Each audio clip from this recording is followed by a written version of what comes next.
The meeting scheduled for Monday, February 24, 2025, for the Committee on Government Operation, Veterans Affairs, and Consumer Protection has been called to order. Good morning, colleagues. It's a pleasant day in the Virgin Islands. A special day, my first committee meeting. So, today's going to be a great day. We have some testifiers in front of us. Ms. Lisa Alejandro from Department of Property and Procurement and her team. Good morning. Good morning, committee members. How are you all doing today? Great. Members of this committee, Senator Ray Fonseca, Senator Alma Francis Heiliger, Senator Kenneth L. Gittins, Senator Franklin D. Johnson, Senator Carla Joseph, Vice Chair Novelle E. Francis, and I want to recognize non-committee member Senator Angel Bulkes and Senator Marvin Blyden. Good morning.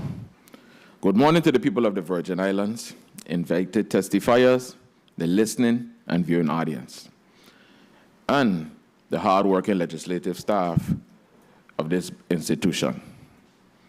Special good morning to my staff, my Chief of Staff, Ms. Joy Peterson-Benison, my legislative aide, Ms. Lasta Watley. Before we begin the formalities, I would like to take this time to remember a few people in this community, Dr. Orville Ken, Mr. Victor Garfield, Kimoy Ford, Mr. Cindy Freeman, father of our songstress, Lorna Freeman, and my classmate, Ms. Kaiser McFarlane. Community, as we gather to send home our loved ones, I want us to remember you are not alone in this journey. This community mourns with you. I want to extend love to you and your family members as you go through this trying time. Tomorrow is not always promised, but with a little extra love in this community, we could do a lot better. On a brighter note, I want to say congratulations to the students of the St. Thomas St. John District Spelling Bee winners. First place, Mr. Evan Foy. And in the St. Croix District, Mr. Jameer Griot of the Eulalie Pre-K to 8 school. Congratulations to all the participants. In my book, you all are winners. Today we have a light agenda as we discuss the quality of life issues plaguing our nation, trickling the effects down to our territory. We have the problems of tariffs that affect us all and our friendly neighboring islands. Our vendors continue to face issues with receiving contracts, on-time renewals and payments. We'll have a discussion with the heads of Department for Licensing and Consumer Affairs and the Department of Property and Procurement to discuss their agency's status as they provide vital services to the people of the Virgin Islands.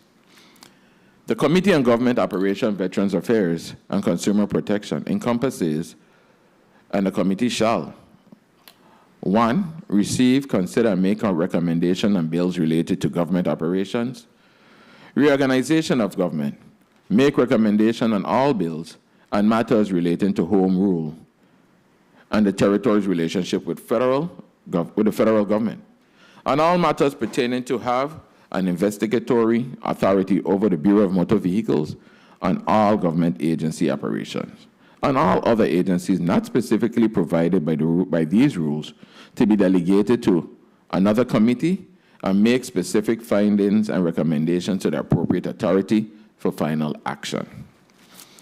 This committee has a lot of work to do, as it serves as part of the Virgin Islands Commission on Interstate Cooperation, performs all the functions and duties, and consider and make recommendation on all bills relating to the participation of the Virgin Islands as a member of the Council of State Governments, the National Conference of State Legislatures, and the Uniform Law Commission, including the adoption of compacts and the enactment of uniform and reciprocal statutes and the interchange and the clearance of research information. To my members, Senator Novelle Francis, Senator Fonseca, Senator Francis Heiliger, Senator Gittins, Senator Johnson, and Senator Joseph, We've got a lot of work to do, so let's get to it.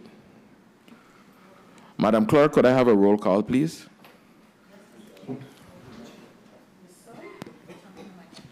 Yes, Mr. Chair. Senator Ray Fonseca. I'm here. Senator Fonseca, present. Senator Novell E. Francis Jr. I'm here. Senator Francis Jr., present. Senator Alma Francis Heiliger. Senator Alma Francis Heiliger. Senator Francis Heiliger, absent. Senator Kenneth L. Gittins. Senator Kenneth L. Gittins. Senator Gittins, absent. Senator Franklin D. Johnson. Here. Senator Johnson, present. Senator Carla J. Joseph. Present. Senator Joseph, present. Senator Avery L. Lewis. Present. Senator Lewis, present. Mr. Chair, you have a quorum. There are 5 present, 2 absent. Please mark Senator Gittins as present. Yes, Mr. Chair. That's a quorum. Could I have a total, please? Yes, Mr. Chair, you have 6 present, 1 absent. Thank you very much. Madam Clerk, are there any correspondences from any committee members to be read into the record? Yes, Mr. Chair. Proceed. Correspondence dated February 24th, 2025, to the Honorable Avery L. Lewis, 36th Legislature, Chairman on Government Operations, and Veterans Affairs and Consumer Protection, from Senator Alma Francis Heiliger. Greetings, Senator Lewis. Please note for the records, I will be tardy to the Committee on Government Operations, Veterans Affairs and Consumer Protection, scheduled for 9 a.m. on Monday, February 24th, 2025, in the Earl B. Otley Legislative Hall, due to a previously scheduled appointment. I will arrive as soon as possible. Thank you for your understanding. Regards, Senator Alma Francis Heiliger, 36th Legislature, Member, Committee on Government Operations, Veterans Affairs, and Consumer Protection. Thank you. Madam Clerk, are there any correspondence from any invited testifier to be read on the record? Yes, Mr. Chair. Please proceed. Letter dated February 10th, 2025, to Honorable Avery L. Lewis, Chairman, Committee on Government Operations, Veterans Affairs, and Consumer Protection, 36th Legislature of the Virgin Islands, Capitol Building, P.O. Box 1690, St. Thomas, Virgin Islands, 00804. From H. Natalie Hodge, Commissioner. Dear Senator Lewis, I'm writing in response to your letter dated January 31st, 2025, regarding the Department of Licensing and Consumer Affairs invitation to testify before the Committee on Government Operations, Veterans Affairs, and Consumer Protection on Monday, February 24th, 2025. Thank you for extending the invitation to testify before the 36th Legislature. Unfortunately, due to prior commitments, I will be unable to attend the hearing. However, Assistant Commissioner Horace Graham will represent the DLCA in my stead, accompanied by Deputy Commissioner Myrna George, General Counsel Geraldine Valval, and Director of the Division of Consumer Affairs Matthew Paget. Each of these representatives is well-versed in the relevant matters and prepared to provide updates and engage in discussions as outlined in your invitation. Please do not hesitate to contact me should you require any additional information. Thank you for your understanding, and we look forward to a productive session. Sincerely, H. Natalie Hodge, Commissioner. Mr. Chair, this concludes the reading of your correspondences. Thank you. Today's meeting has 2 blocks. Block 1, the Department of Property and Procurement, to update the public on by GVI and the business of the government, among other issues the department faces. Block 2, the Department of Licensing and Consumer Affairs will update the legislative body and consumer protection initiative. Madam Clerk, please read the revised agenda into the record. Yes, Mr. Chair. The Committee on Government Operations, Veterans Affairs, and Consumer Protection has scheduled a meeting for Monday, February 24th, 2025 at 9 a.m. in the Earl B. Otley Legislative Hall, St. Thomas, Virgin Islands, to provide updates on the following agencies. Block 1, the Department of Property and Procurement will provide a comprehensive update on the state of the government of the Virgin Islands contractual agreements, vendor payments, leases, and the GVI Buy Software. Key highlights will include the status of capital projects, pending or outstanding leases, contracts, and payments that affect government operations. Invited testifiers are Honorable Lisa Alejandro, Commissioner, Department of Property and Procurement. Block 2, Department of Licensing and Consumer Affairs to provide an update on programs that prevent fraudulent, deceptive, and unfair business practices and information to help consumers spot, stop, and avoid scams and fraud. Key highlights include a fuel price survey, the frequency of grocery store price analysis and results, and the status of capital projects. Invited testifiers, Honorable Natalie Hodge, Commissioner, Department of Licensing and Consumer Affairs. Mr. Chair, this concludes the reading of today's agenda. Thank you. So before this morning, before we take testimony from Department of Property and Procurement, a few housekeeping rules. I'd like everybody to turn your cell phones either on silent, vibrate, or even better off. Good morning, Commissioner Alejandro. I'd ask you to place your name, position on the record, speak into the mic, and from my left, which is your right, we walk it forward. And do you have staff and Synchroy? Yes, Senator. Assistant Commissioner Pickering. All right, let's begin. You may proceed. Good morning, Lisa Alejandro, Commissioner of the Department of Property and Procurement. Vincent. Hello. Good morning. Vincent Richards, Assistant Commissioner, Property and Procurement. Good morning, Lady Shauna Martin, Chief Financial Officer, Property and Procurement. Good morning, Malachi Thomas, Chief Procurement Officer, Department of Property and Procurement. Synchroy.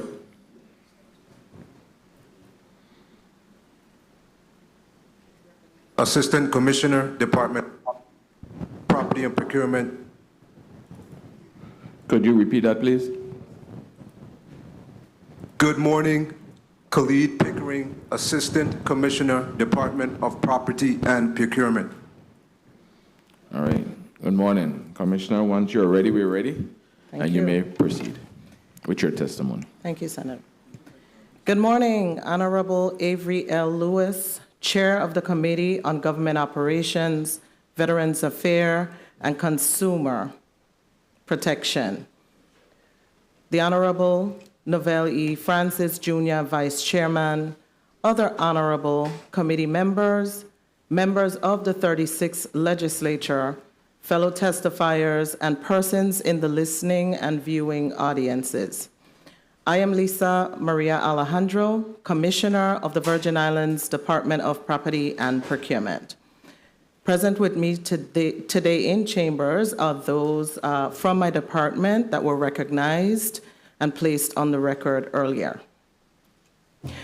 Pursuant to the Department of Property and Procurement's statutory authority in Titles 3 and 31 of the Virgin Islands Code, the department has general management and control over 4 primary areas: the acquisition and procurement of all property and non-personnel services, the management, control, use, and disposition of government real property and assets, the operation of the government's printing office, and the acquisition, assignment, maintenance, and control of all motor vehicles within the executive branch fleet. Today, we are pleased to respond to the committee's request for updates on the department's operation. DPP's Division of Property and Printing is the custodian of the real property portfolio of the government of the Virgin Islands, acting both as landlord and leasing agent. With responsibility for all real property transactions, the division is currently renegotiating several agreements to repurpose and develop various government properties. With the renegotiation and updated terms and current market rental rates, leases will yield major private equity investments, job opportunities, an expanded tax base, and economic growth. Specifically, the Business and Commercial Unit manages all property leased by the government to approximately 190 tenants with an annual rent roll value of $3,995,818. The unit supports submerged, fill, and agricultural land leases managed by the Department of Planning and Natural Resources and the Department of Agriculture.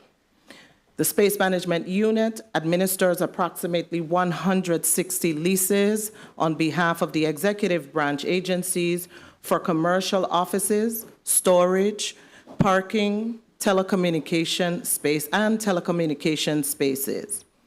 The unit also processes and manages space management and occupancy agreements in which executive branch agencies utilize GVI-owned spaces.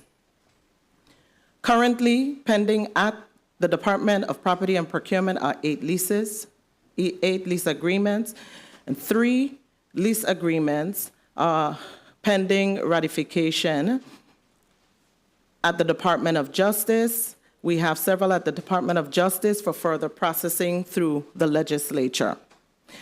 The Property Division is also responsible for capital projects and facilities maintenance for the Department of Property and Procurement utilized spaces.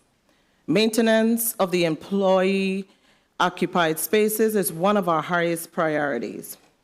With the capital outlay budget of $300,000 approved by the 35th legislature for FY 2025, the department has most recently completed roof repairs to the St. Croix main office, while bids are being solicited to perform some interior work to include environmental and mold remediation services.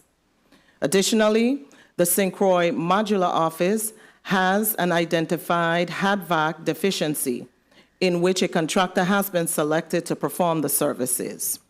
Once those services are completed, the environmental assessment will be conducted and the space remediated as necessary. There are 4 priority disaster recovery projects in which damage cost estimates are being updated, and the AE is almost completed to prepare for solicitation of construction repair services.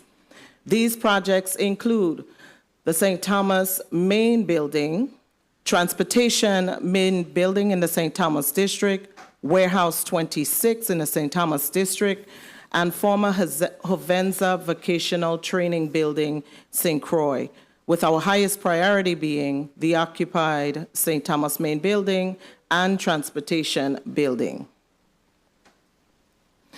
The department's Division of Procurement is charged with responsibility of all solicitations and contractual processes for the government of the Virgin Islands executive branch agencies.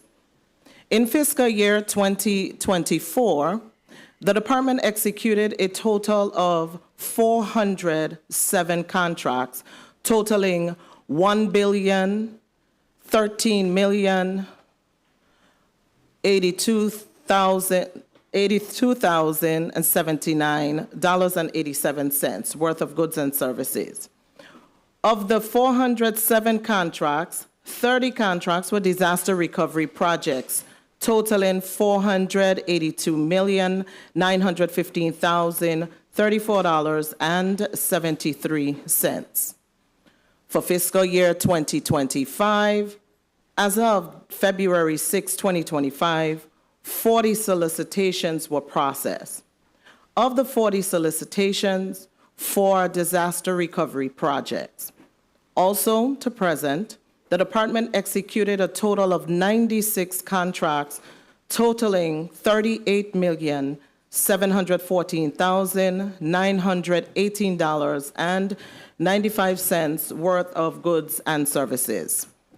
Of the 96 contracts, 4 are disaster recovery projects totaling $2,097,000 $960.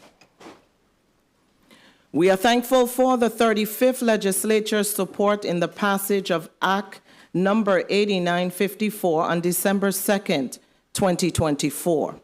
Since then, the department has developed the necessary training resources and delivered comprehensive training on the changes to the Virgin Islands procurement statutes to 383 employees of the government. The new changes will allow agencies to attain delegated authority for acquisitions up to $150,000.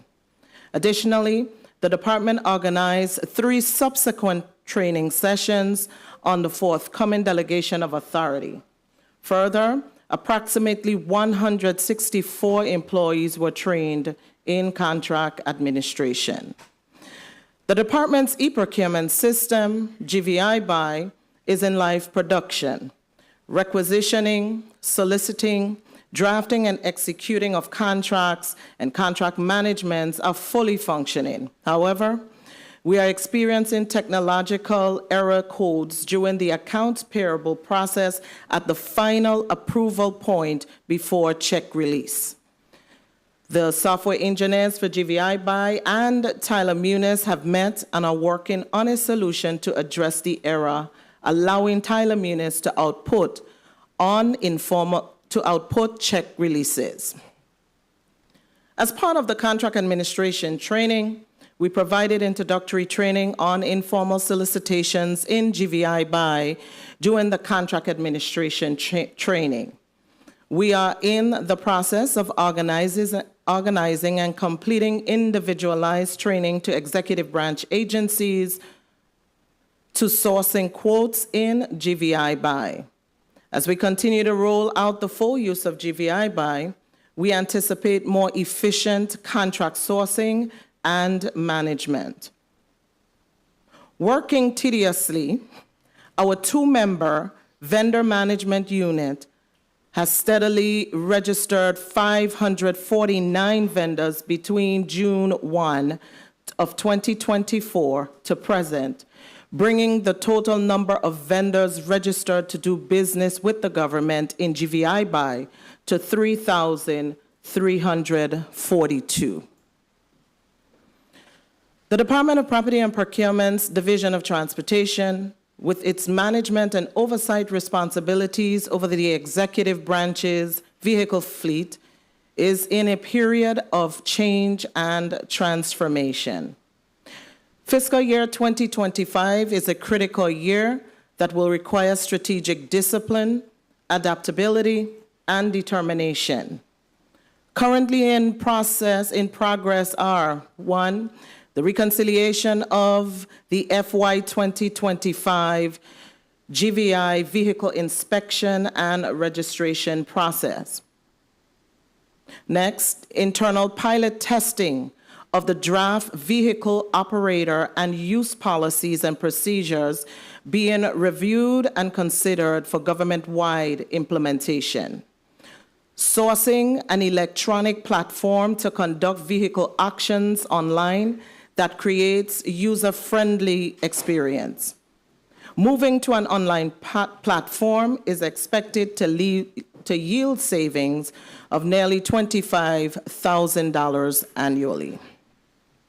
Sourcing vendors to provide a branded fuel card program in the St. Croix district. Closely tied is the asset management unit that is focused on several key initiatives to enhance the management of the government's fixed assets and achieve consistency in procedures from acquisition to the disposal. The unit is in the process of designing comprehensive training materials for the government of the Virgin Islands fixed assets custodians to ensure proper management and oversight. The unit plans to perform biannual inventories for 4 agencies for fiscal year 2025. Thus far, for fiscal year 2025, across all our operational areas, we continue to steadily progress towards our goal to reimagine and evaluate the landscape of doing business with the government of the Virgin Islands. While we acknowledge that there are challenges across government, such as pending vendor payments, we continue to process invoices upon receipt at DPP and submit them for further processing. In closing, I would like to take the opportunity to thank the entire DPP team who remains steadfast in the goal of providing the best service to our sister agencies, the community, and the people of the Virgin Islands. This concludes our testimony, and we stand ready to answer any questions the committee may have. Thank you, Commissioner, for your testimony. Colleagues, this morning we're going to have our first 7-minute round. 7 minutes. The order that I have it is Senator Marvin Blyden, Senator Franklin Johnson, Senator Angel Bolquez, Senator Novell Francis Jr., Senator Ray Fonseca, Senator Carla Joseph, and Senator Gittins. I could do that. Repeating, first, Senator Marvin A. Blyden, Senator Franklin D. Johnson, Senator Angel L. Bolquez, Senator Novell E. Francis Jr., Senator Ray Fonseca, Senator Carla J. Joseph, and Senator Kenneth L. Gittins. I don't see anyone on St. Croix as yet, so we'll proceed. Commissioner, before I go to my Senator Marvin Blyden, I'd like to ask you, as it pertains to the GVI Buy system, could you just break it down a little more to the community, what that system is entailed? Certainly. Lisa Alejandro, Commissioner, Property and Procurement. The GVI Buy system is an e-procurement system. The system provides the ability to conduct from rec to check, meaning it encompasses the entire procurement process from the acquisition of goods and services, whether they are formal or informal. Mm-hmm. It also allows the department to process contracts, execute contracts within a systematic environment. The system also would allow us to be able to account for how we spend our acquisition dollars tied to the specific account codes, etc. So it's the full garment of a real-life procurement system. Great. On page 3 of your testimony, you talked about some difficulties with the system at this time. Where are we with that? And, along that lines, how are we with training for the staff to make sure that, everybody's understanding of the program, even the vendors? So we train the staff and we have to train the vendors.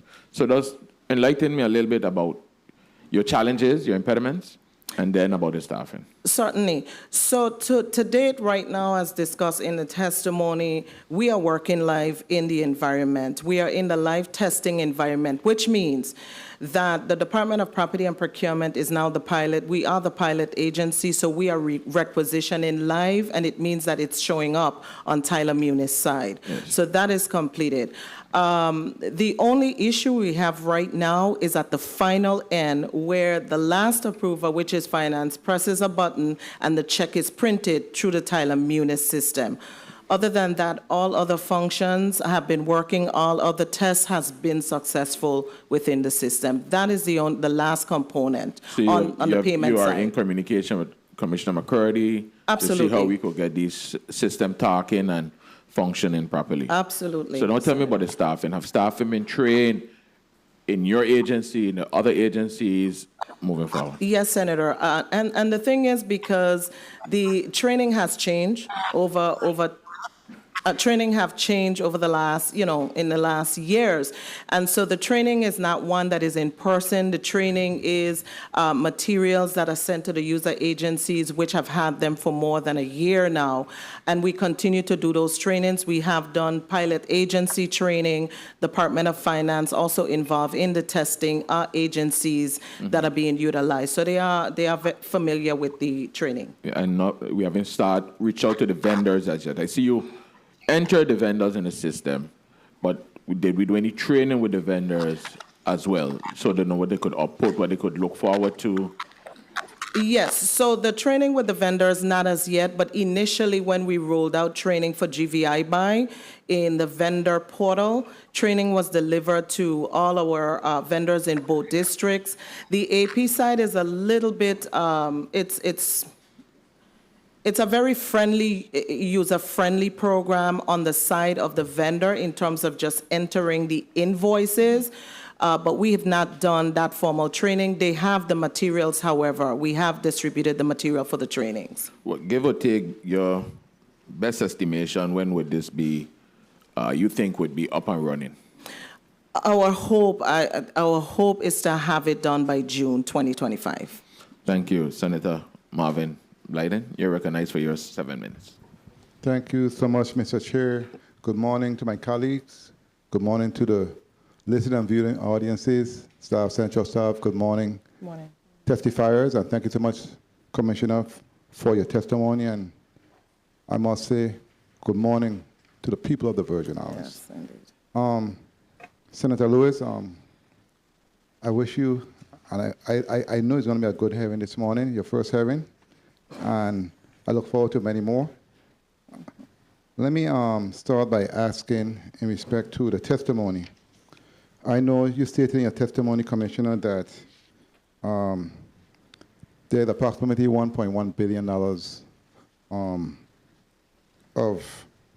to include contracts, etc., from the department, right? But let me ask you, in terms of the repurposing of many of the different properties and redevelopment of those properties, okay? Let me ask you in respect to, for instance, you have 4 major recovery projects that has to do with disaster recovery process, right? And right now you're updating the estimates. Why so many years after recovery? It's in your testimony on page 2. You state that 4 priority disaster recovery projects in which damage cost estimates are being updated for A&E. Why, after so many years, we are at that point right now? And what's the status in terms of moving forward in terms of speed? Because it's been a while. It has been. The projects are for the DPP's building itself, for the disaster recovery, which has been in the engineering and designing phase. I would let AC Richard speak to it, actually his projects, yes. Succinctly, please. Vincent Richards, Property and Procurement. Good morning, Senator. Good question. Senator, one hurdle that we experienced was capacity, engineering capacity, A&D capacity. The Department of, we were assigned by ODR finally in the last 12, 18 months, we were assigned by ODR engineering firm that assisted us with developing the A&E. The A&E has been completed. Another hurdle was cost changes, construction cost changes. That's being updated. So we're close to putting them out the door, to getting them done, completed this year, or started this year. All right, very well. It sounds good, because property and procurement plays a critical role in our economy and our government as a whole. You also stated in respect to, you had 407 contracts, but you had also 40 inquiries that were processed. What type of inquiries are we speaking to? What type of businesses and or services that was put forth in those inquiries? Not clear on the question, Senator. I'm sorry. You spoke to fiscal year 2025 as of February, right? Which is this month. You said 40 solicitations were processed. What type of solicitation, I'm asking you, were processed? Oh, okay. So thank you, Senator.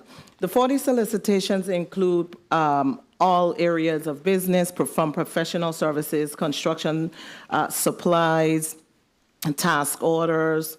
So it's a full garment of solicitations. Okay, let me go back to the disaster recovery projects. And as you say, in terms of your inventory, have you ever thought about providing some type of service in terms of some type of government complex to assist with the many different buildings that are being rented out for different services within the government. That way we can really have one area where you can come and get many different type of services provided to the public on behalf of the people of the Virgin Islands from the government as a whole and from their department. Have you ever thought about doing something like that? Well, I would say great question, Senator. That has been a long time discussion. And I've been at the Department of Property and Procurement maybe over 15 years ago. When that was a discussion, one of the issues that some of the interested parties had was the investment to really deliver a project of that size. So that was the concern, the risk and the investment. So it was solicited quite a few times in the past. And why I ask that question, because with all of these funding flowing in many directions, and with the rebuilding process and recovery process and the different things you're going through right now, I believe this was a good opportunity to do something like that at this time. Well, if I may, Senator, the disaster recovery is all tied to federal funds because of damages that Correct. took place. So those type of funding in local fund is not available. 1 minute. I understand, but you talk about retrofitting, etc. So I was thinking along my thought process, if we can do something on a smaller scale for certain areas and certain departments moving forward with, while you have those funds to repair and redevelop. That's where I was coming from. Great discussion, Senator, for this body and for us, of course. Okay, very well. Also, let me go quickly because I have a minute left. I know you had training, comprehensive training for your employees, 383 employees, where they can have acquisition up to $150,000. Have that sped up the process tremendously? What have you seen in terms of the changes with that process? So I will say that was pursuant to the act that was just passed, Correct. as you know. So that training is government-wide. So the implementation right now, the release has not happened because we were developing the training. I mean, it's a lot of materials, comprehensive materials that we've developed. So we do anticipate that it will allow it will allow some ease for the agencies as they roll out delegation of authority. And in closing, Mr. Chair, if I may. Complete your thought. Okay, very well. Your government actions, that's my baby, as you know, but let me ask you in respect to online. You spoke to online actions. And one last, did you have an action? And I know there's a lot of new vehicles coming in that uses the battery, and we have a bunch of cars I'm seeing coming in also. But I've not been seeing any actions as a result. So can you speak to that, please? Because I think the action process is very important for government employees, as a matter of fact. You know, and you change out the cars every so often, but there's a lot of cars in your inventory. What's going on with the actions? So we've had actions every year. We usually roll them out once a year in both districts. Once a year? Yes, once a year.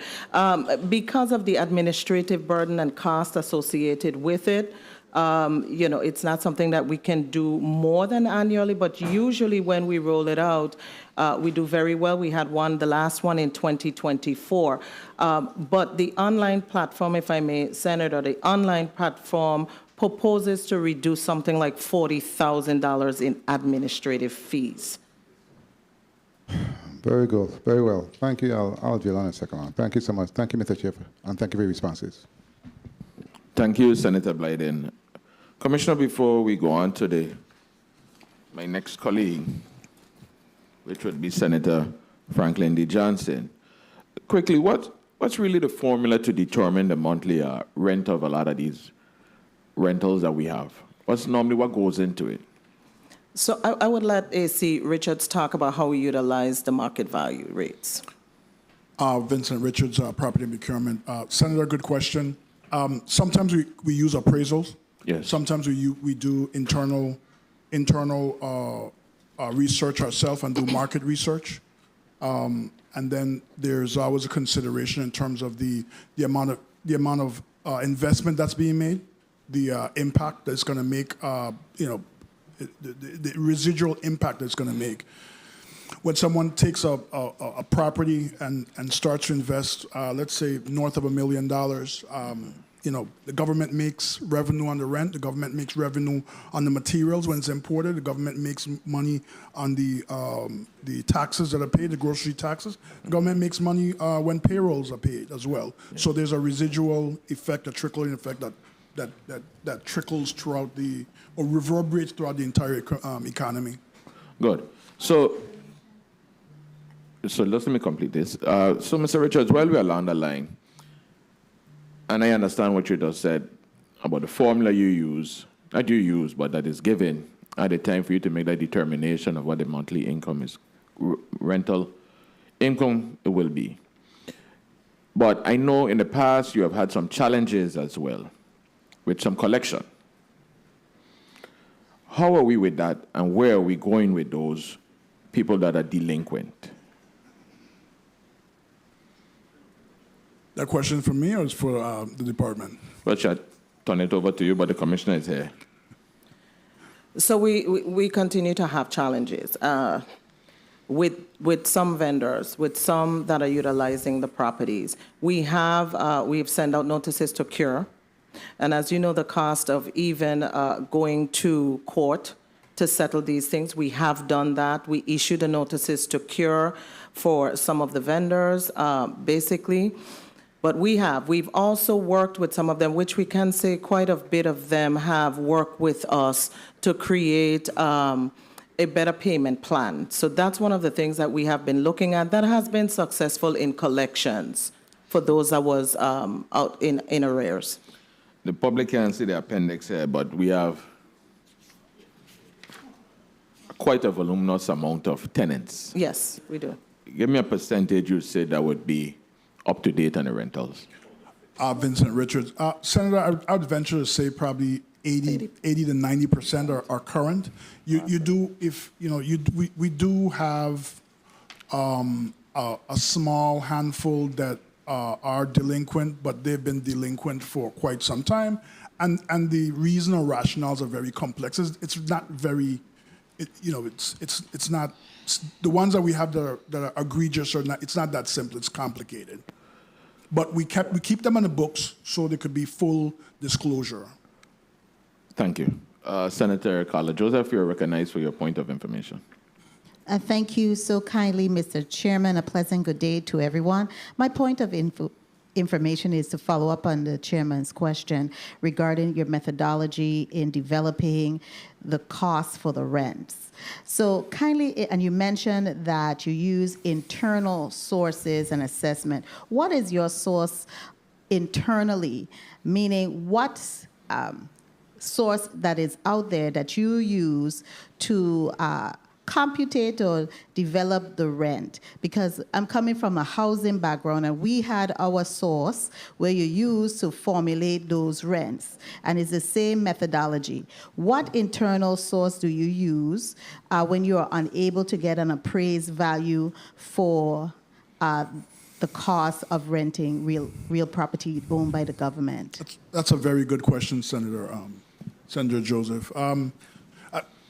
I will give you an example. If we're renting a piece of raw land and we conducted an appraisal of one property that's nearby and it's very similar, we would use the data from the previous appraisal. If the comps are the same, we use the same data from a previous appraisal just to save the government. Mr. Richards, speak into the mic. You want me to repeat my entire answer? No, but continue. Yes, Senator, we would use a previous appraisal that basically that mirrors the same parameters or comparisons from a previous appraisal to basically utilize that data. Rent. What about the rent? Rent will be the same. Would be the same as well. We'll use previous comparisons. Thank you, Mr. Chairman. I have further questions, but I just wanted to have that point. Thank you. Thank you. Point of information, Senator Angel Burkes.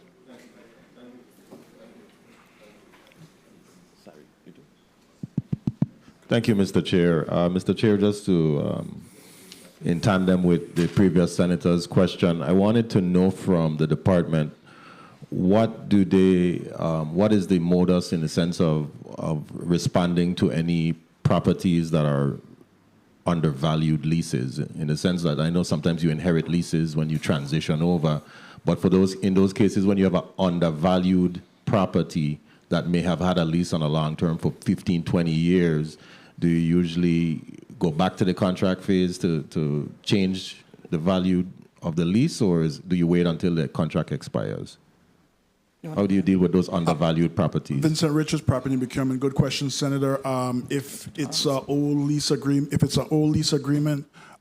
we would one, research the market ourselves, and or we would solicit an appraisal, and we would try to get if it's this, we would try to get as close to market value as possible. The government of the Virgin Islands, when it rents space from the private sector, it pays market value. So it's our effort and our goal strategy to try to get as close to market value as possible. And then whether or not capital investments can be made into the property, that's a determining factor as well. Okay, thank you for your response, and thank you for the time, Mr. Chair.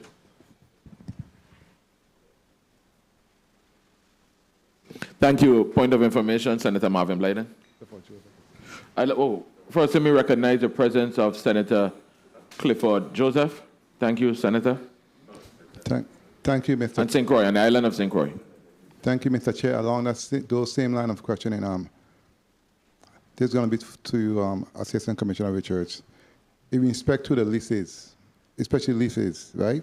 What is there in terms of your policy and a procedure when it comes to parity? For instance, we have seen leases that are coming here for similar purposes, and some leases, the services are more important to the community as a whole, but yet sometimes some leases will have a 10-year lease, some will have a 30-year lease, 40-year lease. What is there in your policy to assure that we are being transparent and have parity across the board? Because sometimes, of course, we ask you to increase the time frame for those businesses that's very important to the community as a whole. I'm not going to give an example at this point, but can you speak to that for me, please? And thank you so much. Senator, I believe that's a very good question. First of all, when it comes to policy, we are in the midst of developing written policies. So I would bear with us on that. I'd venture to say that, we represent the government's interests. And if someone comes in and asks for 10 years, we're going to give them 10 years. We're going to discuss 10 years. I'm not going to ask them, do you want 20?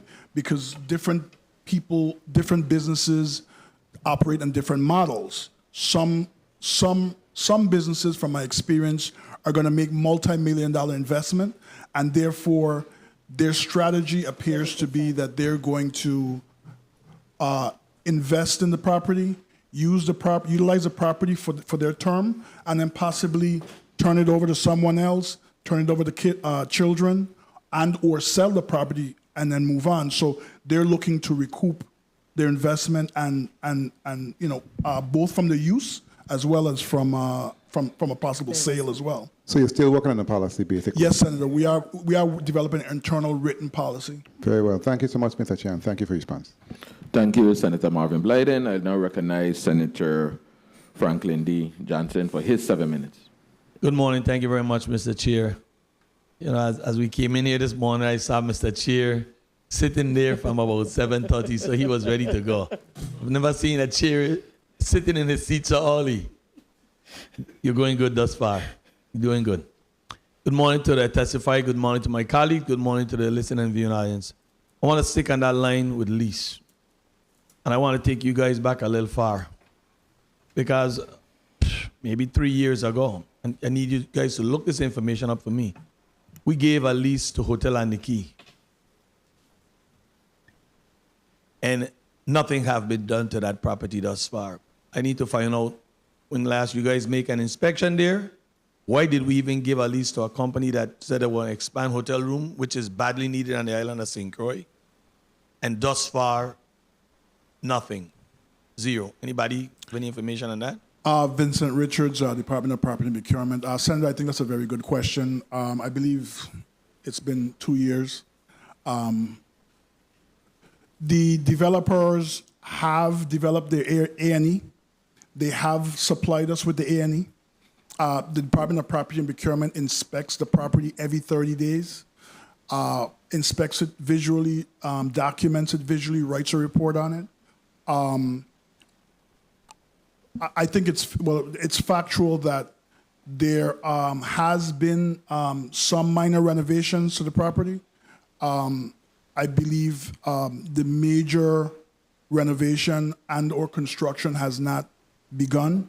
Our last inquiry into the project, there was applications for some permits through the Department of Planning and Natural Resources. If I may slow you up a minute there. Yes, when they got that lease agreement, what's the time frame that they give us for starting the renovation of the new rooms?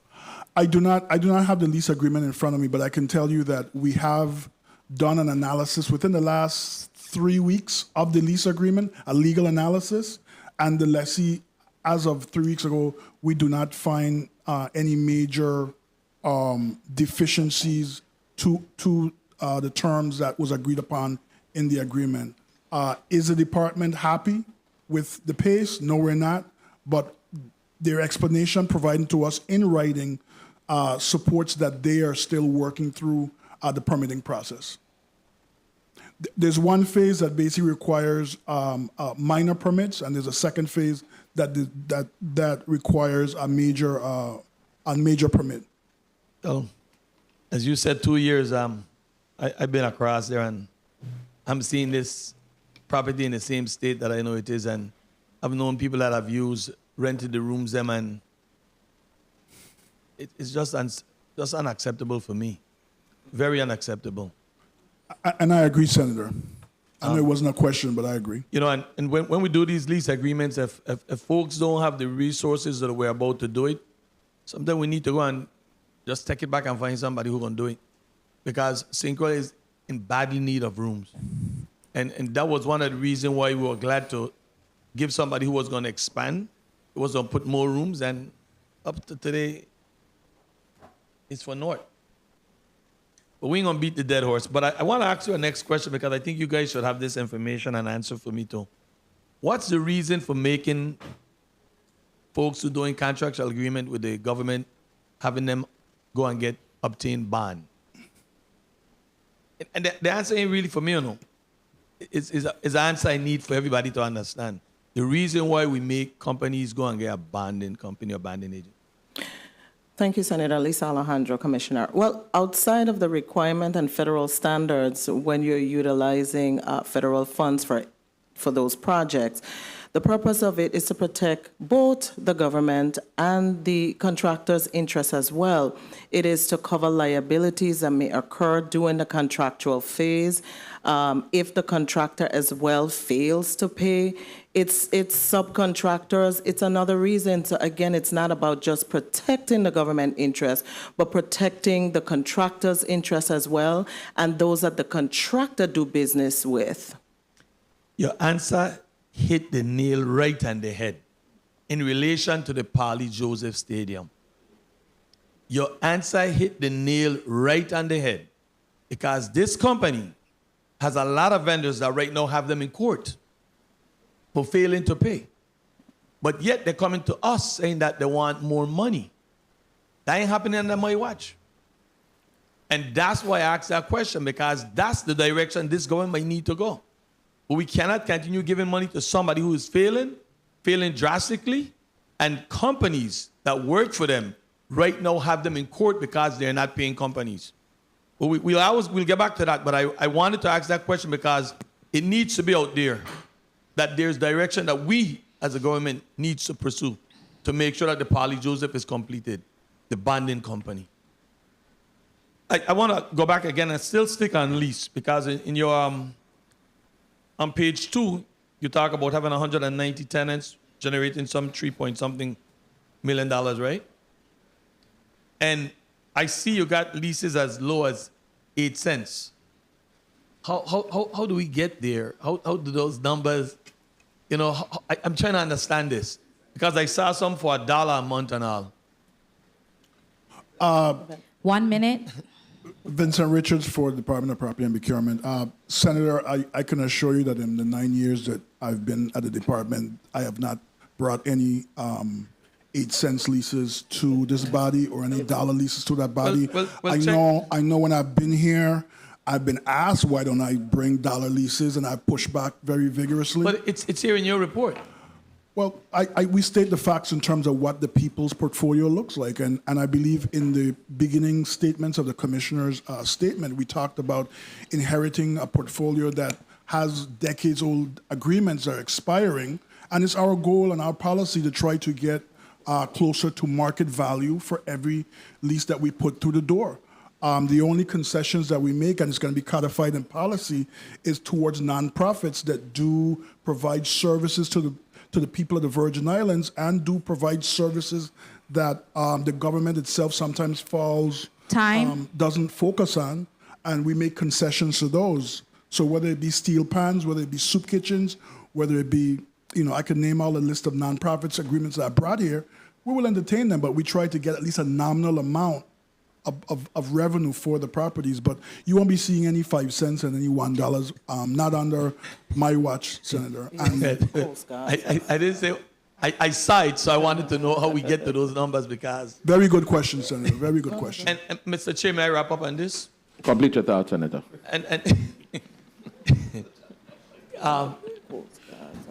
It's serious, though, because we're into trying to make some money for the government and at the same time should have these increases. You spoke about a fuel card on page 3, and you talk about having this fuel card for the island of St. Croix. Do you have one on the island of St. Thomas, and is it working to make sure that we could be accountable for all the gases that are being purchased with government vehicle? Absolutely, Senator. So the St. Thomas district has the fuel card. It's been in operation for quite a few years. Many years. With the St. Croix district, we are working on it, and just to let you know, these went out on the very same solicitation.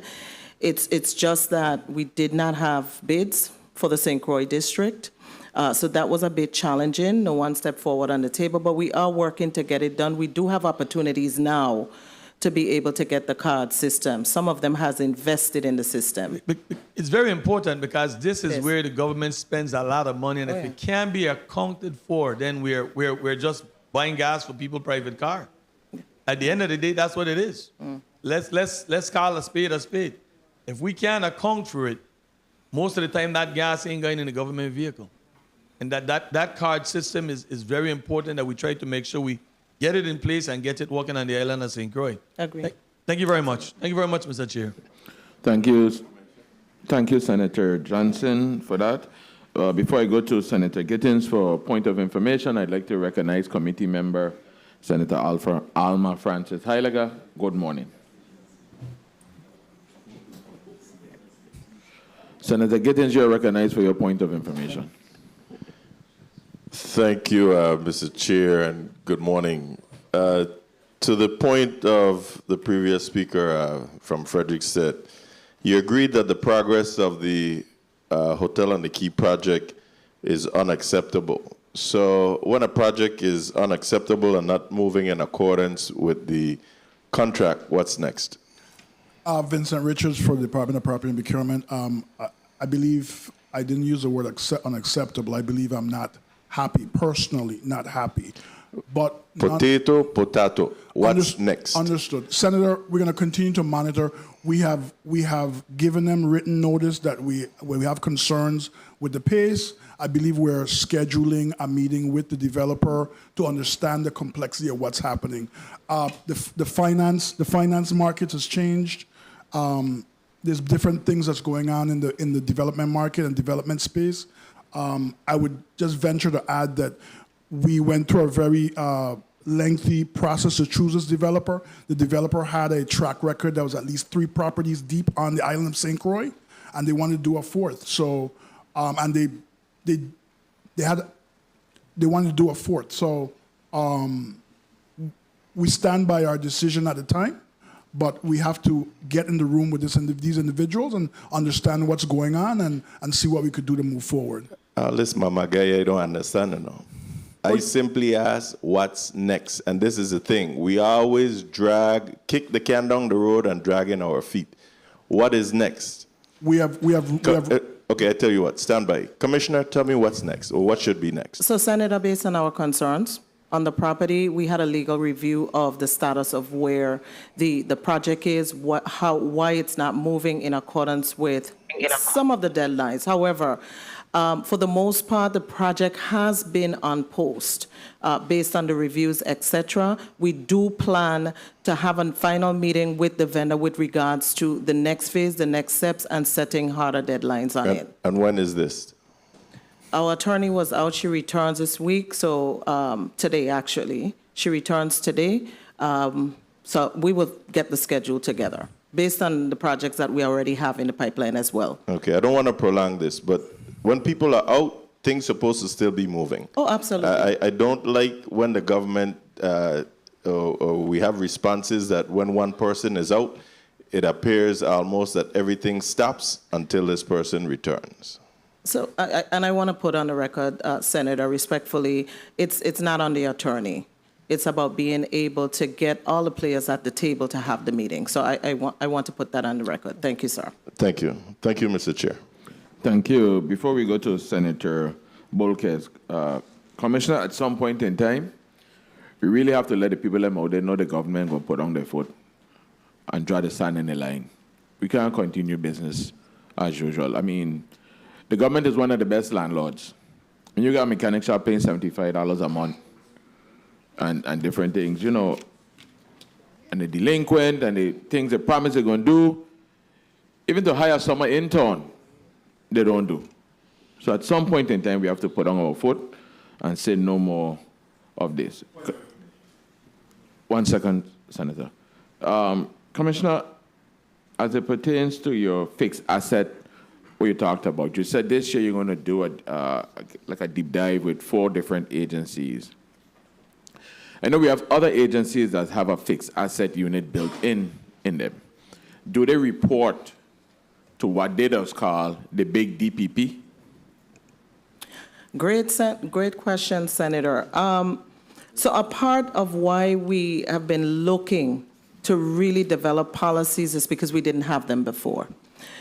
And in order to really hold agencies accountable and for them to be able to provide or respond accordingly, we need to provide the framework and the guidance for them to do that. And so, yes, they do report to the Department of Property and Procurement. However, because we have just released a new manual as well, we are doing those training to ensure that that is done.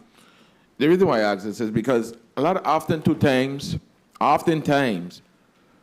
when we do these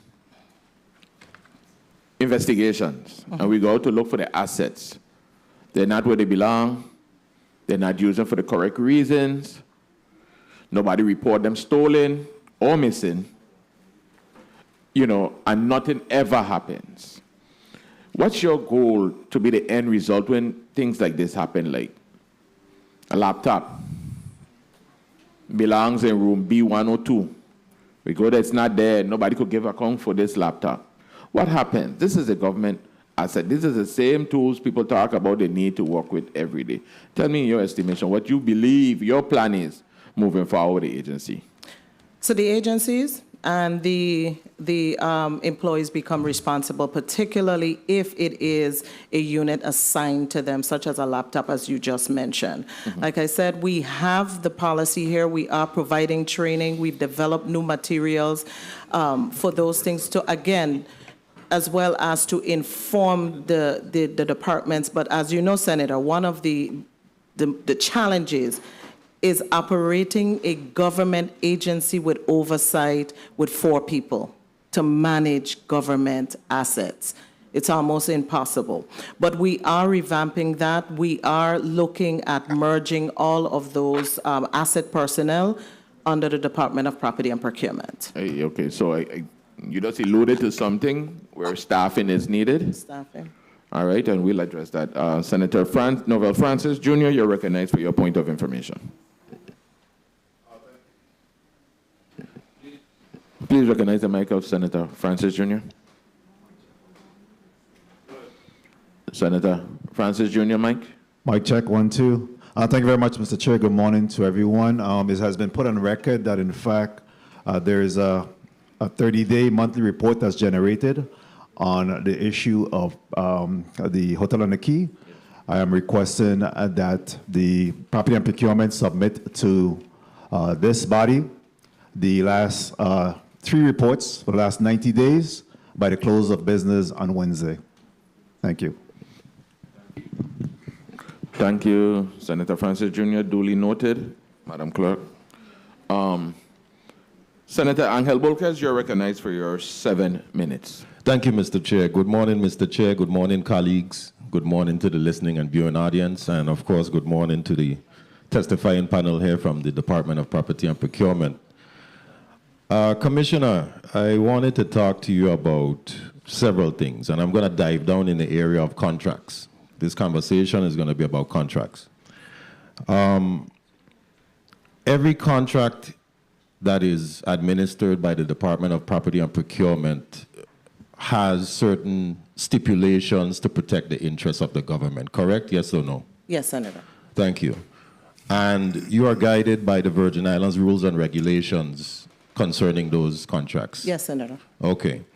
And if there is a failure to complete work on time, there's obviously a stipulation to protect the interests of the government, which is Title 31, 242-87, which is failure to complete work on time. Yes. Okay. And when this happens, you then can implement what is noted to be liquidated damages. That is correct. Okay. And there is a schedule for liquidated damages based on the amount of the contract. And I think this is an important factor, colleagues, because we're talking about the contracts and issues that we see with contracts throughout this government, to include Parley Joseph.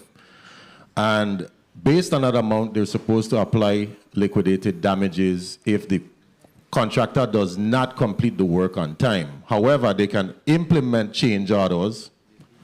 But the problem is that I have personally is, why are they being approved over and over and over if that's the case? Now, I know that's not for you to answer, because that is specifically under the auspice of the Department of Public Works. Now, Commissioner, tell me about liquidated damages, the clause, and tell me when it's supposed to be used, and has it ever been used, and who is responsible for imposing them on the contractors. And I'm talking about Parley Joseph right now. Yes, Senator. So as noted, when the projects, if liquidated damages is applied once the contractor failed to perform the services or whatever deliverable within by or before the closing of the contract. So if the contract in any way is closed and or has come to an end, then the government can apply liquidated damages. In instances where a change order was submitted for time and was approved, it does not apply. So in the case of Parley Joseph, which we keep hearing Parley Joseph coming up over and over and over, and I'm going to stick to that because I want to use it as a primary example. Yes, Senator. Obviously, Parley Joseph is going through change orders and approval of change orders. So my question is, how many liquidated damages, if any, has Parley Joseph incurred? Now that, I don't know if it falls under your hospice or the Department of Public Works. So to my knowledge, and my term being there in office, I have not approved any liquidated damages for the Parley Joseph, but I know that it is inclusive in the contract, but I have not applied any. Okay, so that means no, technically. No. So that means the contractor has not had any liquidated damages. So that is a question for colleagues, for the Commissioner of the Department of Public Works when he comes before us in consideration of Parley Joseph. Now the liquidated damages schedule in the Virgin Islands Rules and Regulations 242-87. In my opinion, they look low, Commissioner. Talk to me about it, because I'm seeing $30. For a contract that is $1 million to $2 million is $250 a day. Can you tell me how long ago this schedule was approved? Does it need revision? Do you think it needs to go up to help the contractors do their job? What do we need to do? Well, Senator, I would say yes. As far as I know, this portion of the regulations have not been addressed in recent years, as far as I'm aware. Can we apply changes? Absolutely. Also, the government also has its responsibility as well to ensure that we pay vendors on time and to ensure that whatever deliverables that are within the contract that the government is responsible for as well is also performed timely in accordance with the agreement. But I do agree, absolutely. I look at the numbers, $25,000, $30, and so forth, $50. And so I do understand the concern and agree with you, Senator. I would support you with that wholeheartedly because the numbers I'm looking at are relatively low. I don't know what year they were approved, but I would go as far as codifying it, but I don't know if that's something you would support, but maybe you could elaborate on that. Well, I do know, Senator, and I will say that based on the technical nature of the project, those liquidated damages are applied. So about putting it in stone and not having the flexibility to increase it when we need to increase it may pose a challenge. Okay, very well, and I respect that.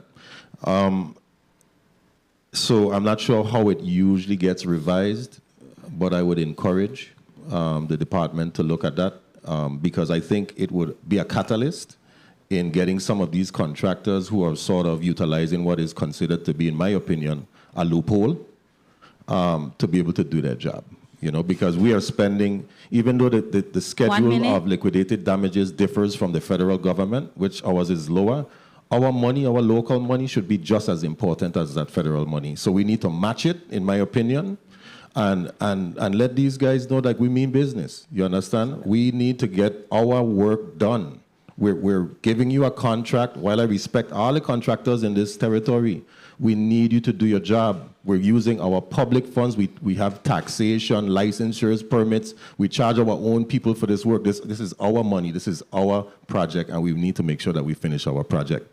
Now I'll move on. You have 4 priority disaster recovery projects for government buildings, including the main building and the transportation building. What is the current timeline for the completions of those? And do you see any challenges or any delays coming up for those? Well, right now, as discussed, we finalized the AE portion of it, and once that is done, and it's submitted to us in the bidding packages, because the AE provider will also provide the bridging documents. So we don't have an estimate on it right now in terms of time when those projects will be completed. It depends on when we get the AE services out. Okay, thank you. And Mr. Chair, if I can just quickly wrap up. Complete your thought. Thank you very much, Mr. Chair. Commissioner, I just want to thank you for the implementation of the GVI Buy. I know that it's helped a lot of vendors to be able to monitor and to also make payments and everything. So continue the great work that you've already begun in technological advancements within the department, and keep up the good work. We'd like to see a little bit more parity in the sense of making sure that we're charging enough for some of these leases that we have out there. But in this contract area, I really think that you should, I would encourage you to look at those numbers and probably bring them up so that we can get these contractors to actually follow through with what they're supposed to do. Yes, thank you for the time, Mr. Chair. Thank you, Senator Angel Bolquez. Commissioner, before I go to Senator Novell Francis Jr., Vice Chair of this committee, how many staff do you have total? I think about 74. And that's, how many in St. Thomas? It is? Yes. Senator, I don't have that number, but I can get it to you. And St. Croix. The reason why I ask that is because I know with the upcoming, with all this touting of all these different contracts that are supposed to be slated, that there's billions of dollars we have and so forth. I'm wondering how are you making out with staff? How will we be able to turn over things? How are we being able to, are we streamlining processes? I mean, what is it? I mean, given the nucleus of your agency, what's your plan? Like, you're one of the coaches, so just tell me how this team gonna roll out all these projects and so forth. So, Senator, I will say to you, We have worked to streamline it through GVI Buy. So the entire process is done electronically.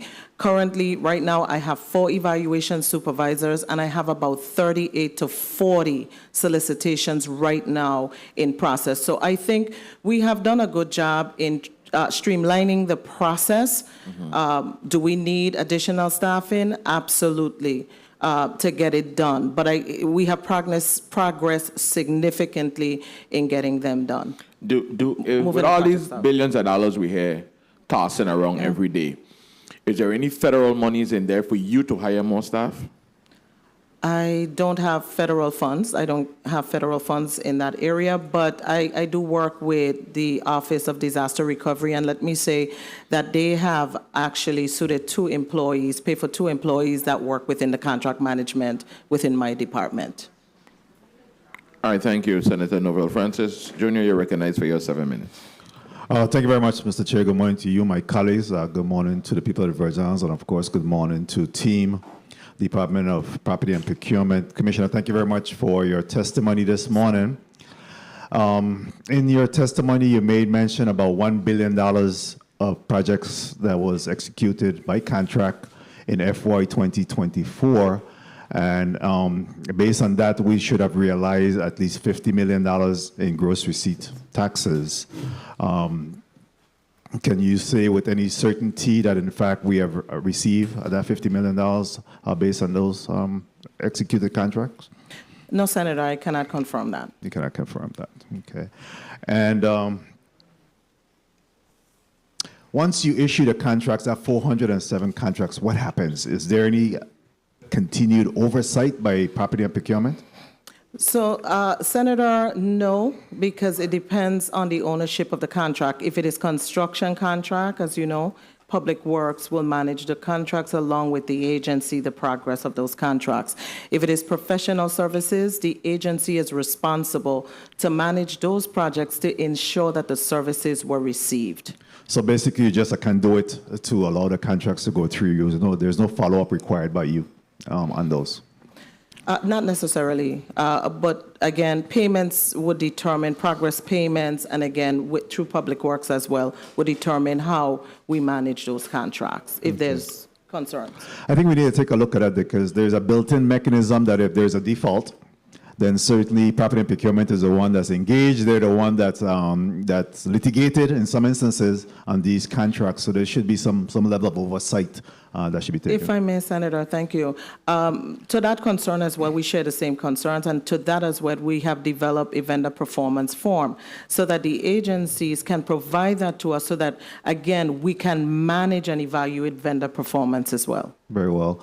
What is your vendor's payment? Are you up to date with your vendor's payment? No, Senator. I can say to you that we have done a sort of re-engineering of our fiscal office, and I can say to you that the fiscal office is very responsive to vendors in entering the payments timely. They are going through approval process. How much do you owe in vendor's payment at this time? I would say about 300,000. I believe it's about 300,000. But I would like Ms. Martin, my CFO, to respond. Good morning. Go ahead, you're on. Good morning, Lady Shauna Martin, Chief Financial Officer. Currently, as of to date, we have $305,325.63 outstanding in recurring vendor obligations. And how long has that been owed? What's the age on that? This has been since October 1, 2024. Okay. And you're the CFO, correct? That is correct. Is there currently a mechanism in place where you as a CFO is reporting to the Commissioner of Finance? Absolutely. I would say I interact with the Department of Finance at least once a day, whether it pertains to our accounts receivables, our accounts payables to vendors. Not just communicate with them, but report to them. Report to them as well, yes. Very well. As well as to let them know what our current status is with our current vendors, especially as it pertains to our supply vendors. While I have you, Madam CFO, what is your collection numbers at this time. How much have you collected since October 1 to present? So from October 1 to present, as it pertains to our business and commercial funds, we have actually collected a total of $3.9 million. And what was your projection for the year? Our projection was actually at 3.6. So you're saying you collected 3.9 from October 1 to current? That is correct. Okay. These are also based on forecasted amount. A forecasted amount. Yes. Ms. Martin, speak directly into the mic, please. Commissioner, do you receive any federal grants? No, Senator. Did you receive any ARPA funds? We received ARPA funds in 2024, I believe, for mold remediation. Yeah, that's my next question. Well, that's down there. So how much have you received in ARPA? That amount was, I think, $205,000 And for what purpose? for the St. Thomas main building, a taxi commission, and licensing and consumer affairs. Okay. Do you currently have in place a mold remediation contract for the entire government? No, we don't have for the entire government. We have solicited that. We just have not gotten bids on it. I believe because the interest with the vendors is if they do an assessment, they cannot be awarded the remediation services. So we have not been getting bids on the government-wide mold remediation services. Yeah, shifting gear a little bit in regards to your standardization of the fleet. Do you currently have a policy regarding standardization of your fleet? Senator, for the first time, I think in VI history, we have just completed, I think last year, our transportation fleet policy. It is right now going through review by the union and various personnel, various other agencies before we can release it and have employees sign. Okay. And in regards to that, is there a policy regarding after our use of government vehicles? Yes, there is. And is that It's embedded within the policy that we have.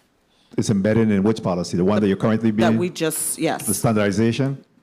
That is correct. Okay. So how are you enforcing that? What are you utilizing now to enforce the after our use of government vehicles?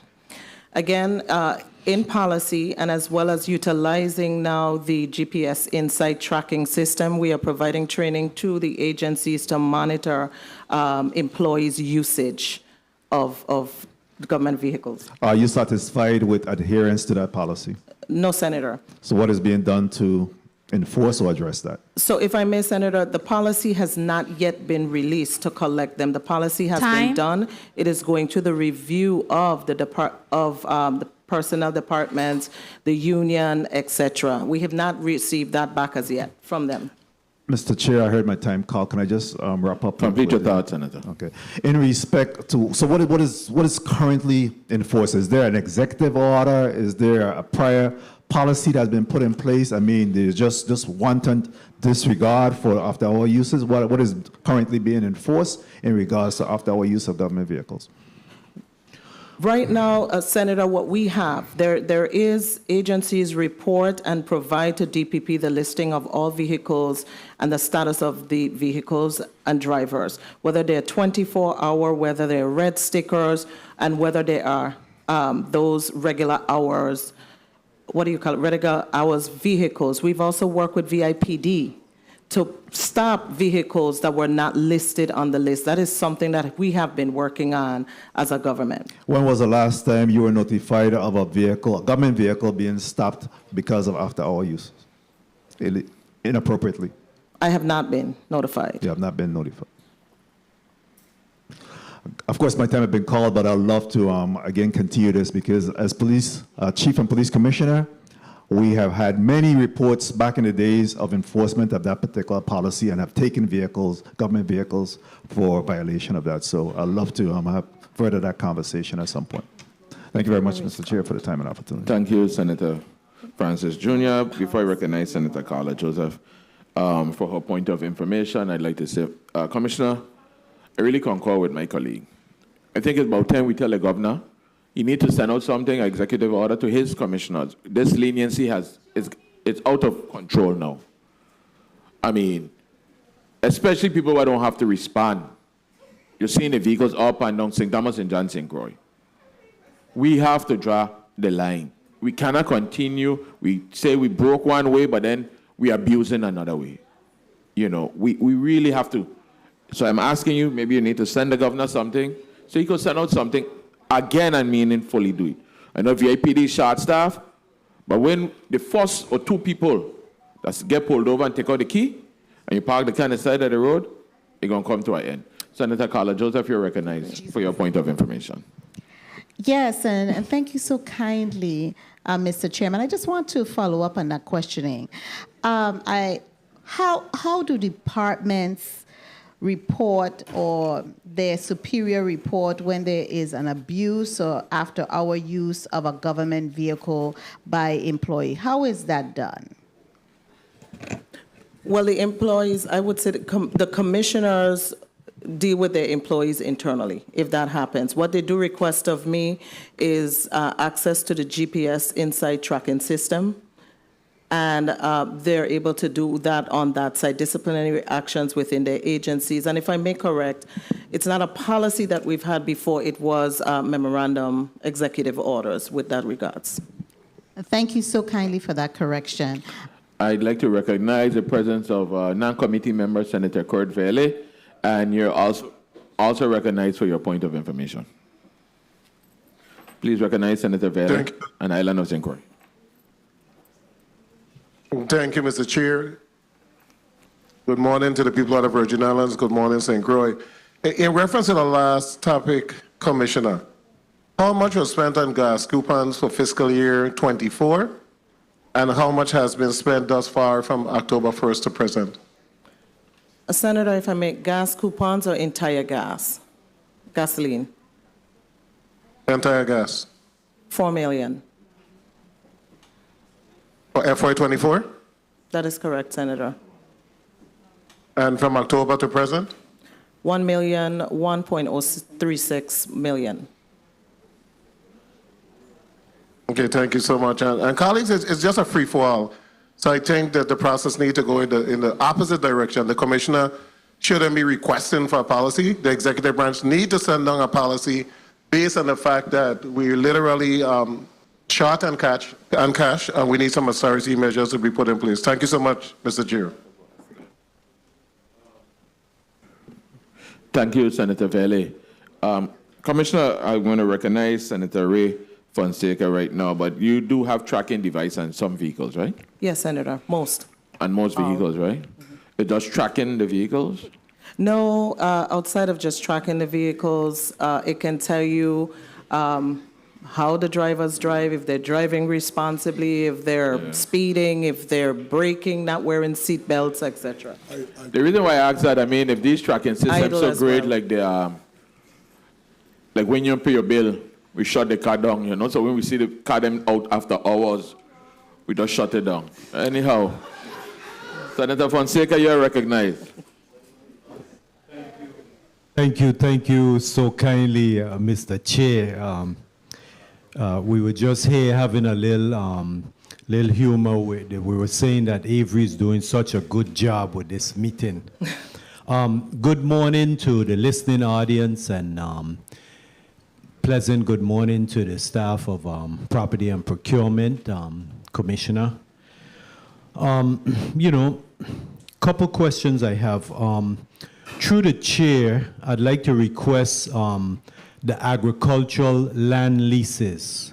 Through the chair, I want to list all of the agricultural land leases, and also I want to get the through the chair request. Okay, good. So let me ask you, the ambulances, fire and emergency services. I understand that, and you know, correct me if I'm wrong, that the fire department, Pafford, took the ambulances back. Do you have any information on that? No, Senator, I don't. Okay. Do you know how many ambulances are in the fleet of fire right now? No, I don't have that information, but I can provide it.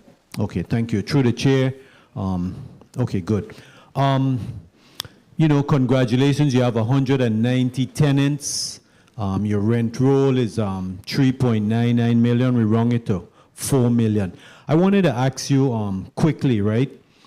I'm gonna get back to Vitalco, right? But Luvango Resort and Beach Club, they have a, is it a 1-year lease?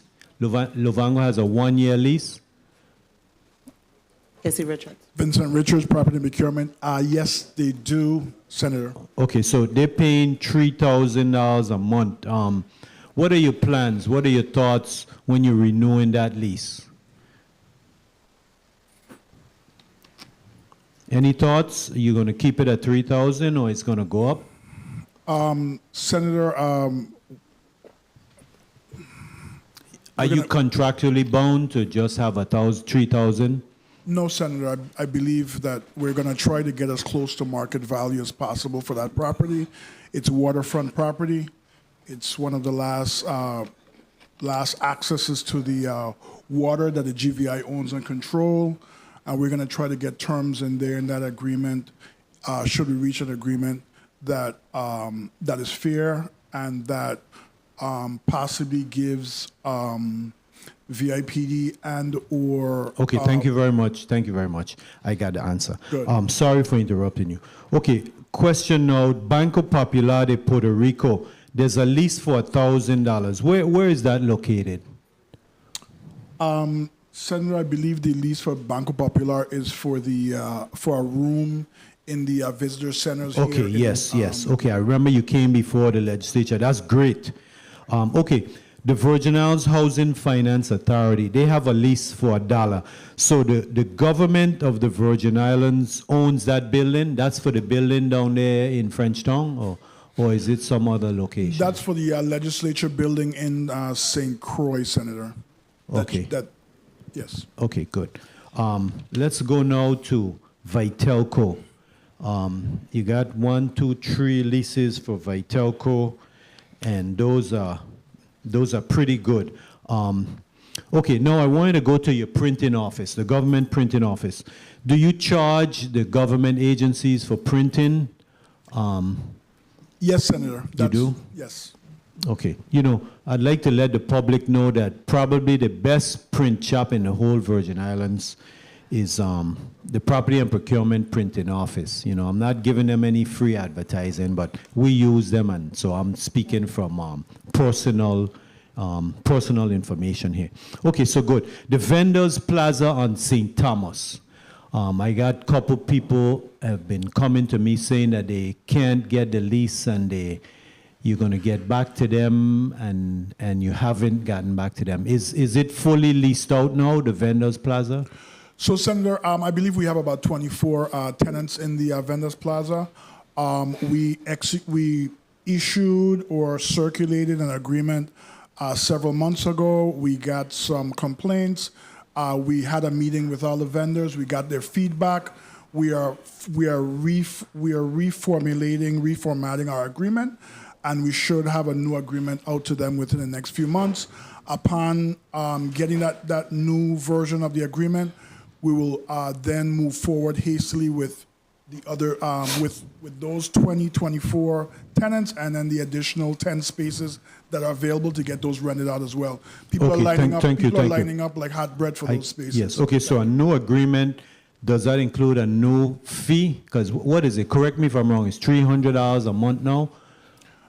We're going to be adjusting the fee slightly. Down or up? Downward, slightly downward. Okay, good. I'm glad to hear that. Now, St. John, the area where the new Vendors Plaza. Give me an update on what's happening with St. John, because the people that are there now are paying the checks to who? Give me an update on St. John. Which new Vendors Plaza are we talking about, Senator? The one over there by where they have the car rental agency. I don't want to call the name. We have several car rental agencies. 1 minute. The one on the left side of where the St. John Festival Village will be. Okay, you're talking about number 1A St. Cruz Bay St. John. What's the question, Senator? No, give me an update, because the last time you gave us testimony that you you had plans to change the arrangement up there. Give me the update. What's So going on? we leased 1A Cruise Bay to a developer that has since become the master lessor, that has spent tens of thousands of dollars cleaning up the place, lighting the place, controlling the property. And the subtenants that we had there before are now tenants of the master lessor and lessee, and then we're in negotiations to develop a long-term agreement that brings a plaza there for for local vendors. Okay. One quick follow-up. On the agricultural land leases, are all of them, how much is it, the leases annually? The majority of I them? believe up until recently was codified, the rate was codified, I believe, at $200 per year per acre. But recently, the previous legislature allowed for that structured rate to go away. We have solicited feedback from the Department of Agriculture in terms of what their new rate structure is going to be moving forward. My last emails I saw, we haven't gotten back feedback from the Department of Agriculture yet in terms of what they want to do on the fee structure going forward. Okay, thank you very much. My time was called, Mr. Chair. Thank you for your leniency. Thank you for your leniency, Mr. Chair. Good. Senator Carla Joseph, you're recognized for your 7 minutes. Thank you so kindly, Mr. Chairman. I will try my very best to stay within my time. A pleasant good day, everyone, and I really appreciate the hard work from the Department of Property and Procurement. Kudos to you and your team. I want to dive into some really, what I think is pertinent questions. Let's go on page 3 of your testimony. You said under transportation, you're currently in progress with certain items. Can you just place timeline on you have internally to complete these items? The reconciliation of fiscal year 2025 GVI vehicle inspection and registration process. Yes, Senator. The reconciliation is just about completed, so that should be done by mid-March. Okay. Most of the cars, these are just the remnants of those vehicles that did not come in. Okay, good. Now, we're talking about that internal pilot testing of the draft vehicle operator and use policies and procedures. What's your timeline to complete that whole internal review and testing? So our rollout is contingent on returning the document back because there are unionized employees as well. There are some requirements in there for them to sign documentation, et cetera. So we are waiting for the feedback from the unions, et cetera, before we can begin the rollout. It will happen automatically. Okay. Now, did you give the union, Sam, a time frame to review and to submit the information to you? I can't say that a specific timeline was given, but we have done follow-ups. Right. So just a recommendation in your work method and how you approach, give timelines. Because if they don't meet this timeline for this vital mechanism for you and for our taxpayers to control the use of the vehicles, they would never do it. Give those timelines and be sure to stick to the timeline. That's part of the enforcement. So I'm hoping that you have given the union some timeline to give you back some feedback. So again, let's find out when they are supposed to get to you regarding their internal implementation and their review. So, Senator, I need to make a correction. Mm-hmm. It is with the Department of Personnel and Justice. Okay, good. And when are they supposed to get it back to you now? Same thing. We have not set a hard deadline, but we did express our need to have the policies out 2025. Okay, so you're January saying of 2025. Okay, January has gone. Correct. Okay, so what is your next step to assure that you get these policies and procurement? We are following up as we speak. I understand, but you're not giving a firm time, Commissioner. You have to have those internal controls for yourself to hold people accountable.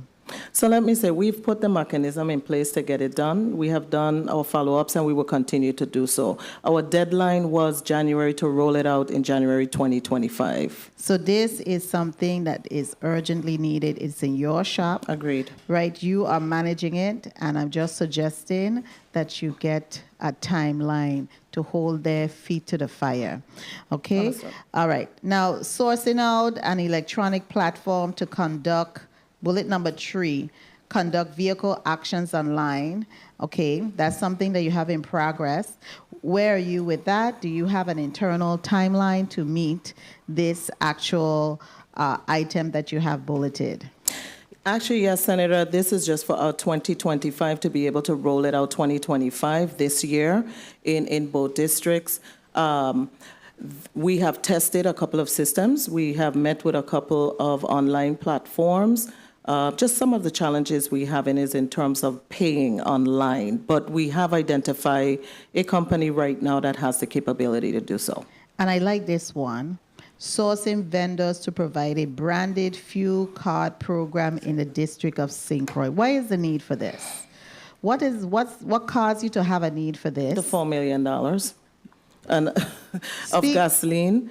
$4 million. The cost of gasoline, but mostly for management and for our ability to really do the audits we need to do, the check and balances in the system, and to create more efficiency, not just from my team as well, but on the vendor side of things. Okay, because it always raises a red flag for me when we are talking about credit cards, because we have some human beings who have misused credit cards. But you're saying, so for a branded fuel card, it's a fuel card. So how is this fuel card you envision going to be used? Okay, so it's not a credit card. Okay. The fuel card system, what it does is rather than using coupons, okay, it removes the paper from the process, and it creates an electronic reporting every time they go to the gas station. Anyone that has that card goes against the account, etc. So it's a more efficient way of managing, just an e-process. Okay, so does it tie in? Explain it to us and how it would work, or how you your system in place for this to work, because we want the vendor to get paid timely. Absolutely. But we also don't want the process to be abused. Okay, yes. So tell us what safeguard, and I have a whole bunch of questions, but this is vital, how you are this fuel card is going to be used, this fuel card program. So basically how it works is all agencies gets a fuel card. Is distributed a fuel card from the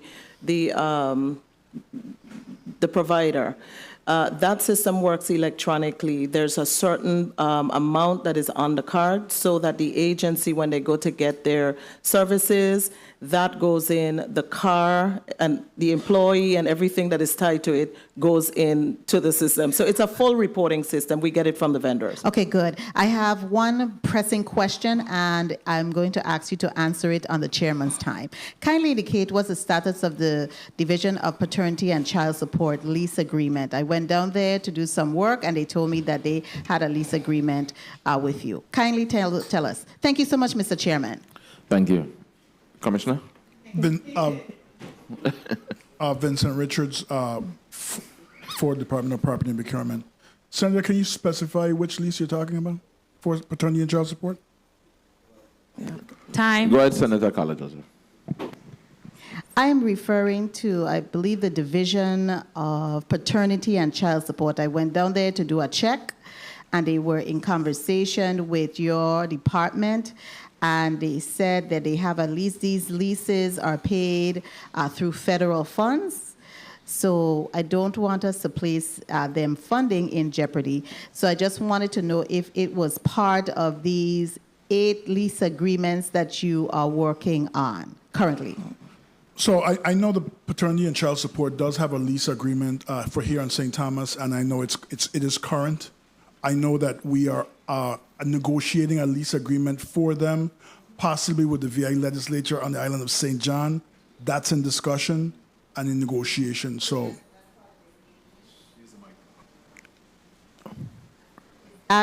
thank you. Is that part of this 8 lease agreements? No, it's not. Okay, how is it that you didn't include that? Well, the The 8 lease agreements is for lease agreements that are basically been ratified, signed by all parties, and are in the pipeline to Department of Justice, the Governor's Office, or the legislature. What you're talking about, the space management issue, we have dozens of leases that we're negotiating or discussing. Okay, so we need to get some real clarity on the number that you have in the pipeline, because this sends a skewed message in the commissioner's report that there is currently pending at DPP 8 lease agreements. It sends a skew that we need to know the full gamut, how many you're working on as well. I'm going to request that through the chair. Kindly provide us with the number of leases currently that are being worked on by the department. Thank you so much, Mr. Chairman. I don't consider that being going over my time. Thank you, Senator Joseph. Commissioner, as it pertains, let's go back to the line of questioning that it pertains to the vendor card, the gas card. I know in St. Thomas we have the vendors total. Yes. What's the challenges on the island of St. Croix being that we have different local owners of these stations, and we don't just have one franchise that we could go to? There are challenges in that? Senator, I would say the challenge that the department has is that not only have we met with all of the stations on St. Croix to have a discussion to find out why are you not bidding on the project. We've asked, some have shown interest, but when it comes to the bid, no one bids on the project. And we've sent it out about 3 times. Initially, when we send the RFP out, we did have some that says, I can provide the gas, but not the system. I'm not ready to roll the system, but the government, again, that was not optionable. Whether or not we're going to get a gas coupon system, it was the government's decision to have both, the gasoline and the card system. So that was a challenge. All right, Senator Kenneth L. Gittins, you're recognized for your 7 minutes. Thank you, Mr. Chair, and good morning to all again. Commissioner, it seems like you're in the seat today with these austerity measures. I keep asking about austerity measures when the governor's financial team was here, but I see it's going today. You are, let me go back to the e-procurement system. On page 2, you spoke to that and said that it's in live production, but you're experiencing some technological problems just to the point before checks are printed. How long has this system been live? In the live system, in the live training, again, this is in the live testing system. You said live testing, but live, okay. You said live production, but how long has this been? About 6 months. I will 6 months, okay. So how long is it going to take the system or take you guys to fix this problem? We have a deadline. I'll let my CPO speak on that, Mr. Thomas.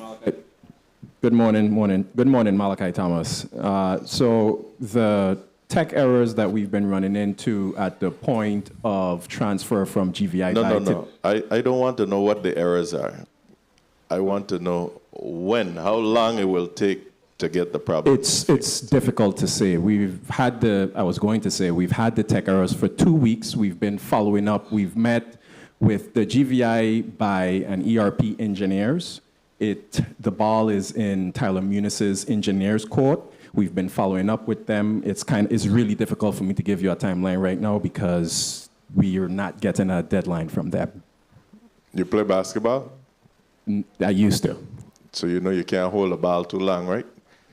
Yes, I will say that we are exploring and executing all actions that we can take to follow up, to push them to fix it. All right. And Commissioner, you and your agency are charged with the responsibility of the contractual process for the government of the Virgin Islands, specifically the executive branch agencies, as you stated. Now, I am truly concerned with our contractual process. And I'm concerned for your agency as well. We see what's going on at the national level. All the watchdogs, or at least 18 of those watchdogs, were fired. And we don't do a good job in policing ourselves here. How many attorneys do you have within your shop to review all these government contracts? You stated in fiscal year 2024, you completed about 407 contracts. How many attorneys you have to review these contracts? 1. Wow. How many attorneys are you budgeted to have on board? I have 1 more attorney. So that will be 2. That will be 2. Still insufficient. It is. So where do you get your assistance from with the review, the legal reviews for legal sufficiency and these contracts? Outside of the 1, none, sir. Outside of the 1, none? None, that's correct. So not even the Attorney General's office? Well, the Attorney General's office have their review after the attorney at DPP does the review and submit to the Department of Justice. All right. I'll be looking for, you need to put in for more attorneys. This is truly concerning and troubling. Now, you're also the custodian of all government contracts, you would say, correct? Yes, sir. So do you have a copy of the Polly Joseph Stadium contract? I received the request, and the team is putting it together. You should have it today. So, okay. So your answer to my question is yes? Okay. Yes, sir. Yes, sir. So you'll be submitting that today? Yes, sir. In addition to that submittal, I'm also asking for a copy, for you to provide to this committee, a copy of the DNS trucking contract for the storage of wood at the Alexander Henderson School in St. Croix. There should have been a contract in place as well for that. Can you submit that to us? I will look into that. I'm not certain that we have that. DNS? You said, Senator? DNS trucking? DNS. Oh, DNS trucking. We'll look into it, Senator.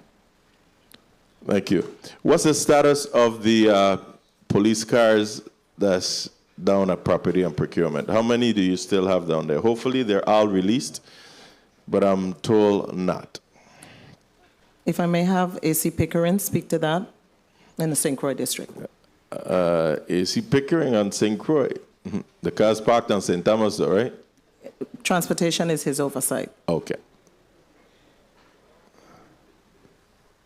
Hi, good morning, AC Pickering in St. Croix. 1 minute. That's you. Welcome home. I didn't even realize. 8 to 10 cars they left on the St. Thomas motor pool. I know as of last week, there were 2 that were transferred over here to St. Croix. So they're not completely gone. And so we will continue to follow up accordingly to ensure those cars are moved. Welcome home. How long you been here? Just about 6 months. So I'm getting my feet wet. Okay. And being introduced to the GVI. And those police cars been parked up there just about 2 years. Commissioner. I understand. Okay. How soon are we going to get those cars out? I know my colleague had to buy battery and all kind of thing, donating to the police department to get those cars out of there. I mean, what's going on? The tires had dry rotted, all kind of thing. What's the real problem to get those cars out? If I may, Mr. Chair. Go ahead, sir. From my knowledge, Senator, I would say there were some issues with completing the internal systems that they had for the alarms, etc. The contractor to get those systems, the cars completely customized. I think that was the issue, the customization of the vehicles for police operations, the handles, etc. So you think that this will be addressed sooner rather than later? Are you having these conversations when you have a cabinet meeting? No, I have not had the discussion with the cabinet, but with my colleague. All right.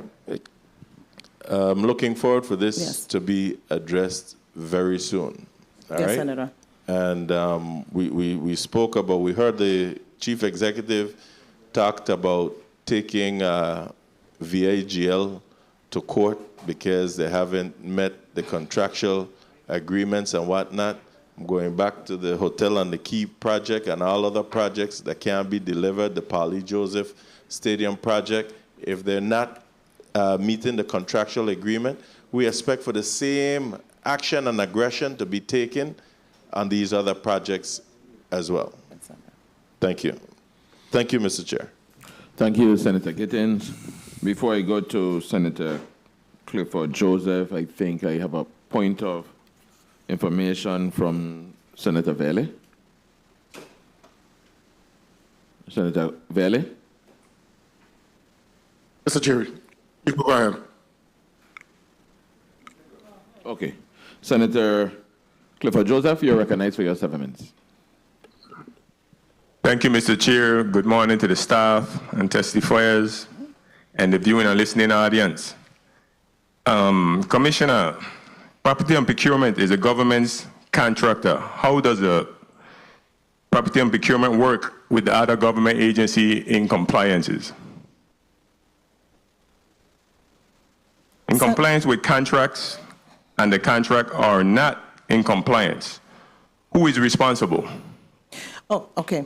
Thank you, Senator. So if a contractor fails to perform their task, we receive notification from the user agency. Once we receive that communication from the agency, then we provide guidance in terms of whether or not the company met to inform the vendor that their services were insufficient.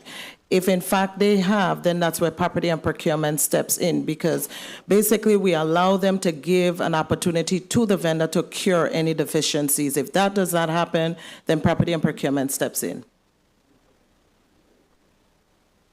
So, again, when you guys working together, at what point do you step in to make sure that the compliance is met?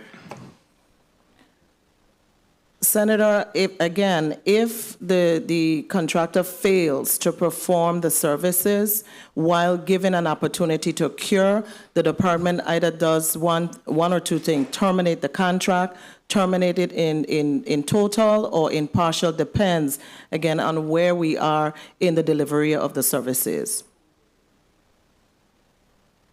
Okay. Thank you for your response. Yes, sir. Is the GVI moving towards standardizing its fleet? For the most part, over the years, the government fleet is basically standardized. There is one supplier in the territory, and those vehicles are standardized. Okay, so are we working on maybe now with the different agencies, since we standardizing, maybe to create like a mechanic base and have everybody train up to the same standard so we could create a efficient vehicle fleet? Well, Senator, we would love to do that. We have in the past worked on it. We would have to hire the team to specialize and to do that and to build out something of that value. But absolutely, it's something that we can move forward, have a discussion in. So presently, who trains the employees on working on these vehicles? Do they go back to the car dealer? What's the protocol right now? So right now, again, it depends on the service. We do not provide full technical services. They're under warranty. They go back to the dealership for the services that are necessary. The Property and Procurement will provide things like maybe a tire, maybe oil, oil change, but it depends on what the services are. Okay, thank you for your response.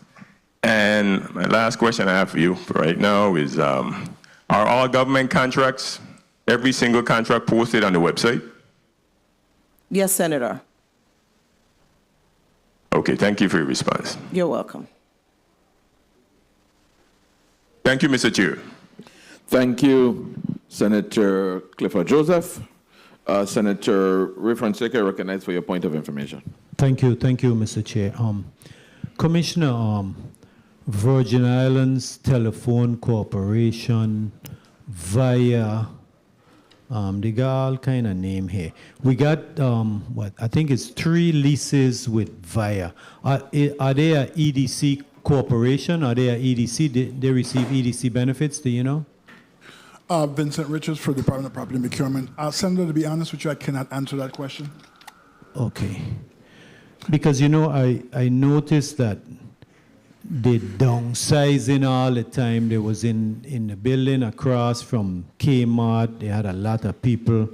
They downsized. They went over into mall. They downsized. I wanted to know if they're required to actually have Virgin Islanders hired, or they're gonna have it outsourced. Because a staff member of mine was just telling me that he had a little problem and they refer him to Guyana, I think, Guyana someplace down there. Okay, so the leases for Virgin Islands Telephone Corporation are via. The one here, which is the one out in Tutu? Which one of these here? It's 4 of them. When you say Tutu, Senator? The mall, Tutu Park Mall. They got T0052, C009, C04, or J004. Which one of those is for the Tutu Park Mall? So, Senator, the company leases property from the government of the Virgin Islands. One is for tower space. Some may be for our office in St. John. And the third space escapes me right now. But just to answer your concern at first, or your question, the names are different because they have different divisions in the company. And at different times, the company was named differently. So that's one of the reasons why the names are a little bit different. Out in the mall, the government do not lease any property at the mall from the Virgin Islands government.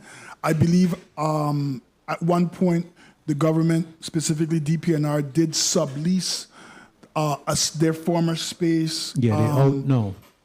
Correct. The Department of Planning and Natural Resources did sublease a space from them, and that lease is being negotiated. And the Department of Planning and Natural Resources will be leasing directly from Tutu Park Mall. Okay, thank you, Mr. Chair, for the time. Thank you, Senator Fonseca. Now I'll recognize Senator Alma Francis Heiliger. You're recognized for your 7 minutes. Good day to my colleagues. Good day to the people of the territory. Good day to the testifiers.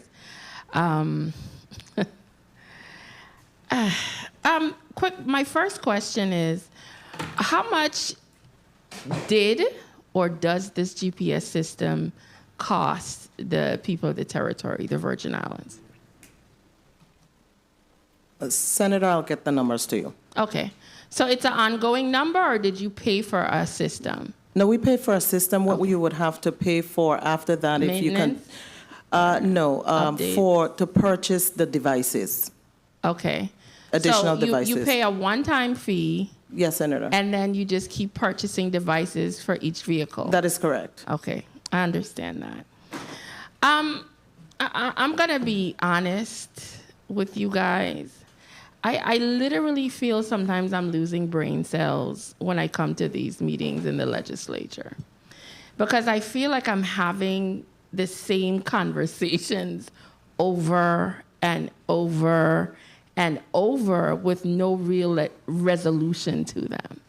Now, I applaud you guys for attempting to create policy, but prior to you being here, I've asked this question in regards to vehicles and several of my colleagues like about 5 or 6 times, and I've been here 4 years.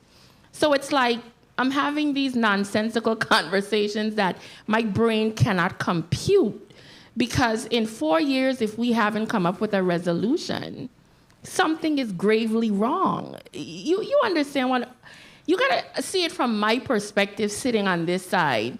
And I'm excited when you guys come, because I'm expecting solutions, and this is no longer an issue for us to now focus on something else, but we're still having the same conversations.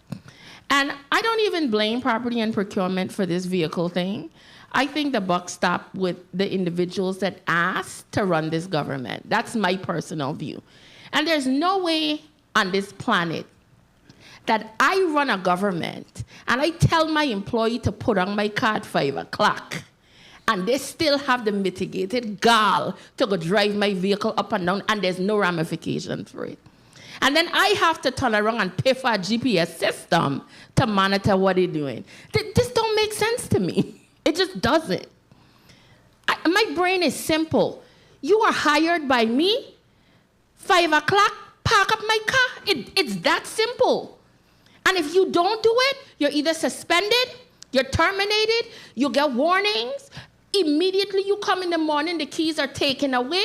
Those are basic things. I shouldn't be having these conversations for 4 years. And then these things now become distractions, because the major issues that we really have in government that have to be tackled, we have to be sidelined by vehicle conversations. Like this makes no sense to me. But if we as a body, we gonna keep having them, knock yourself out. It's kind of silly to me at this point. I wanna ask, when it comes to property and procurement and how you guys monitor your tenants, give me an example of a tenant that, what is your most grossly egregious tenant? I'm not asking for names. How long have they not paid their rent for, and how do you tackle that? Vincent Richards for the Department of Property and Procurement. Senator, good question. We have one tenant that, I've been at the department now for 9 years. I have one tenant that hasn't paid rent for 10 years. We have gotten a notice to quit, and then from the territorial court, the tenant then appealed to the Supreme Court. Mm-hmm. Up until recently, we got the Supreme Court ruling that ruled in the GVI's favor. Our department is now moving to basically execute that writ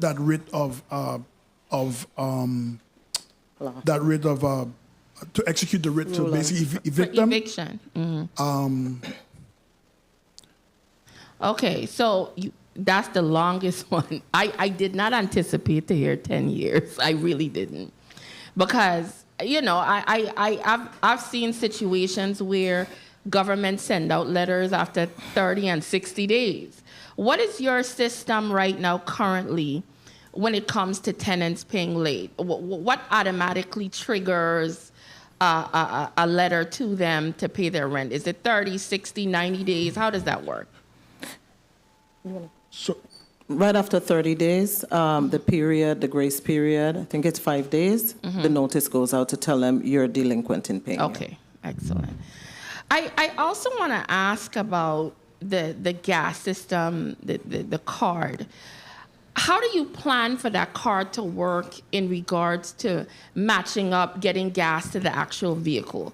Because I'm visualizing what you're saying and somebody walking in and presenting the card, but how are you to know that that gas is actually going into the government vehicle versus somebody else's car outside next to the pump? How does that work? So a part of the agreement, thank you, Senator, a part of the agreement as well is that the service provider has a responsibility to do that check and balance. However, 1 minute. The card itself is tied to the number of the vehicle, the VIN number. Okay. So when they take that vehicle in, they have to provide the VIN number, the mileage at the time, and employee number. So who has to do that? The employee? The person, yes, the employee that is driving the vehicle. And then you're putting the onus on the business to go out and verify it? Well, they see it in the cameras. They look at it by camera. I've gone and picked up gas I've been driving since I was 16. So I have seen government employees come in with the coupon, and all they do is take the coupon and pump the gas. And I could tell you for a fact, I have witnessed where the car outside that got the gas wasn't a government car. And that's the reason why I specifically asked you that question, because I've seen it for myself. And that is part of where the problem lies. How are you going to tie up time? Because if our goal is to clean this up, there has to have some other mechanism or something to guarantee that that gas is going where it's supposed to go. Mr. Chair, could I just finish my last statement quickly? Complete your thoughts, Senator. Thank you. I wanted to just finalize quickly when it comes to the vendor performance forms. Is it an electronic document or a form they have to print out and fill out and then turn into you guys for analysis? So everything is electronic.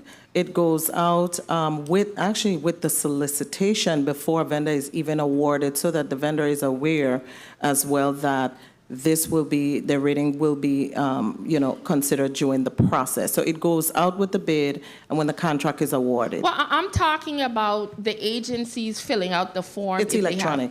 So they could go in like a PDF? Is it a web-based system? How does that work? It's just an electronic document. Okay. So once they fill in like the like a PDF, passports, those things. Okay, yes. I got it. And just to quickly wrap up, do you find that how that's working, is it efficient? Because from my perspective, property and procurement is the one that is signing off on all of these contracts. Then it goes back to the agencies who are now monitoring the contracts. There's no guarantee, in all honesty, how efficient these agencies are actually monitoring these contracts. And if you guys are the ones signing off on it, there has to be something more cohesive or structured to make sure that you guys are always in the loop. Because to take on the responsibility to be the signature, and then the ball is dropped depending on how an employee chooses to monitor a contract, it shows how we as a government could be losing quite a bit with no real mechanism in place for true monitoring. And that is a bad thing from my perspective. What are your thoughts on that and potential ways to improve that? Oh, absolutely. Senator, we share the same concerns. As you could imagine, when sometimes projects go south, it's property and procurement, it's dumped at property and procurement, and our ability to really be able to determine whether or not these are deficiencies that we failed to perform. Did you provide the resources you needed to provide on time? It's a challenge. So we have to deep dive into those things to ask those questions. I don't know of any state where the contracting offices monitor an agency's performance. I don't see any of it. What we sign off when we execute that contract is what we're saying is that the procurement was prudent, the rules and the regulations were followed, and we execute those contracts. The agency has the responsibility to certify those payments, sign and says we have received the services, the contractor is performing accordingly. This is why we're providing more contract management training. Okay. Thank you so much, Mr. Chair. I appreciate the additional time. Thank you, Senator Alma Francis Heiliger. Senator Kurt Vele, Majority Leader, you're recognized for your 7 minutes. Senator Vele, Sinquoy. Thank you, Mr. Chair. Commissioner, does this GPS system that you spoke to, does it generate a report? It does, Senator. And are you sending that report to the respective departments and agencies? We don't send the reports out unless it's requested. Okay, then how are those departments able to monitor exactly what is taking place if they don't have the information? And I ask this question because 24/7 you're seeing government vehicles on the road. So I know that it's just literally a lack of monitoring, a lack of oversight, and department heads is literally a free-for-all now in terms of government vehicles. So I'm wondering, since we have this GPS system, why are we not using it to be able to provide more efficient models for departments. You could generate exactly how much miles each department has put in their vehicles, and that data could really be utilized to be able to fix the issues that we have. I agree, Senator. Thank you. In reference to, let me get easy ones out. Do you believe that the department should still be handling agricultural leases? Vincent Richards, Department of Property and Procurement. Senator, I think that's a good question. Sorry, just speak into the mic. The Department of Agriculture does not have the necessary capacity to process those leases. Okay, but hold on. That's not what I asked. I'm asking, do you believe? So the answer is no, Senator. PMP should. Okay, but then we need to develop the capacity within Department of Agriculture, because sometimes a lease for $100 a month for 5 acres, and you got to wait for it to go through PMP. To me, it doesn't make sense. So it's something that we need to work on, colleagues. I know you spoke in your. Go ahead, Mr. Richards. No, I was going to say, Senator, or you can fund the Department of Property and Procurement to process those leases for you. Provide us with funding for additional attorneys and lease specialists. I know in previous legislatures you were critical in getting us additional capacity, and we did increase our proficiency after getting those funding and those additional bodies. Thank you, and good pitch. I know we have assisted PMP for a number of fiscal years, and definitely we need to take an overall look as to what we need to spend to make sure that this process of getting these contracts executed are done on a timely basis, which results in the government of the Virgin Islands generating revenues.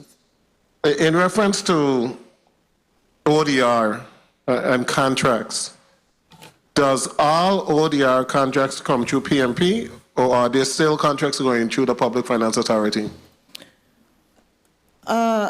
Senator, all of the disaster recovery projects outside of the bundles all go through property and procurement, all disaster recovery projects. Outside of the bundles? Yes, that is correct, Senator. And the bundles are where the real money is being spent. Because the bundle for the schools in St. Thomas, I think, is a couple $100 million, over $500–600 million. Correct. So you're saying that the major projects are not going through PMP? Yeah, the bundles, Senator, yes. Those bundles are not. However, I'm sorry, The Senator. bundles are the major projects. Is JFL Hospital going through PMP? No, Senator. Okay, so and that's a $800–900 million project. So I'm seeing that you're handling the small stuff, and the bigger stuff is going through the Public Finance Authority outside property and procurement. I don't know if that is a good thing, because I really believe that we do have a Department of Property and Procurement, and every single contract should go through PNP, and not some going through PNP and then some going through the Public Finance Authority. There's something a little off with that. Did the hiring of the super PMO, did that go through you? Or that went through the PFA also? It went through the PFA, but we are also a member of the Super PMO, Property and Procurement. Okay, because I know that a case was filed by a company in reference to the evaluation committee going with the higher contract, which was like $90 million more than the next bidder. Yes, Senator. Okay, and I have some issues with that. I guess that would be resolved in the court of law. I heard you say that you're not sure about Alexander Henderson School, but in essence, you don't have a lease for Alexander Henderson School because it never came to PMP. Is that correct, Mr. Richards? Senator, there is no lease agreement for Alexander Henderson School at the Department of Property and Procurement, Senator. And is that the only entity where lease agreements can be held? Repeat the question, sir. Is the Department of Property and Procurement the only entity where lease agreements are formulated and executed? The Department of Property and Procurement is a custodian of all government property and do execute lease agreements on behalf of the government of the Virgin Islands, Senator, yes. So hence, there's none. And in fact, Alexander Henderson was rented to private individuals for no more than $1 per year. They gave away a government property, a school that could have been revitalized. 1 minute. Was literally away through a MOU, one that I brought up on this floor, and it still continued on.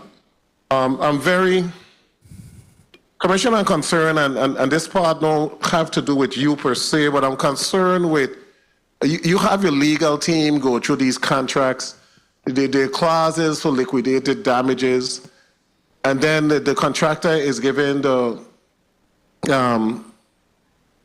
ability to start the contract. Access, I'm forgetting the term right now, but they're given the green light to start the process. And then they're given the green light, and Public Works just continue to give extension after extension, like the Polly Joseph. You know, you have 2 to 4 individuals working there, and the department just continue to give extension after extension. And then the contractor comes and say that, well, you owe us $2 million to delayed contract. Time. Did they even have a discussion with you in reference to that clause in the contract, that there's a possibility that this government could owe the contractor monies? Was that discussed in a roundtable meeting, or who made that decision? Senator, in terms of the liquidated damages, or if the contractor owed the government, I can't say that I've had that discussion to that regards. I do know there has been a concern for the delays and whether or not liquidated damages can be applied while the contract is current. So I am aware of those discussions. Okay, but I got to close by saying the government of the Virgin Islands, the reason why PMP execute contracts is to make sure the contracts are legal and that they're able to be completed by a date certain. With these ODR funds, and now we're finding out that the super PMO isn't going through, the bundles are not going through you, but they have a drop dead date, which is 10 years from now, or it reverts back to the 10% that we would have to pay in cost share. So it's very important how those contracts are set up and executed. And I really don't believe that we need to continue the process of having these contracts go to the Public Finance Authority without no input from PMP. I really don't believe that. I think something doesn't look right, and we have spent a lot of money to make sure that PMP has the capability to be able to execute contracts, and they must be a part of the process. Thank you so much, Mr. Chair. Thank you, Senator Vele. Point of information, Senator Alma Francis Heiliger, then Senator Ray Fonseca. Senator Heiliger, go ahead. Thank you. Good afternoon to my colleagues and the testifiers. I wanted to ask a question in regards to the leases for agriculture. And I just need clarity because we have had the agriculture commissioner here before us. And one of the major issues even the farmers had said that they had issues with was getting actual leases from the government. And the commissioner had stated that because there were some problems with how long it takes for some of these leases to be processed, it caused a problem with some of the farmers to even go to the bank and get assistance if they wanted to get funding to expand their farming business. And the commissioner did share that what they do at agriculture is give them, I believe it was called a letter of occupancy or something like that. Now, could you please, for the record, because I'm trying to understand what you're speaking about processing the leases versus what he said about actually getting leases, the time it takes to get them, and these letters that the farmers just could utilize to occupy the land and can't utilize to go to the bank to get funding to expand their farming business. Thank you. Vincent Richards, Department of Property and Procurement. Senator, we have been before this body several times. I believe last year we may have processed about 4 agricultural leases. And basically, when they are completed, when they have submitted to the Department of Property and Procurement a complete package of a checklist that documents that we supply to them. Then we then review their work and bring it to you, or we review their work and then forward it to the Department of Justice and the Governor's Office, then to the legislature for final consideration. That's how it works currently.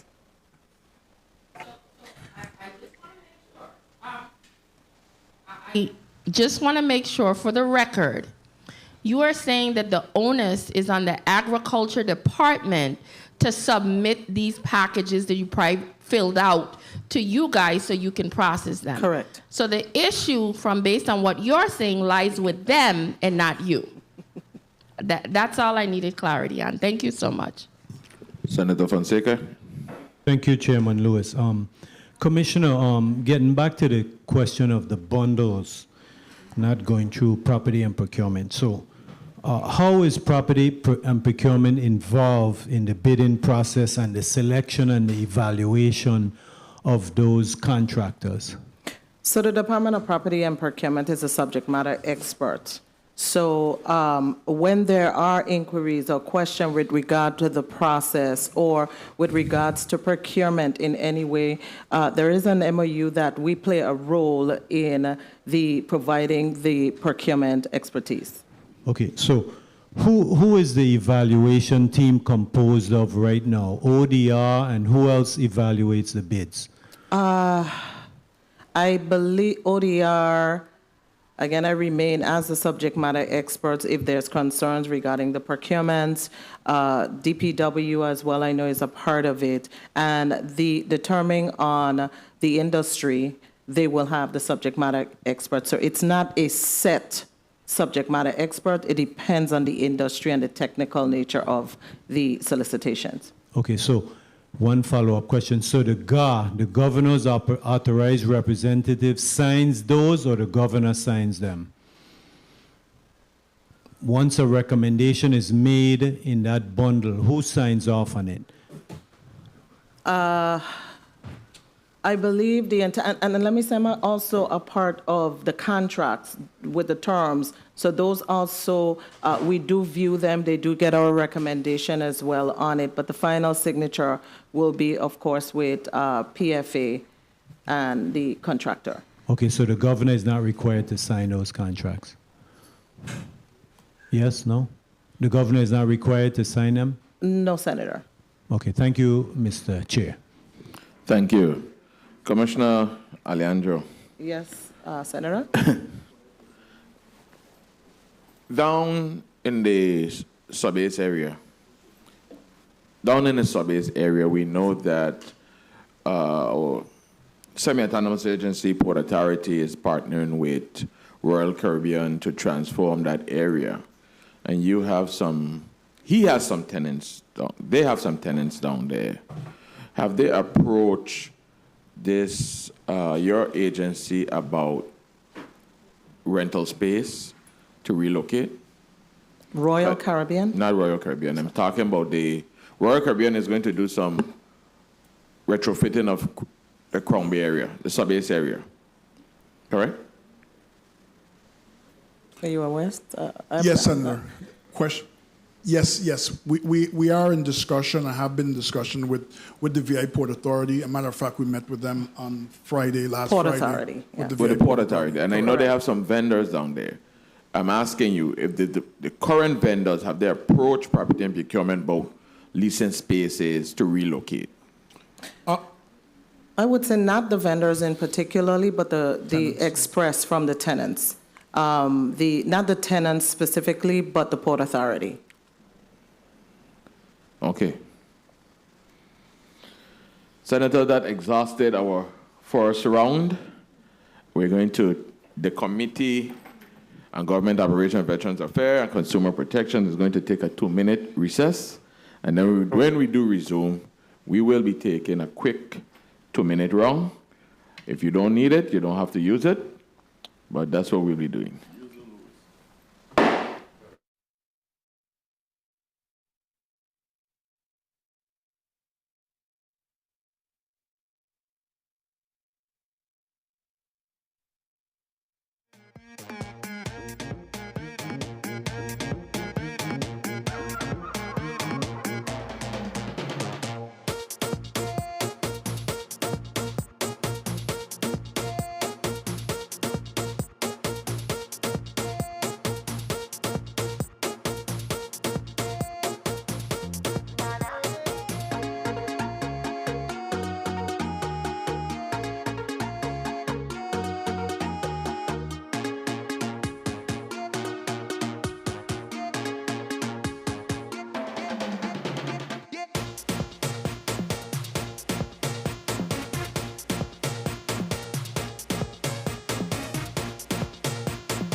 Committee on Government Operation, Veterans Affairs, and Consumer Protection is back on the record. Commissioner Alejandro, we're going to do, colleagues, sorry. We're going to do a quick 2-minute round again. If you don't need it, you don't have to use it. But here we go. We're going to begin with Senator Marvin A. Blyden. You're recognized for your 2 minutes. Thank you, Mr. Chair. And I have 2 questions, and they have to do with leases, and they're going to go to Assistant Commissioner Richards. These 2 businesses actually assisted, number one, with doing the hurricane and with the recovery and moving forward. The first one I'm going to ask you about, Assistant Commissioner Richards, is the People's Station, Lucky 13. What's going on with their lease? Because I've been working with you and the principals at the radio station to assure that they continue to be into existence in the next distant future. So speak to that briefly, please. Where are we at? Good morning again. Vincent Richards, Department of Property and Procurement. The subject lease for PEO Entertainment has been ratified by the Department of Property and Procurement, forwarded to the Department of Justice, and is somewhere between the Department of Justice and this body for full consideration. Okay, thank you for that. And the second one is 1 minute. The furniture company that made these furnitures in this body. I know the last time they came, we had some challenges and some issues, and we did not move forward at the time. What's going on with that property? I know it has something to do with the new proposed building for DOC. DOC. So can you speak to that, please? That's very important because there was some real important information that came forth, and it's a lot of equipment, over $1 million worth of equipment. We did a tour of the property. So can you speak to that, and what can we do in the future to avoid these type of situations? Speak to that, please. I'm going to be very careful. We're taking a two-prong approach to that. We are trying to support and support the business in terms of trying to find them an alternative location, but we are also moving forward with we are assisting in trying to locate a alternate location for them on GVI property. We continue to also encourage them to look in the private sector as well, but we're also moving ahead with trying to secure the property for the people of the Virgin Islands. Okay, if I may, Mr. Chair, it's important. You say trying to move ahead with securing the property for the government of the Virgin Islands, which I understand, but at the same time, this is a company in the Virgin Islands that actually has been assisting with the recovery, number one. Number two, they have many employees that are Virgin Islanders. Number three, I know you're going to have a challenge with relocating those individuals because of the size of those machines and the amount of machinery they have, which is specialized equipment. So I believe we need to have some further discussion behind closed doors to see how we can really assist these individuals moving forward, because it's a challenge. But I just wanted to know where we were at with that process, and I thank you for working with them. And I look forward to having further discussion. You may.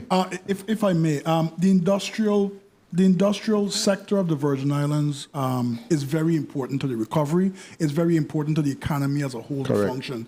Some of it may not be cute or pretty, but it's critical for a lot of things that we don't see to make the economy work as a whole. So we are sensitive, and we're going to continue to assist in any which way that we can. I appreciate that. Thank you, Mr. Chair, so much for the leniency, and great meeting. Thank you so much. Thank you. Commissioner Alejandro, I mean, now it wasn't in your testimony, but we had the discussion earlier about your limited staff. With all what's going on and what's pending on the horizon, have you looked at your different processes you have and things to see how we could have streamlined certain things to make things easier and better? You know, we're not working harder, we try and work smarter. Tell me.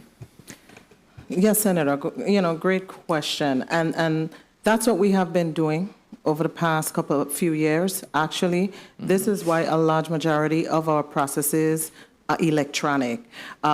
Being able to remove the administrative burden and the waste in the process, the duplicacies of effort. So I think we're ahead in terms of doing that, improving the processes, reassessing it, even proposing legislation, as we were here just late last year, to be able to do that. So we have been working on that, and we continue to do it.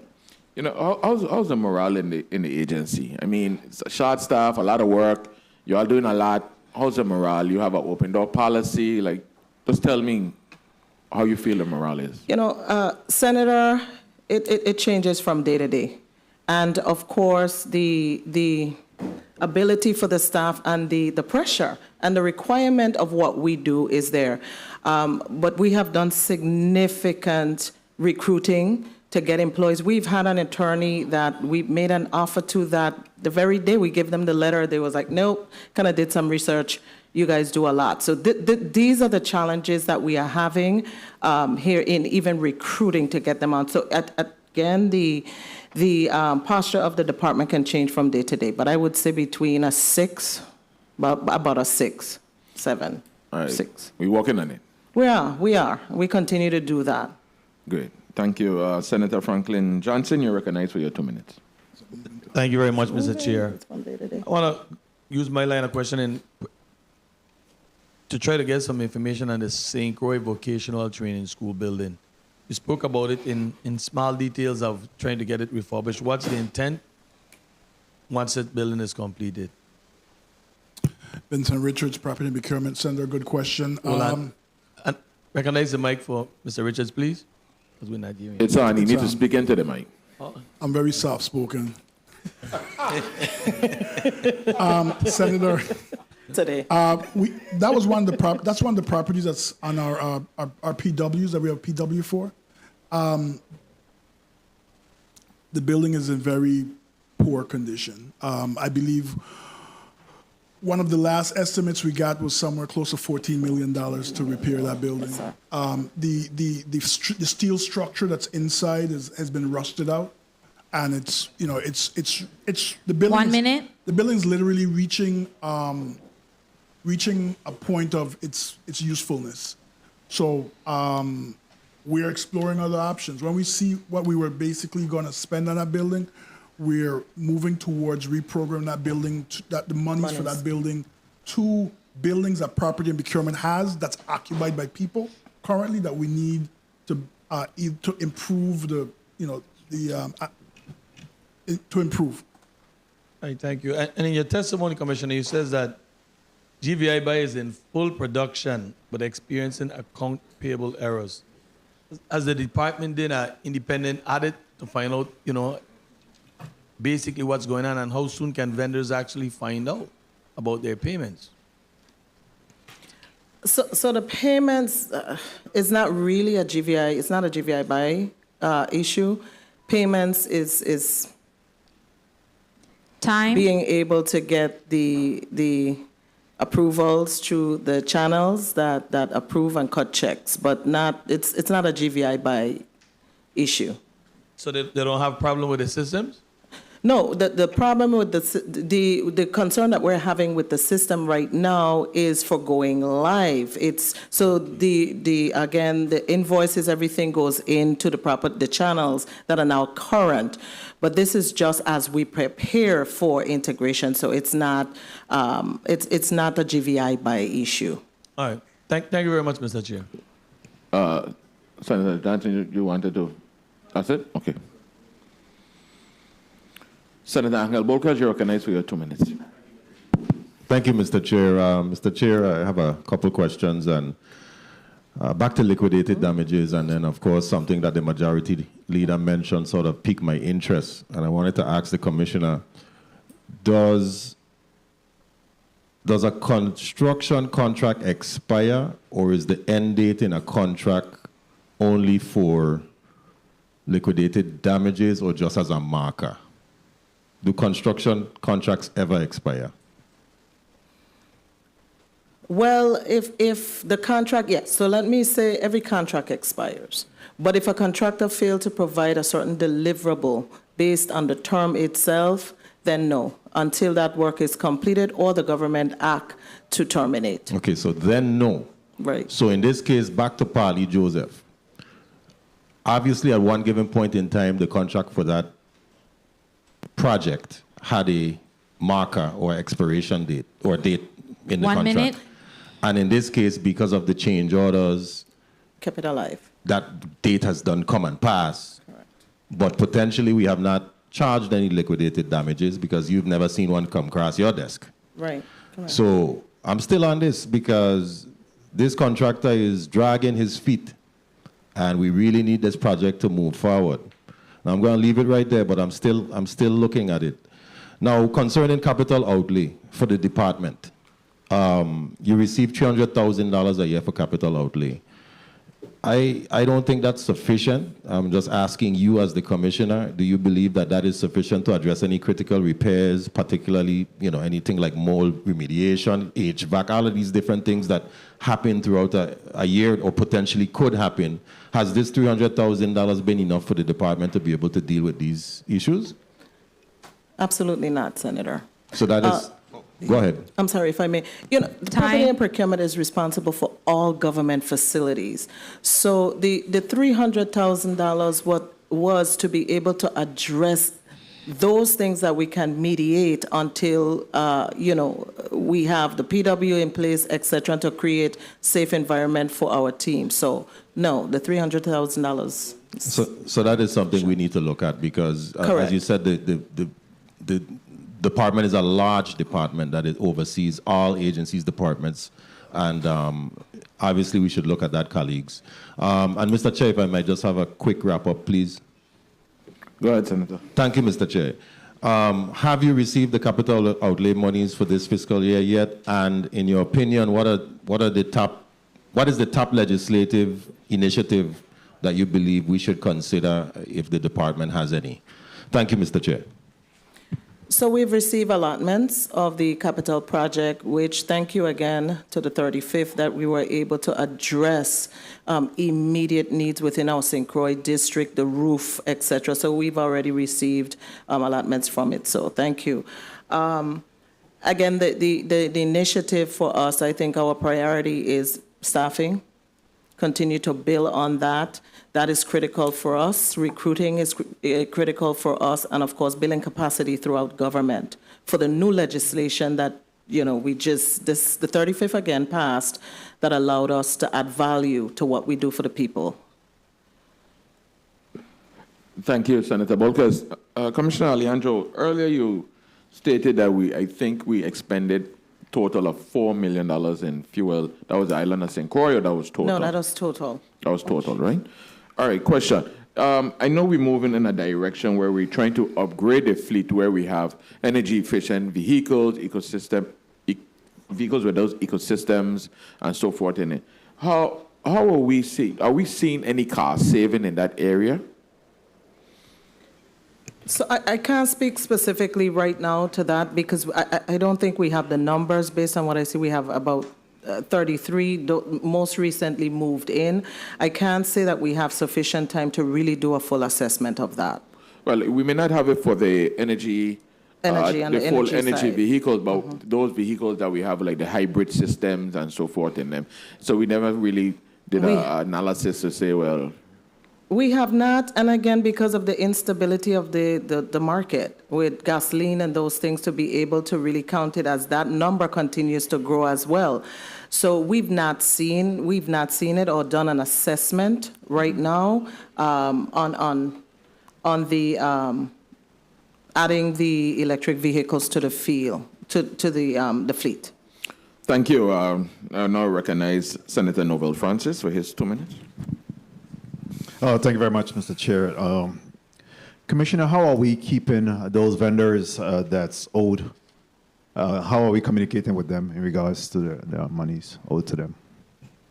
The Senator, we continue to, we speak with them just about every day. We communicate and we work with the Department of OMB and Finance to ensure those payments and to send them in. But they are aware. We have educated them on the process, a matter of fact, just last week, on how payments are made and the process that they go through. And how are you prioritizing those payments? Well, the payments are prioritized, as you know, our central stores. our ability to purchase goods and those things that the agencies needs for operation. To make money. Correct, correct. So we do prioritize them based on that. What are you doing to address some of these shuttered schools and other government buildings that fell in disrepair? 1 minute. Vincent Richards for Property and Procurement. Senator, good question. We have doubled our effort, and we have been given a mandate to start to bring properties that are not specifically under Property and Procurement's control back into our control and start to engage developers and some of these contractors that are looking to take on some of these large contracts to improve on some of these properties, use them for a specific amount of time, and then give them back to the Virgin Islands as well when these projects are completed. So we've just tripling our effort to bring them back into our fold and get them out there, and you'll be seeing them soon. And it's not going to just be one property. You might see leasing opportunities come down here that has multiple properties on them to be developed and repurposed shortly, within the next couple months. You run out all my time with a story. Complete your thoughts, Senator. All my time you run out with a story. Complete your thoughts. Commissioner. Senator, and I wanted to say too, I think the community have been really happy about the 35th approval of reducing the subleasing. So that as well, thank you, senators, for adding value. That as well has made our properties and investment in our property more attractive to them. Continue along that line. I was the bill sponsor and Act 8954. Is there any modification that's required now that they have put that in place? Any modification to Act 8954? Reduction of the appraisal values. So, Senator, I know we were here before talking about the reduction of the amount of appraisals is necessary. I remember getting tremendous amount of pushback while we were here on the floor. I was very muted in my feelings that day.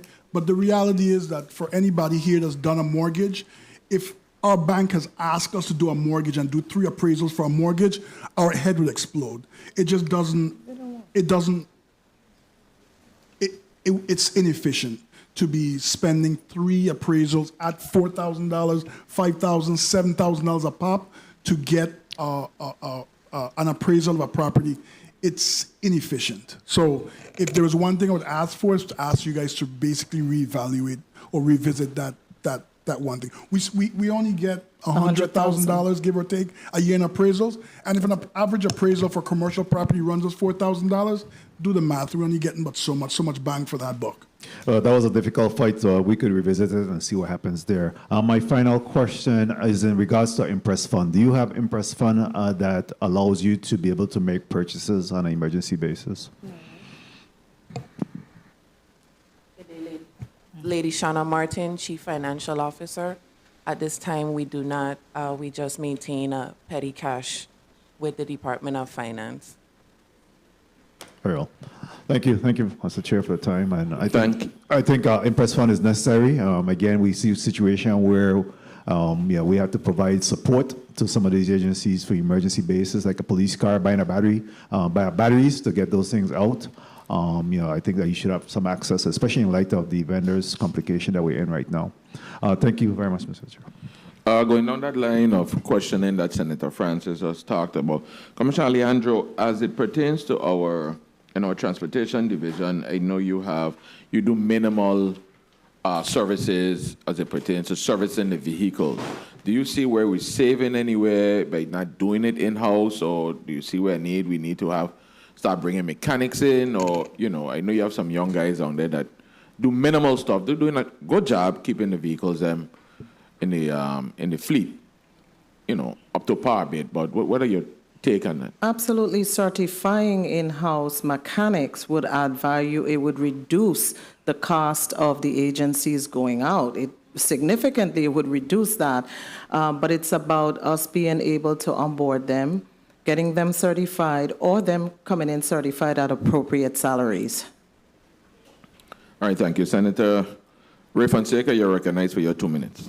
Yes, thank you, Mr. Chair. going to the lease here, heavy materials, right? That's the heavy materials, the concrete plant out there in Brookman, Mariandal, Nada area? Okay. Yes, So let sir. me ask you, they've been extracting blue bit rock and thing for years out there. Does the lease cover them extracting those rocks and also the water table? Do they compensate the government for taking the rock from the hill? I'm not going to identify myself anymore and burn up your time. The subject lease that we have with that company is in sub-base. It's not for out Okay, in, it's not out not there. in Brookman Road area. Okay. I want to go to Banco Popular, the $1,000. That's the one across from Cancran you just told me, right? Yes, Senator. Do we have any responsibility for it to be 1,000? Is there any negotiation when they helped us buy 1 minute. Wyco? Is that restricted why it's only $1,000 for that big bank? Well, Sapopa. Senator, that lease is only for about 80 square feet, if anything. I believe when the lease was here before you, you Yeah. commented that it was Right. small. It's like Yeah. the size of a bedroom. Right. No, I'm talking about the one down across from Wayne, Aspinall, Adelita Cancrane School. That's not a government lease? No, it's not. I believe there was a land swap. There was a land So swap. they many own moons that ago. land? They own that land? I believe there was a land swap with the GVI many moons ago, Senator, for that subject property you're talking about. Okay. If you call me offline, I'll be happy to do the research and give you an answer for it. Okay. All right. Okay. Thank you, Mr. Chair. Thank you, Mr. Fonseca, Senator Fonseca, Senator Carla. J. Joseph, you're recognized for your 2 minutes. J? Did you? I see J there. Okay, good. I thought you said A. Good Carla day. J. Joseph. Thank you so kindly. I wanted to focus the line of my questioning on whether you have interfaced with the new Bureau of Construction and Maintenance, and what role do you play with them? Because they were before the Committee on Education and Workforce Development earlier this month, and we're still seeing a lot of challenges that they're facing regarding procurement of supplies to do work within our public school system. Kindly indicate to us what is your relationship and how are you working with them? Yes, Senator. So we've met with the Bureau, and my team continue to provide guidance with them on procurement matters. One of the things that we have recommended is the hiring of a procurement personnel or staff to assist along that as well. But we have been having discussions with the Bureau to that regards, procurement. So you're representing that they don't have a staff in place to assist them and support them with the procurement of supplies and equipment? Well, at the time we met. When was that? Sorry. About maybe, I would say about late last, but well, they recently met, but about 2 months ago we met with the entire team that came down. Not 2 months, last year, the end of last year, we met with the entire team that came down, and then 2 months ago there was another meeting with the team. So how are they procuring items? I'm going to let you answer on the chair time. Thank you so much. Answer on the chair time. My time is going to be called. So the procurements do come through in terms of requisitions.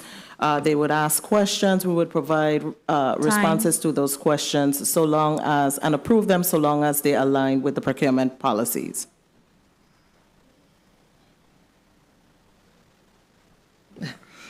Sorry about that.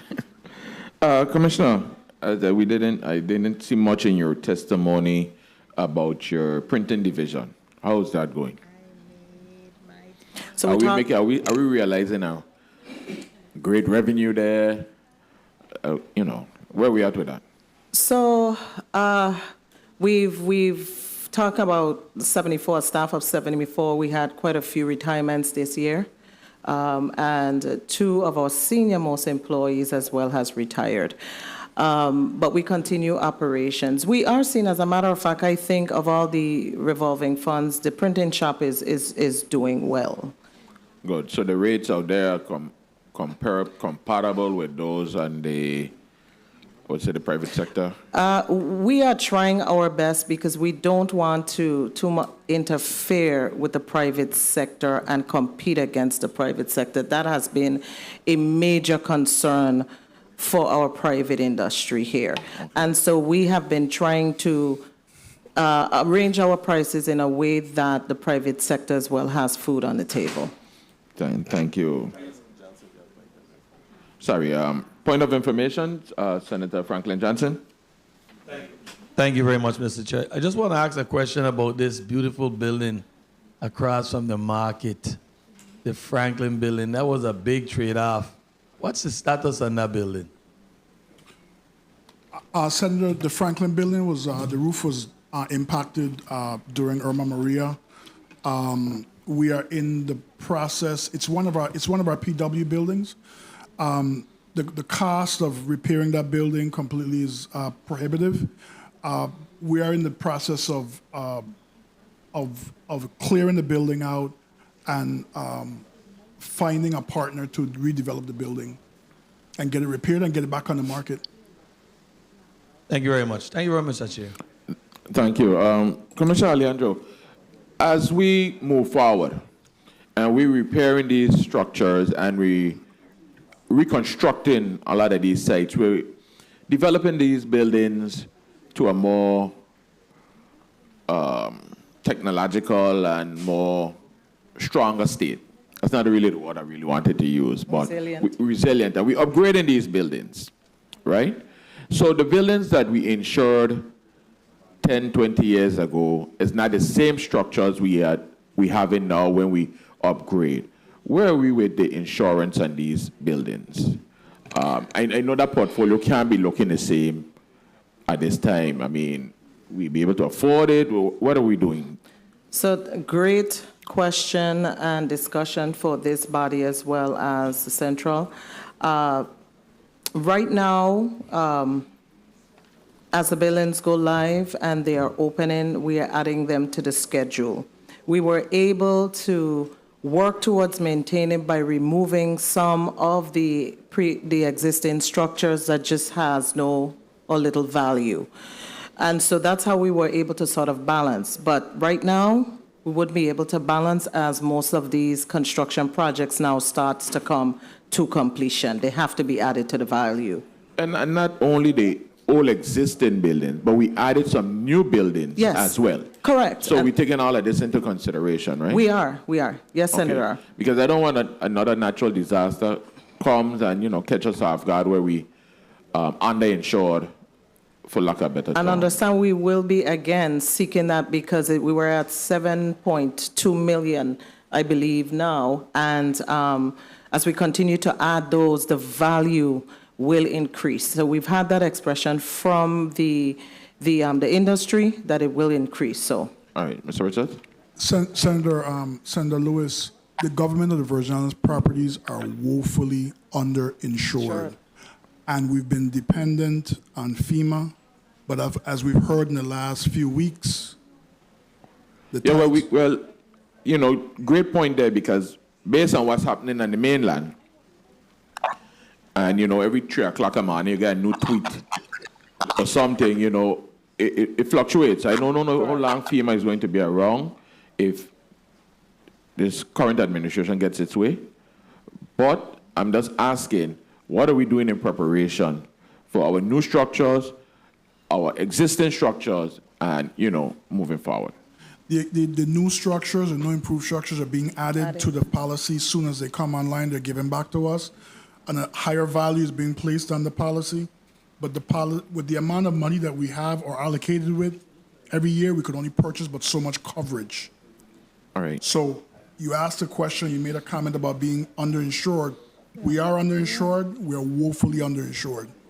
In your sub-base building where you're located, you have sport parking there and you have licensing and consumer affairs, as well as taxi cab commission. As well as taxi cab commission. Yes. Those are considered. And the Bureau of Motor Vehicles as well. some employees for Bureau of Motor Vehicles. You have correction in there as well? No, we did before they've moved out since. Okay, the point I was getting at, where I was going, was your building renovated since the storm? No, Senator. The department did receive some insurance funds, but it was used to purchase insurance immediately after the storms when the insurance rates. Where we at with, Commissioner, where we at with trying to refurbish and retrofit your building? We do have a hazard mitigation grant, and we do have some FEMA funds. That's why we say we're trying to consolidate from other properties that we're not in, like the Hovensa training facility, to take those funds from there and put them into our buildings that have people in them to make sure that those are improved and, and resilient. If you're successful, when you're successful, Thank you. when you're successful, what that means for the employees in that building. Do they have to relocate, or are we going to do it in phases? I mean, just let me put this on the record, Mr. Richards. I think a newer environment helps increase the morale. Morale, absolutely. Makes people want to come to work. It's too far often we hear people talk about mold, we hear about the leaks, and, employees does their best, they're shuffling wrong and wrong. I am looking out for them today in the sense of where are we with that, and what is your goal when we start construction? Are they going to be in the same facility, or you may relocate, or tell me what your ultimate plan? All options are going to be on the table. Relocating them in sections until the entire building is renovated is an option that's on the table. All right, Commissioner, I'll keep on you on that. Senator Gittins, you're recognized for your 2 minutes. I was just about to remind you that it's my turn to speak, sir. Thank you, Mr. Chair.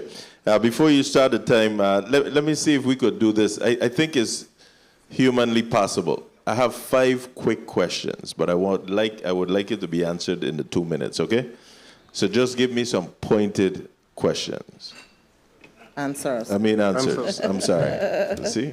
Good. You're thinking on your feet. Now, the first thing is I note that we're paying somewhere in the tune of $2.8 million for subscription and maintenance for the ShotSpotter contract through VIPD. This seems very high. Is this a reoccurring annual expense? Yes or no? If you need to get back. Yeah, I have to get back on that, Senator. Okay. Please. Thanks. Please make that note. There's also a $195,000 contract through DPNR for the removal of derelict. 1 minute. I think you're setting me up, Mr. Chair. There's a $195,000 contract through DPNR for the removal of derelict vessels, in this district. Has this vendor, is there problems with paying the vendor? Why are we still seeing these vessels here? You can't say why we're still seeing it. Is there any issues with paying the vendors? I have not heard anything from the vendor, but that wouldn't be on my side, so I would have to reach out to find out. But we haven't had any inquiries on. Okay, I'm asking here because I do intend to ask DPNR. Yes. They sit right here in our backyard. Yeah. All right. Now, and doesn't $4 million in fuel payment concern you? It does, Senator. That's the reason we're seeking to ensure that we put the proper protocols in place. Please do. I'm like tired of talking about this. If we're gonna have them go with the vehicles and whatnot, maybe we should give them an allotment, and anything outside of that, they pay for the rest or something. But $4 million on the taxpayers' dime is surely a concern. Another concern of mine is the amount of, and I'll conclude with the last 2 here quickly, Mr. Chair. Another concern of mine is the amount of rental agreements that we have with government agencies. We have a number of government-owned buildings here. I've been trying for years to get us to start getting into our own buildings. We spend an enormous amount of money fixing and building out other people's private property. When are we going to start getting back into government-owned buildings. I mean, we can't do it 100%. But like the police station and whatnot, my goodness, we shouldn't be renting people place for a police station. This is our first line of defense.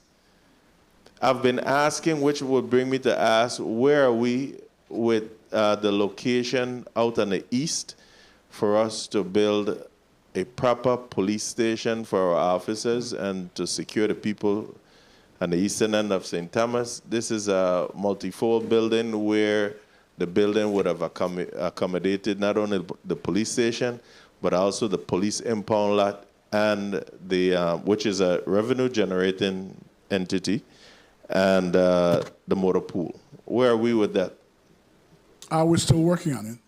Yeah, we've been working on it. We are trying to engage our other sister agencies about giving us back some of the properties that they have in their possession, including schools, to possibly allocate them or repurpose them for this facility you're talking about, training school, offices, impound lot.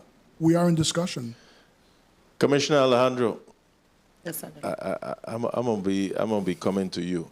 The buck stops with you, because I need your assistant commissioner to realize again, when you're holding the ball and you're just running with the ball, it's called dribbling. You can't be dribbling with this ball. We got to have some movements. We've been talking about this a little too long.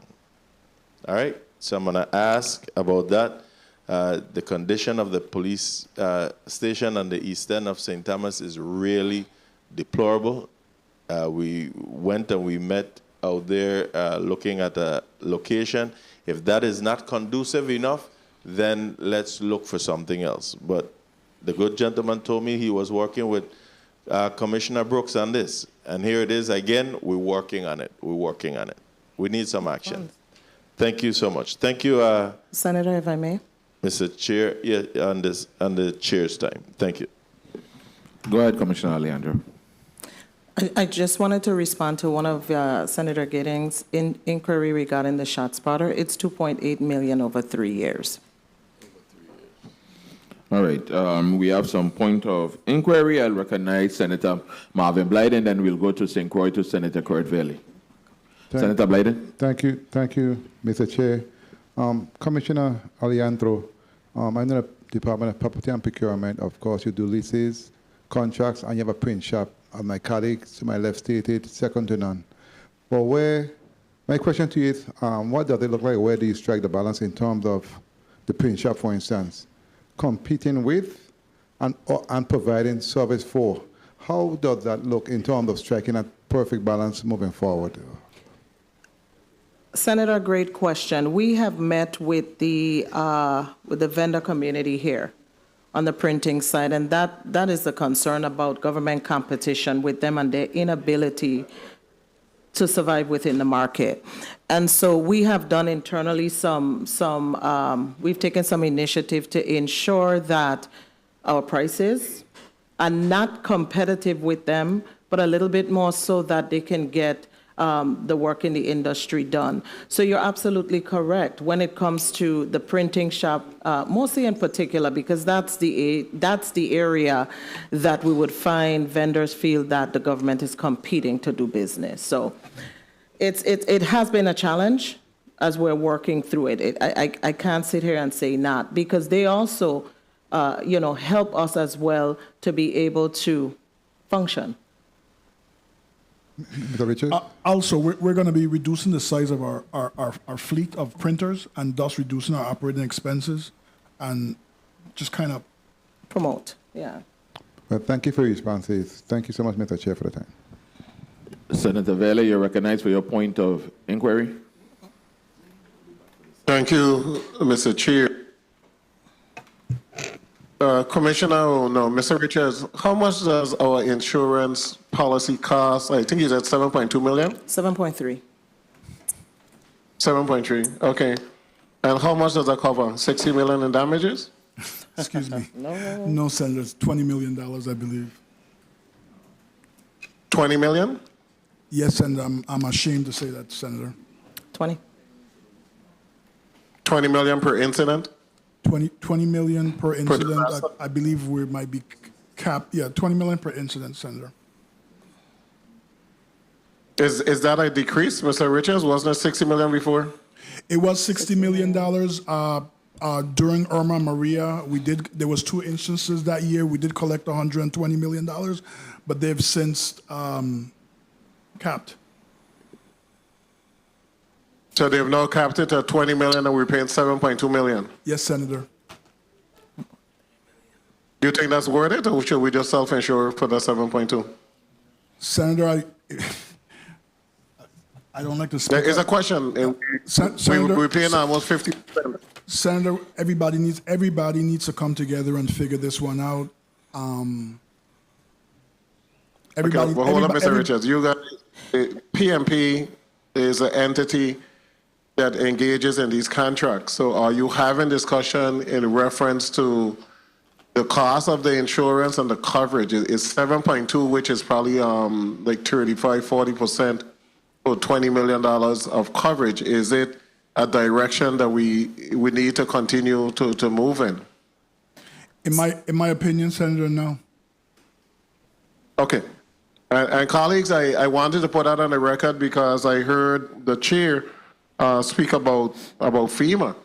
And we need to understand the position that the Virgin Islands is presently in, because we literally have no insurance. I mean, $20 million can't cover any school, could barely cover any building in the Virgin Islands. So we literally uninsured and heavily depend on the federal government assistance. Thank you so much, Mr. Chair.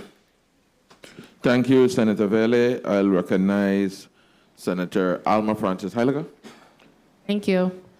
Good day to my colleagues, to the testifiers. I want to focus quickly in my 2 minutes on 2 things. I want to get a little bit more information as to the agricultural question I asked before, because I like to be armed with information when I'm dealing with other entities. The question I want to ask, does property and procurement have a listing of all the parcels of property that is under or being utilized through the Department of Agriculture? Yes, I do. We do have a spreadsheet that lists all the properties being utilized for agriculture, Senator, yes. Okay. So being aware that all of these parcels should be leased out, but it seems like the vast majority of them are being utilized with this letter of occupancy. What responsibility is it of the government, even through your department, to make sure that this is actually done? Because even though agriculture might have only sent in 4 packages last year, you are fully aware that these lands are being utilized, but they have to have a lease. How do you guys deal with it from that aspect? Senator, it's a matter of priorities. Up until recently, the acre, it was capped at $200 per year per acre. So if we have limited resources and you can only get $200 per acre per year, and then you have other non-agricultural land that you can get a better return on it, I understand. Could I just quickly wrap up? And this is where I keep diving into this, because we have to stop talking about building our agricultural aspect of the territory, but we really don't, because you have farmers that can't really expand farming because all they have is a letter to occupy the land. But if they can't actually hold a lease in their hand, they can't get government grants. They can't go to the bank. So we're almost stagnant in our growth of agriculture because of little things like this. And I'm trying to figure out, how do we get that part resolved? And I'm not going to lie to you, it's kind of crazy that for a whole acre is $200. So we don't want to step in and pigeonhole you and say, well, okay, we're going to put a minimum for an acre. You know, how does these things fix? Because agriculture has to come to the forefront. We live in the middle of the ocean. And how I see we're functioning nationally, I am very paranoid. So we have to focus on agriculture and how we get that part fixed. So Senator, I mean, we're not here saying it's not our job. We're here. I'm here to say to you, if you want to give me the work, but give me the tools and the resources to do it, and we'll do it. A few years ago, we did get additional bodies in our leasing. Where did they go? No, we did get additional bodies in our property division to do leases. Where did the bodies go? That's what I'm Property and saying. procurement. They're in property and procurement. But then the direct results was I started getting comments that I'm down here every other month because we started producing more leases for you. So my response to you is give us more resources, or give agriculture more resources, and you'll get the leases. Senator, if I may, this is why I am not opposed, or we are not opposed to empowering the division of agriculture, because this is what they do. The issue has been capacity. The issue has been capacity with them being able to get the supporting documents and those things in to push their proposed tenants to get that stuff in. So we're not at all opposed to it. We have been having the discussions, and we are willing to provide the training necessary and to continue this process, but it's as important to us as well. Okay, thank you so much, Mr. Chair, for the additional time. Point of information, Senator Carla Joseph. Thank you so kindly, Mr. Chairman. I have a follow-up question so that we could look at how we are working. Is there no type of boilerplate lease you can give to the Department of Agriculture that would assist them in putting together these lease agreements? Do you have a boilerplate that you have furnished them with that they could use and then take to their the leasers, the farmers, so that they know that this is a boilerplate, this is a standardized lease, and we're going to need you to sit down and negotiate and have a discussion so we could get it to procurement, just to expedite the process? Senator, yes, there is a boilerplate lease, and yes, there is a checklist. It comes down to having the personnel that basically does something that calls follow up and follow through. On our business and commercial side, we do have our leasing specialists that basically every Monday morning, they're sending out reminders. I need this document. I need that document. I need this. I need that. Every Monday morning, and it's follow up. So we're just speaking to the mic. Okay, thank you so much.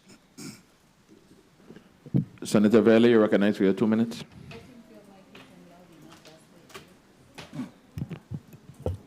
Person. Thank you, Mr. Chair. Mr. Richards, Diageo warehouse is now the property of the government of the Virgin Islands, correct? Yes, Senator. What's the rental agreement with Diageo? How much are we collecting? We have a rental agreement that we're finalizing right now as we speak.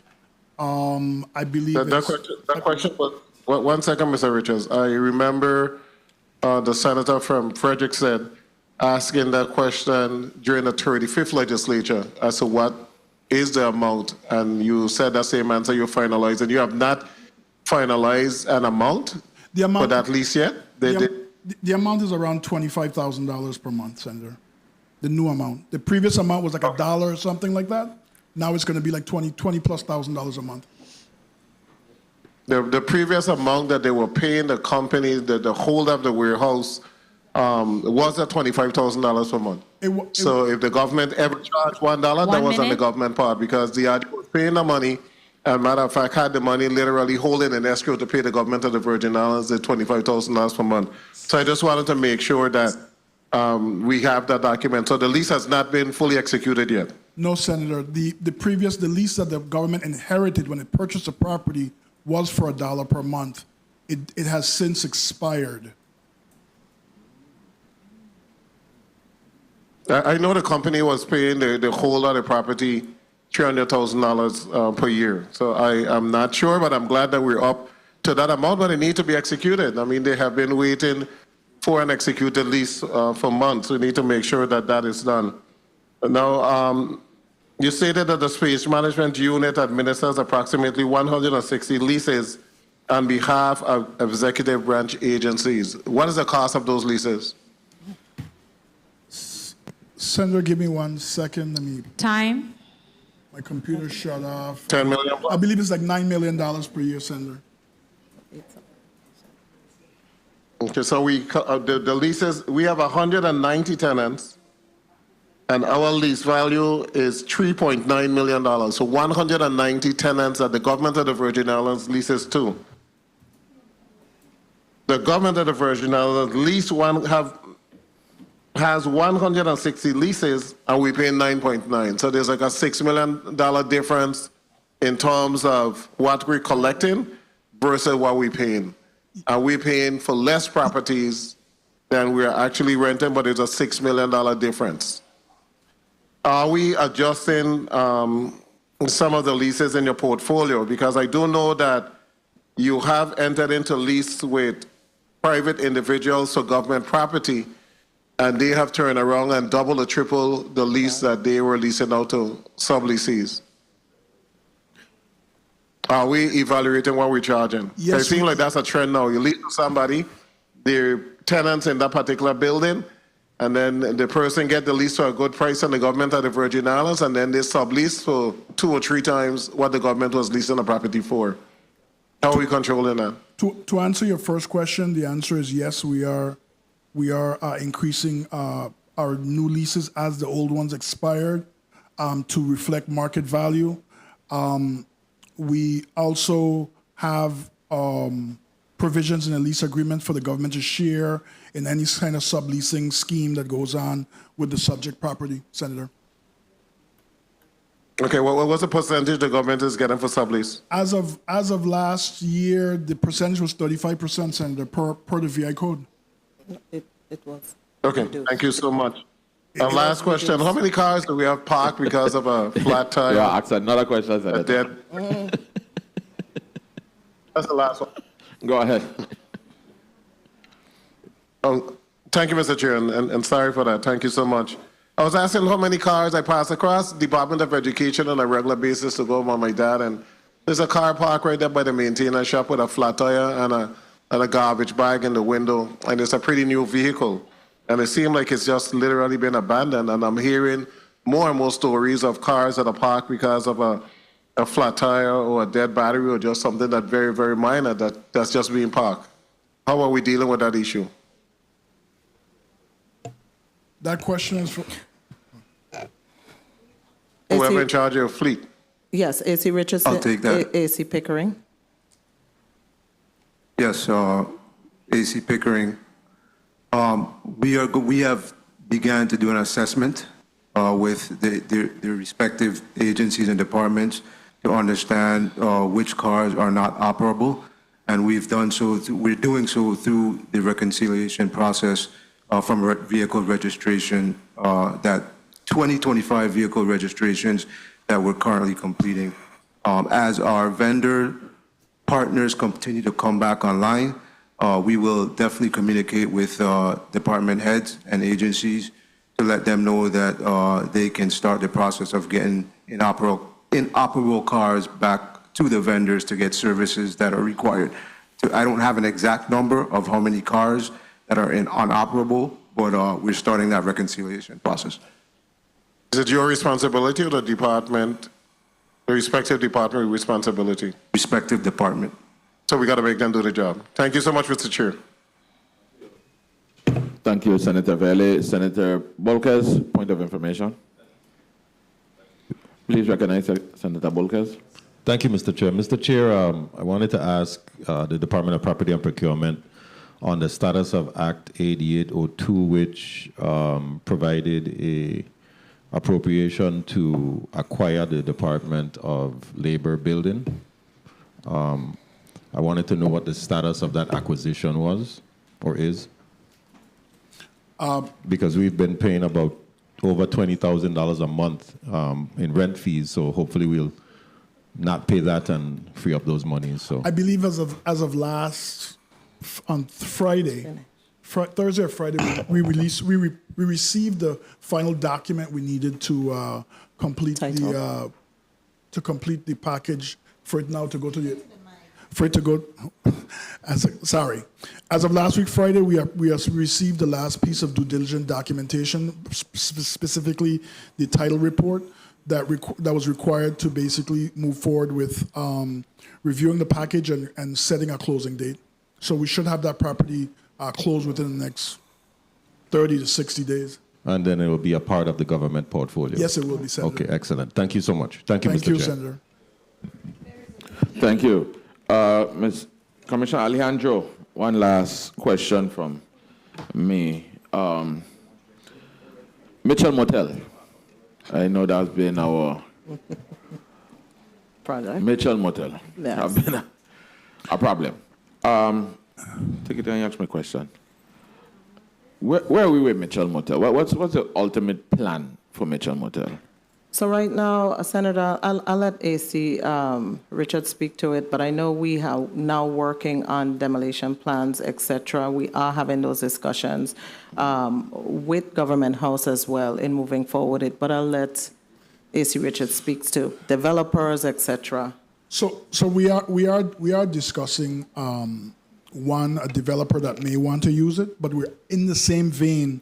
We're not dribbling. We're also traveling, identifying the funds that if this discussion falls through this time, that we're going to take the building down. Good. I mean, we ever thought about that being real creative? We have a lot of companies coming in here pretty soon, maybe in exchange for demolition. They could use a spot for build a man camp or something along the lines. Just to be a little creative with it. Exactly, Senator. All right. Commissioner Alejandro, I thank you and the team today for your comprehensive testimony, and I thank you for the round of questioning. I thank my colleagues for that first block. I'll give you 30 seconds to close out, and you may proceed. Thank you, Senators. We truly want to thank you for your time today, first of all, and for your invitation to be here. I also want to thank my very hard, small working team for the work that they do. There's a lot of work to be done, a lot of work on the table, and the team continue to push, and we continue to, again, recruit to get the bodies on to ensure that the government gets the services and goods that they need timely. So I want to thank this body for the opportunity to present today, and I want to thank you for your posture to move forward with us in addressing those needs. Thank you very much. Thank you. And colleagues, before I recess, I'd like to say, based on social media, I'd like to offer birthday greetings to our colleague, Senator Clifford Joseph. I think I saw that on social media. So I'd like to wish him a happy birthday, and may God continue to bless him. The Committee on Government Operation, Veterans Affairs, and Consumer Protection stands in recess for 30 minutes.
Good afternoon.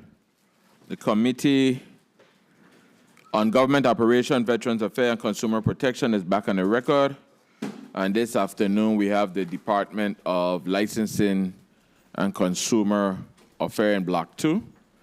And they will be giving their testimony, providing an update on programs that prevent fraudulent, deceptive, and unfair business practices and information to help consumers spot, stop, and avoid scams and fraud. Some of the key highlights today to include fuel price survey, the frequency of grocery store price analysis and results, and the status of their capital projects. I really anticipated them in the St. Thomas district here today in the Earl B. Attlee chambers, but most of them is on St. Croix. We did receive testimony, correspondence from the commissioner that Assistant Commissioner Horace Graham will be chairing the meeting. Is the Assistant Commissioner over there today?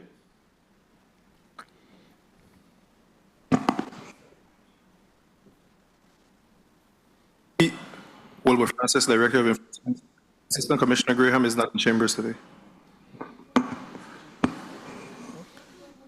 I didn't receive any testimony of this. This is really unacceptable. I see Deputy Commissioner Ms. George is here, so you would be leading the testimony. I think in the future this should be related to the chair, please, so I could disseminate this to the committee. And why is Assistant Commissioner Horace Graham is not here at this time? Ms. George. Excuse me? Why is Assistant Commissioner Graham absent today? I believe they are. Good afternoon, sir. I believe they are attending a revenue enhancement meeting, both commissioners. Okay. So they've asked me to assist. Commissioner Carla, just a point of information. You're recognized. Sorry, Senator Carla Joseph. Thank you so much, Mr. Chairman. Mr. Chairman, I really have fundamentally an issue with this, noting that you and this committee should be respected and have that level of communication. It is not, should not be tolerated that we don't, at this first branch, receive the courtesy communication, sir. This is not how we are proceeding in the 36. I just wanted to put that on the record. I am not very pleased sitting here. Thank you so much. I do concur with that, but we're here. Ms. George, put your name and title on the record, and those after that, those in St. Croix will follow before we begin. Good afternoon, Chairperson Lewis, Honorable Senators. No. Put your name and title on the record. I'm sorry. Good afternoon. My name is Myrna George, Deputy Commissioner, Department of Licensing and Consumer Affairs. And who do you have in the well in St. Croix? This afternoon, I have Majid. No. Let them put the name and position on the record. St. Croix, please place your name and position on the records. Good afternoon. Geraldine Vaval, General Counsel, Licensing and Consumer Affairs. Good afternoon. Matthew Paget, Director, Consumer Affairs. Good afternoon, all. Wilbur Francis, Director of Enforcement, DLCA. All right, Ms. George, you may proceed with your testimony for today. Thank you, sir. Good afternoon, Chairperson Lewis, Honorable Senators, distinguished members of the 36th Legislature, and the listening and viewing audience. I am Deputy Commissioner Myrna George, and I am joined by Matthew Paget, the Director of Consumer Affairs, Director Wilbur Francis, Director of Enforcement, and General Counsel Geraldine P. Vaval. Thank you for the opportunity to appear before you today on behalf of the Department of Licensing and Consumer Affairs, DLCA, and Commissioner H. Natalie Hodge to provide a comprehensive update on the state of DLCA's ability to provide an update on programs and prevent fraudulent, deceptive, and unfair business practices and information to help consumers spot, stop, and avoid scams and fraud. Specifically, we will focus on fuel price surveys, the frequency of grocery store price analysis and results, and the status of capital projects. As the agency tasked with protecting the interests of consumers and ensuring fair business practices across the U.S. Virgin Islands, our department remains steadfast in its commitment to enforcing consumer protection laws and providing essential services that promote transparency and accountability in the marketplace. Today, I will outline the consumer protection services that DLCA provides to the public and discuss how these efforts contribute to fair commerce and promote consumer confidence throughout the territory. DLCA services for promoting fair business practices and consumer protection, consumer complaint resolution and mediation services. One of the core functions of DLCA is to serve as an intermediary between the consumers and businesses when disputes arise. Our Consumer Affairs Division handles complaints relating to deceptive business practices, price gouging, this would be during declared emergencies and price freeze orders, contract disputes, and other unfair trade practices.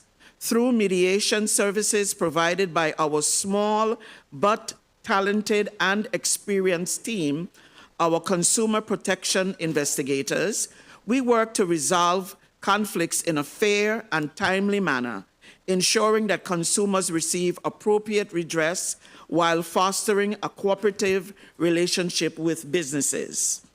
Over the past year, DLCA has successfully resolved or forwarded to the appropriate agency approximately 320 citizen complaints across the territory. In addition to individual case resolutions, we proactively investigate industry-wide concerns regarding business practices and take appropriate regulatory action or make public notifications when necessary. Enforcement of consumer protection laws. DLCA enforces a variety of laws aimed at safeguarding consumer rights. These include, but are not limited to, 1, the Consumer Protection Law. The Consumer Protection Law serves as a safeguard against unfair and deceptive trade practices that could mislead or harm consumers. It establishes guidelines to ensure businesses operate with transparency and integrity, preventing fraudulent claims, false advertising, and misrepresentations about products or services. Through enforcement actions, consumer education, and legal interventions, DLCA actively identifies and addresses violations. By holding businesses accountable for deceptive practices, this law fosters a fair marketplace where consumers can make informed purchasing decisions with confidence. 2, the Price Control Act. The Price Control Act is a critical regulation designed to prevent price gouging, particularly during emergencies such as hurricanes. It grants DLCA the authority to monitor and regulate the prices of essential goods and services, ensuring that businesses do not exploit consumers by imposing unjustified price increases during times of crisis. This act covers necessities such as food, fuel, medical supplies, and building materials, and protecting residents from financial exploitation when access to essential products becomes limited. By enforcing price controls and conducting market surveillance, DLCA upholds economic stability, and consumer protection during vulnerable periods. 3, monitoring for unfair business practices. The Unfair Business Practices Act is designed to protect consumers from fraudulent activities, misrepresentation, and contracts that impose unreasonable burdens. This law prohibits deceptive marketing tactics, hidden fees, and unfair terms that businesses may use to take advantage of customers. DLCA plays a vital role in enforcing these regulations by by investigating consumer complaints, by taking action against violators, and promoting fair competition. Ensuring that businesses operate with integrity, this act helps maintain consumer trust and it prevents financial harm caused by unethical business practices. 4, truth in pricing law. The Truth in Pricing law mandates that businesses provide transparent pricing and uphold their advertised promotions. This regulation ensures that consumers are not misled by hidden costs, unclear labeling, or false advertising. Retailers must display accurate prices on shelves, menus, and promotional materials, allowing consumers to make informed purchasing decisions. DLCA enforces compliance by conducting inspections, reviewing advertisements, and addressing consumer complaints regarding deceptive pricing practices. This law is essential in promoting honesty in commerce and preventing misleading sales tactics. Through routine inspections, compliance audits, and investigative operations, DLCA actively monitors the marketplace to detect and deter violations of consumer protection laws. These enforcement actions help identify businesses engaging in fraudulent practices, price manipulation, or non-compliance with regulatory standards. Regular oversight ensures that businesses adhere to fair trade principles, fostering a competitive and ethical economic environment. By taking proactive measures, DLCA not only penalizes violators, but also educates businesses and consumers about their rights and responsibilities, strengthening overall consumer confidence in the market. Price monitoring during price freezes and emergency preparedness. The department requires businesses to submit monthly price information on essential goods, including fuel, food, and building materials, to name just a few, to ensure fair pricing across the territory in the event of an emergency order or subsequent price freeze. Once an emergency declaration is issued by the governor in times of an emergency, such as hurricanes, economic disruptions, or public health crisis, DLCA issues a price freeze order and plays a critical role in enforcing price control measures, preventing unscrupulous price hikes, or exporting necessary goods that are needed to aid in recovery or response efforts.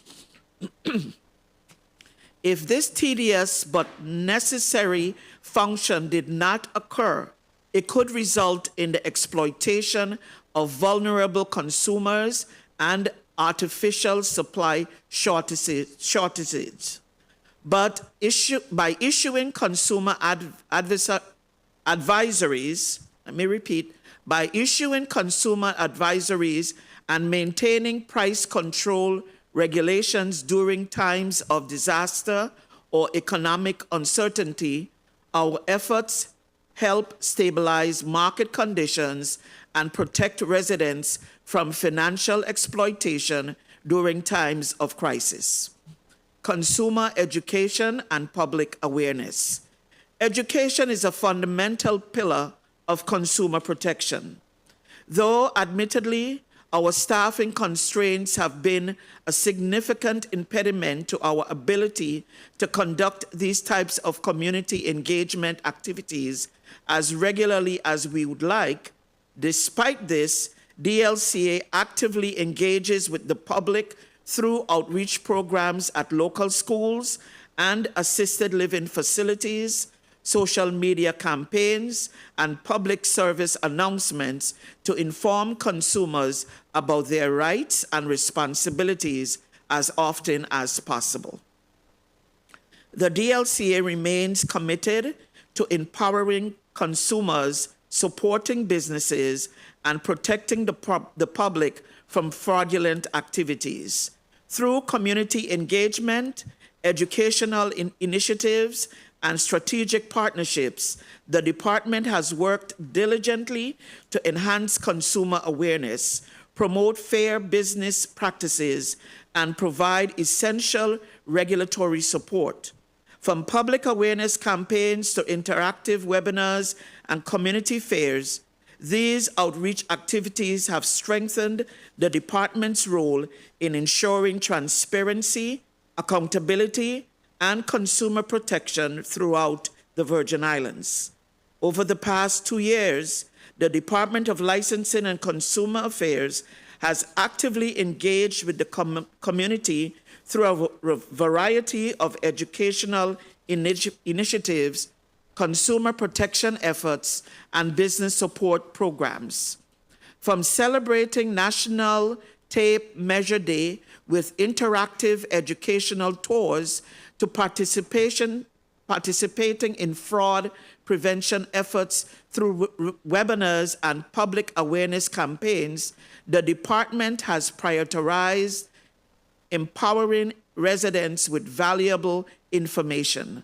Collaborative efforts with AARP, FEMA, the FTC, and local advocacy organizations have strengthened consumer awareness, particularly in protecting seniors and disaster-affected communities.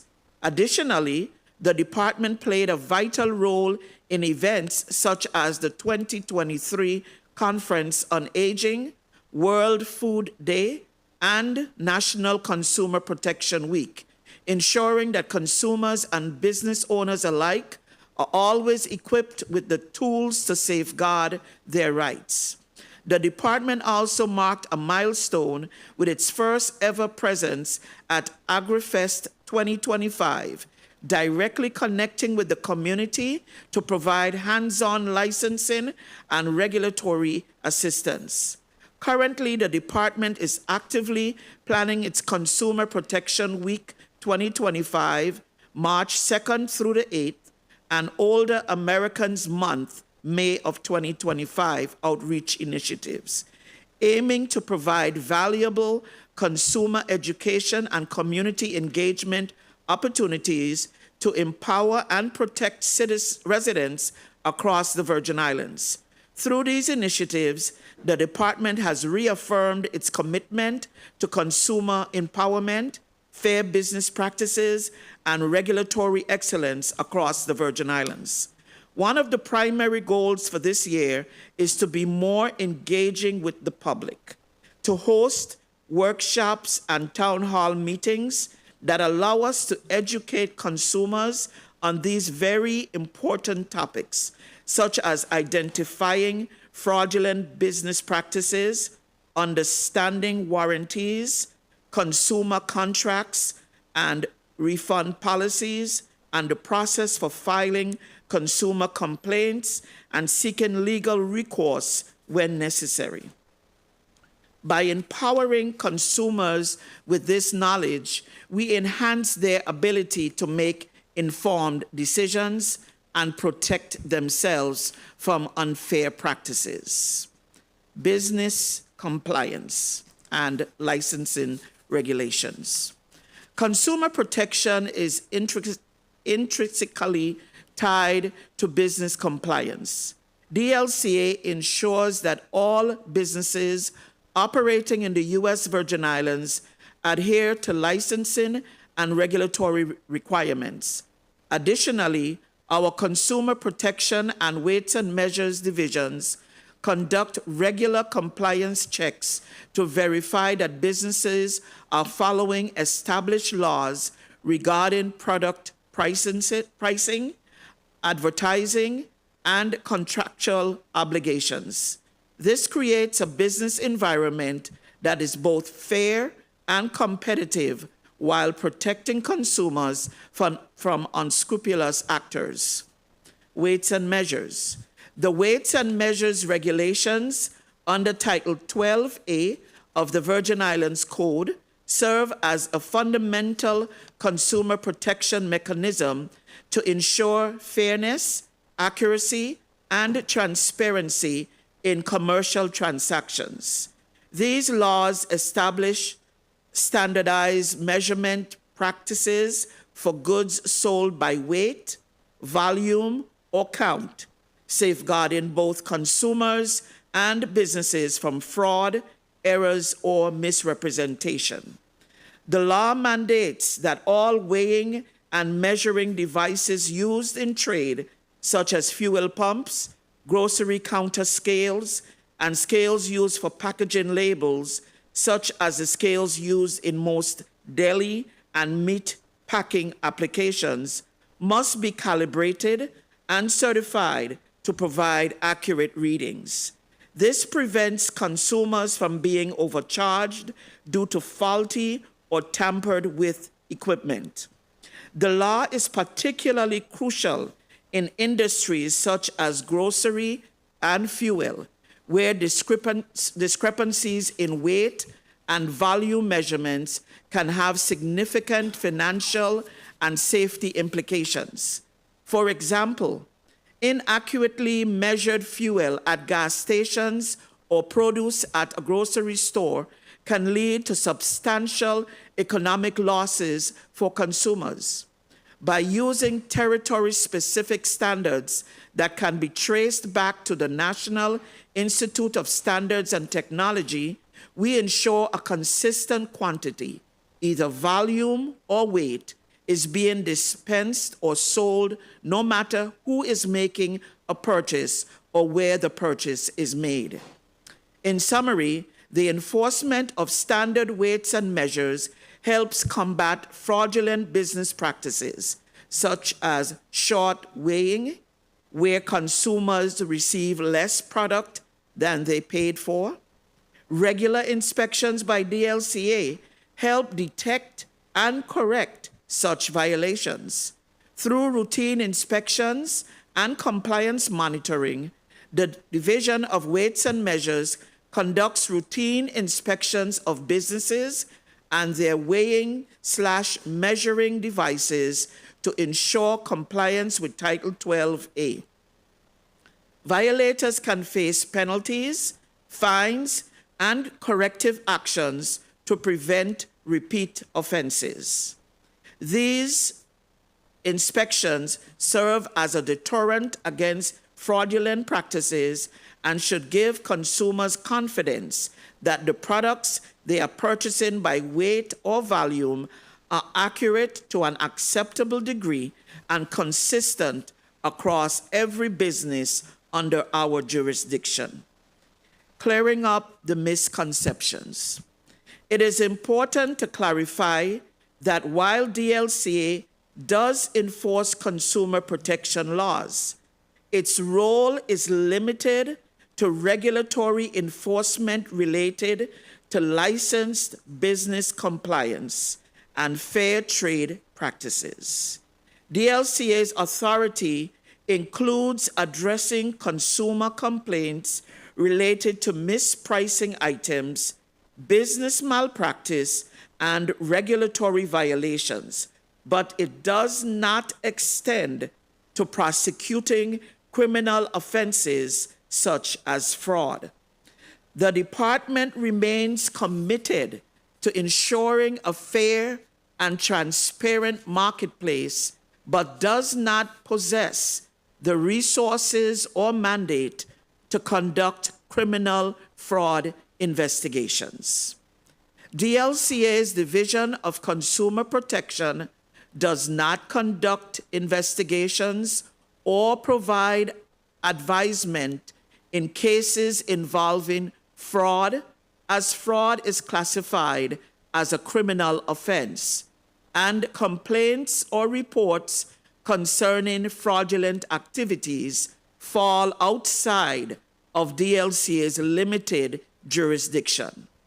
Instead, complainants who wish to report fraud are directed to the appropriate enforcement authorities, primarily the Federal Trade Commission, FTC, or in some instances, the White Collar Crimes Unit of the Virgin Islands Police Department, VIPD. This distinction is important as DLCA's primary role focuses on regulatory oversight and consumer protection within the framework of business compliance rather than criminal investigations. When a consumer submits a complaint to DLCA that appears to involve fraudulent activities such as identity theft, credit card fraud, or any form of willful misrepresentation aimed at securing unlawful gains, the department refers the complainant to the FTC or other local resources that have the jurisdiction and authority to investigate, pursue, and prosecute these criminal allegations. The FTC specializes in addressing fraud-related consumer issues and has the authority to investigate deceptive trade practices on a federal level. The FTC provides consumers with the necessary resources to report fraud, conduct inquiries, and take appropriate legal actions against perpetrators.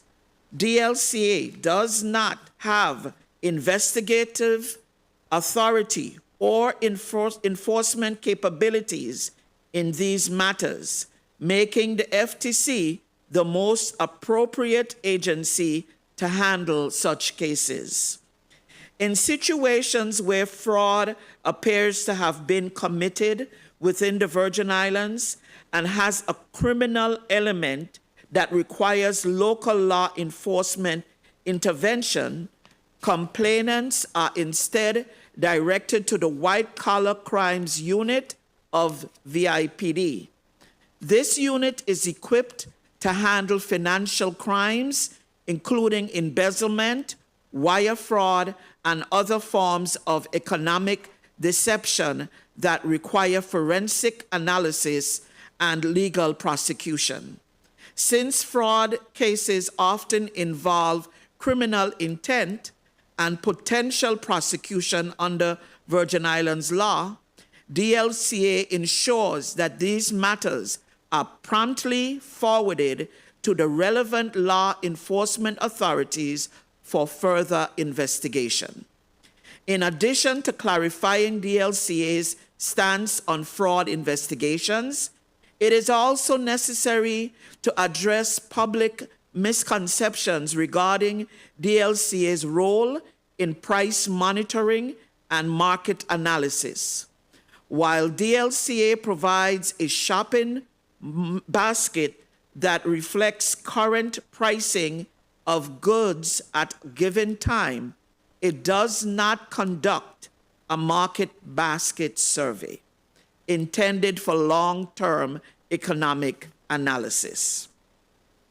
The shopping basket is designed to offer consumers insight into the cost of selected goods at specific points in time, but it is not structured for month-over-month or year-over-year comparative analysis.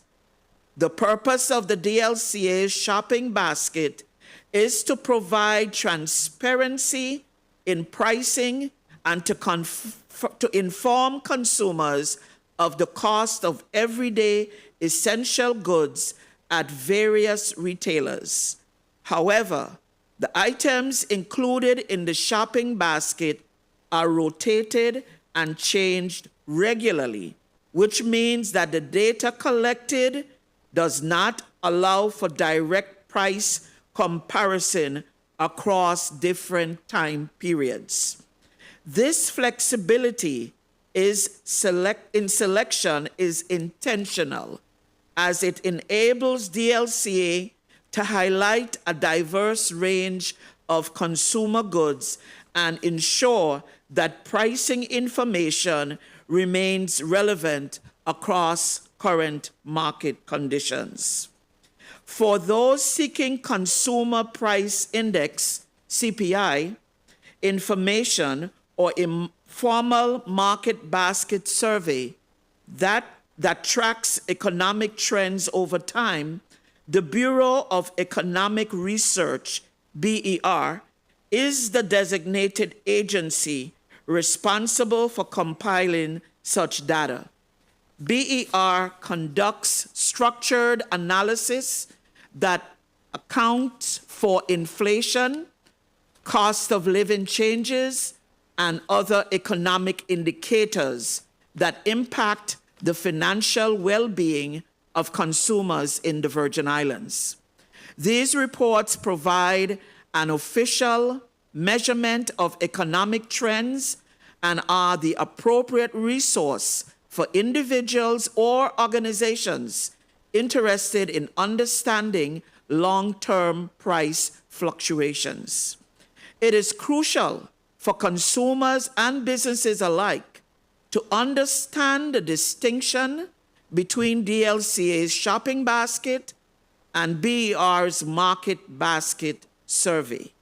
While DLCA remains committed to consumer advocacy and price transparency, its role does not extend to producing long-term economic data or CPI reports.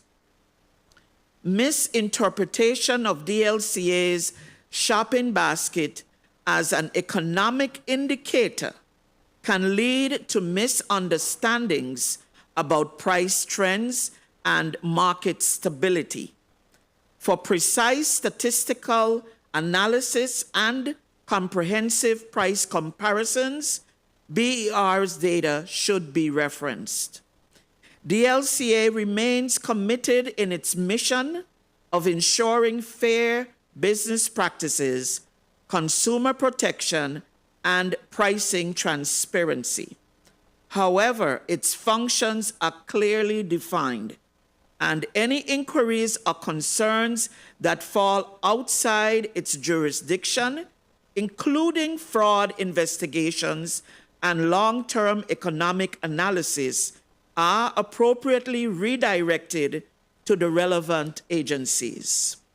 Consumers who require assistance in these areas are strongly encouraged to contact the appropriate authorities to obtain accurate information and proper resolutions.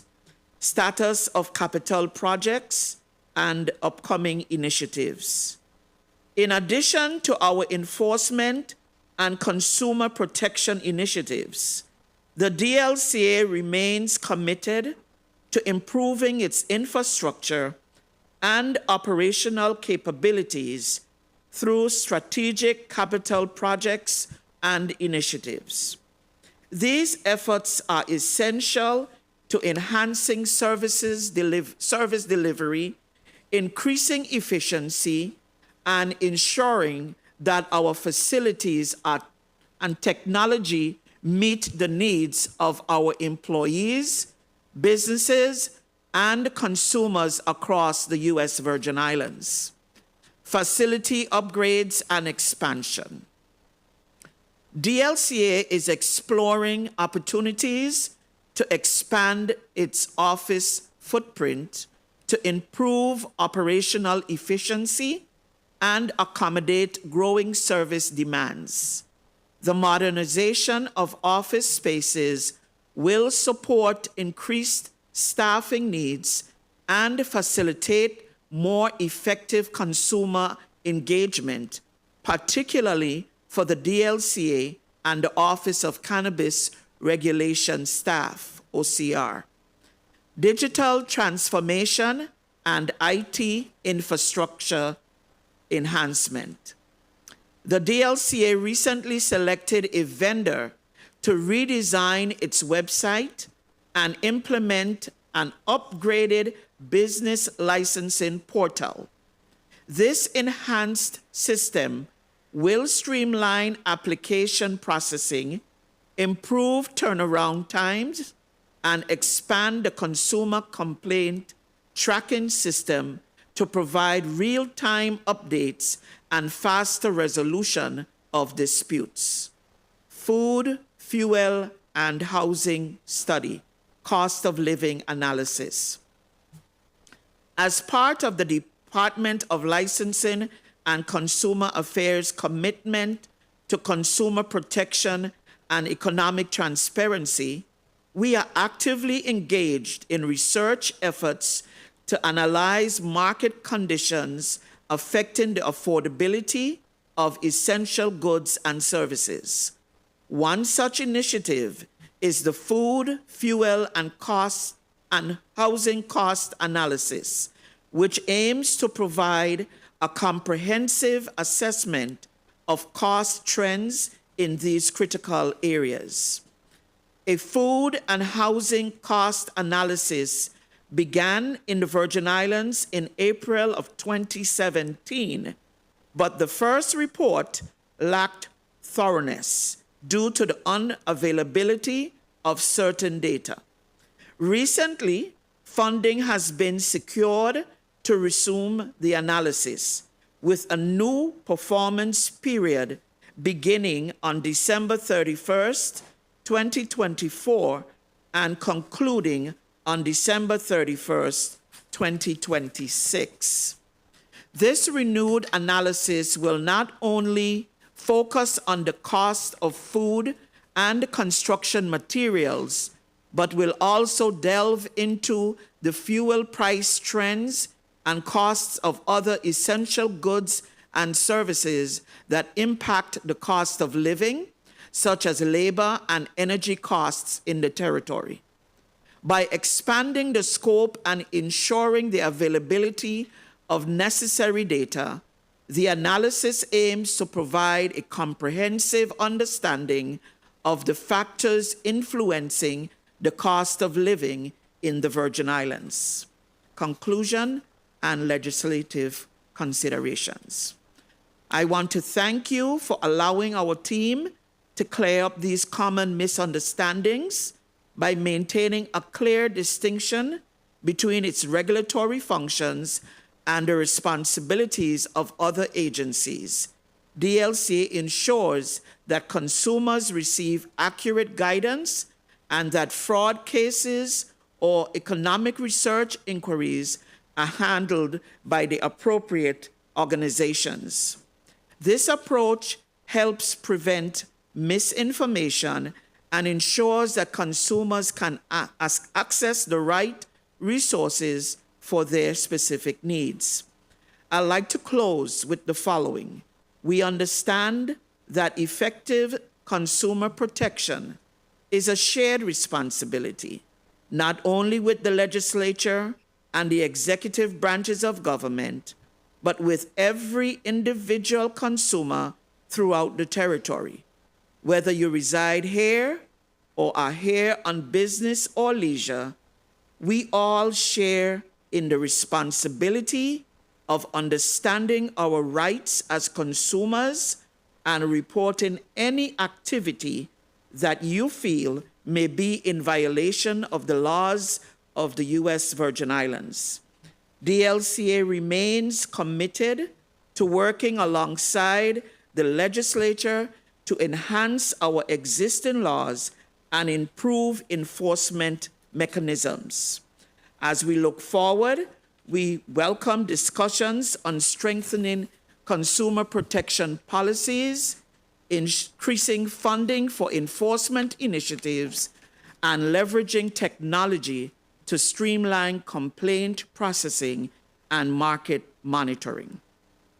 We appreciate the support of Governor Albert Bryan Jr., the Brian Roach administration, and the legislature in these efforts, and stand ready to provide any additional information necessary to advance consumer rights in the U.S. Virgin Islands. Thank you for the opportunity to testify. We are happy to answer any questions you may have. Thank you. Thank you, Ms. George, for that detailed testimony. Point of information, Senator Kenneth Gittins. Thank you, Mr. Chair. Good afternoon to all. Detailed indeed. Deputy Commissioner. Yes, sir. While the Commissioner and the Assistant Commissioner is not present here today, I truly appreciate the Department's participation in today's hearing, and thank you for this 17-page testimony. But while I do credit the Department for your participation in today's proceeding, it gives me, the testimony that is, gives me a bit of a concern with certain things that were said. Because at one point, I'm telling you, I sat here and I almost, I was just thinking, does it make sense to totally defund your enforcement division and reassign those personnel to the Virgin Islands Police Department? Because as you speak in your testimony, I mean, let me just go back. I don't remember hearing the block read into the record, but it specifically asked for the Department of Licensing and Consumer to provide an update on programs that prevent fraudulent, deceptive, and unfair business practices and information to help consumers spot, stop, and avoid scams and fraud. So when you're going to sit before us and tell us things like, but it does not extend to prosecuting criminal offenses such as fraud, we know that the DLCA don't prosecute. The only prosecuting arm is the Department of Justice. But then when you go into saying that the division, the DLCA divisions of consumer protection does not conduct investigations or provide advisement in cases involving fraud, as fraud is classified as a criminal offense and complaints or reports concerning fraudulent activities fall outside of DLCA's limited jurisdiction, it lends me to ask, just what authority do you believe that your enforcement officers have, and what is it they're enforcing? Thank you, sir. I will ask that General Counsel Vaval speak to that, and or Director Wilbur Francis, Enforcement Director. Appreciate it.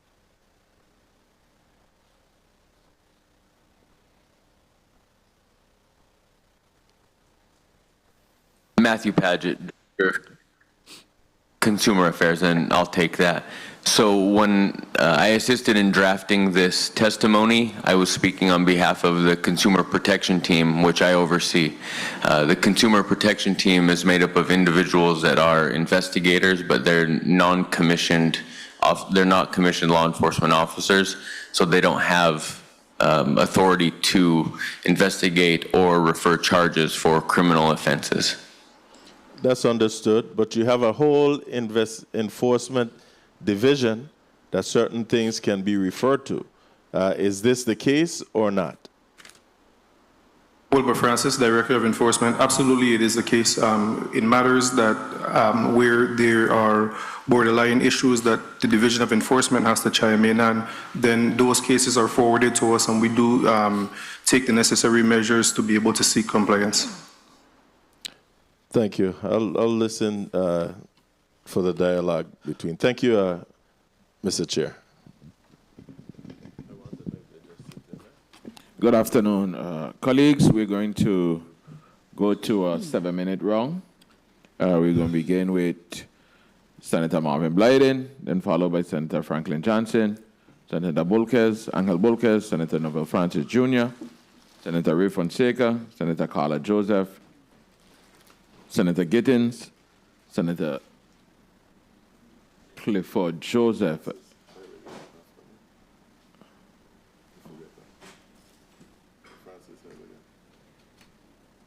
Sorry, that was an oversight. Senator Francis Heiliger. No, it was Clifford Joseph, then Francis Heiliger, but Joseph left. So Francis Heiliger, then Senator Vele. Miss George. Yes, Senator. Good afternoon. Good afternoon. Again, thank you for your testimony. As it pertains to licensing, in the territory, is it mandatory for landlords to register to be able to rent their dwellings, or what is the law says about that? If there is Myrna George, Deputy Commissioner, DLCA, if there is an apartment within the same building structure that the landlord is living in, it is not necessary for them to register. If the apartment is not in the same building, it may be in the yard, it might be at a different property, yes, they would need to register and receive a business license to operate. Have we been exercising that interest in the community? Yes. Yes, sir. Yes, Senator. Good. Senator, Blyden, you're recognized for your 7 minutes. Please recognize Senator Blyden, Mike. Good, thank you, Mr. Chair, and good afternoon again to my colleagues. Good afternoon, Deputy Commissioner. Good afternoon, sir. And thank you for your testimony. Before I do my line of question, I want to send birthday wishes to my wife, Jacqueline Blyden, on her birthday today, before I get myself in trouble. Happy birthday. You don't get put out, man. You forget, man. It's not late. I didn't forget. I was waiting till the end of the anyways, back to my line of questioning, right? I honestly very disappointed though, in respect to the testifiers. I know they were corresponding that they were going to be off island to Cinema or what have you, and that the Assistant Commissioner would be here, Graham, but licensing and consumer affairs plays such a critical role in our community. And when we started this term, especially from my perspective, we spoke to the quality of life issues that our people are facing on a daily basis. And licensing and consumer affairs plays directly to that. I have about 30 questions, to be honest with you. So I'm going to send them to you guys to respond to. There are a lot of quality of life issues here in the territory, especially the St. Thomas St. John district. I'm going to start off my line question with the first question in respect to businesses. How many businesses do we have registered in the territory? Be succinct with your answers, please. St. Thomas, St. John, and then St. Croix, please. I am not certain. Okay, very well. You can send it through the chair. I will, most definitely. Secondly, how many enforcement officers do you have on board? St. Thomas, St. John district, and St. Croix.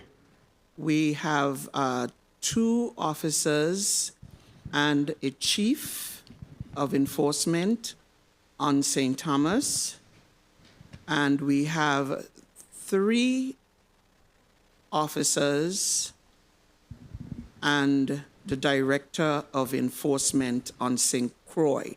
I would want Director Francis to... Please don't take too much time, please. Don't be succinct with your answers, please. I have a lot of questions. I'll leave it at that. And that's my point is, though, do you believe that's enough officers for how many? See, that's why it's important to get information, because how many businesses do we have?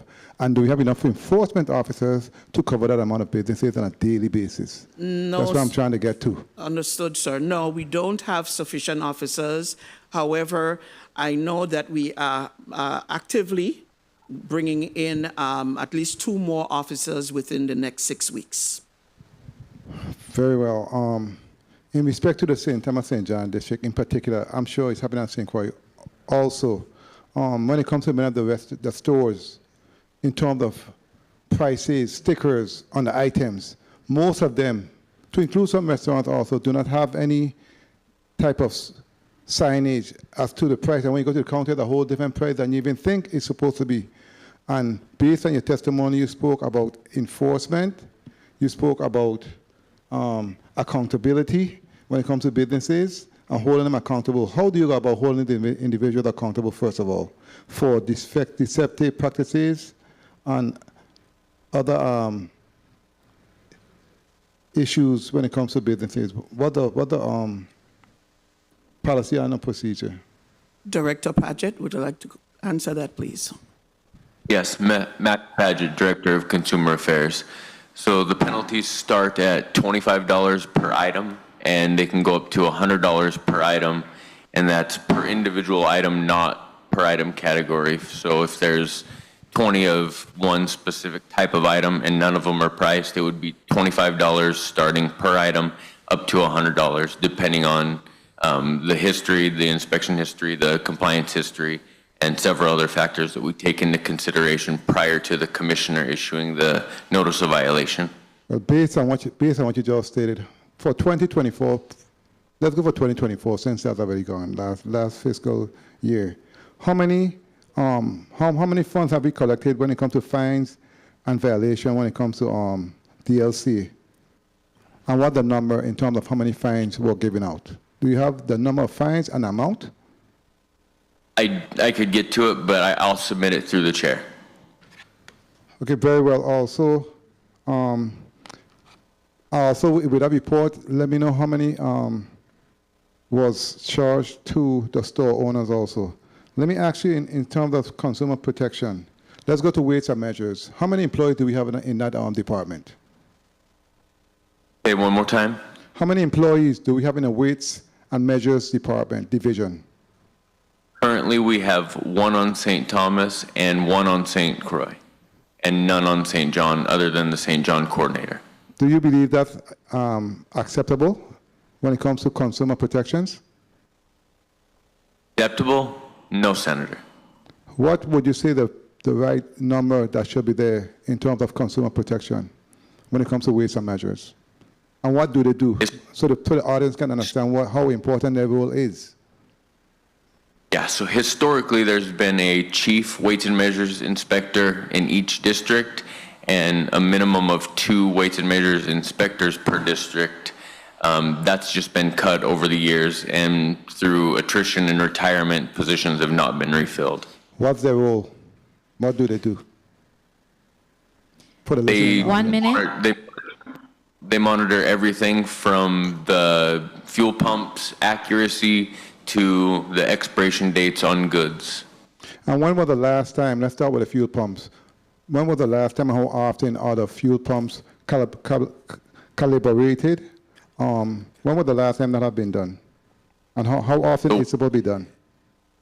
So we don't actually calibrate the pumps, we just check for proper calibration, and it depends on store to store. We just went out last week and did some pumps, so they're not all done at the same time. There's several hundred pumps in the territory for 2 inspectors to do. And it's really a 2 to 3 inspector job. So I go out with them most of the time when we do that operation. Do they take any special training or certification to do that type of work? No certification, but there is a brief training period.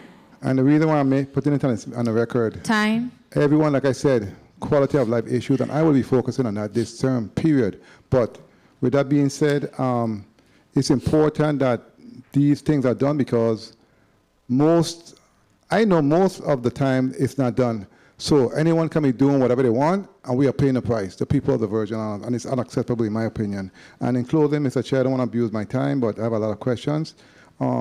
I know also when it comes to the prices in the stores, when it comes to TANF, food stamp, week, everything goes up, everything, in every store. And there's no one is checking.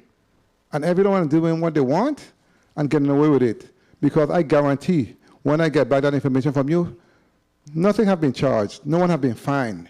So they're going to continue to do what they want because you know why? There's no accountability. And that's a problem. And moving forward, it has to stop and things have to change because the quality of life is affecting our people in every way possible. And it's a problem. And we have a problem with it.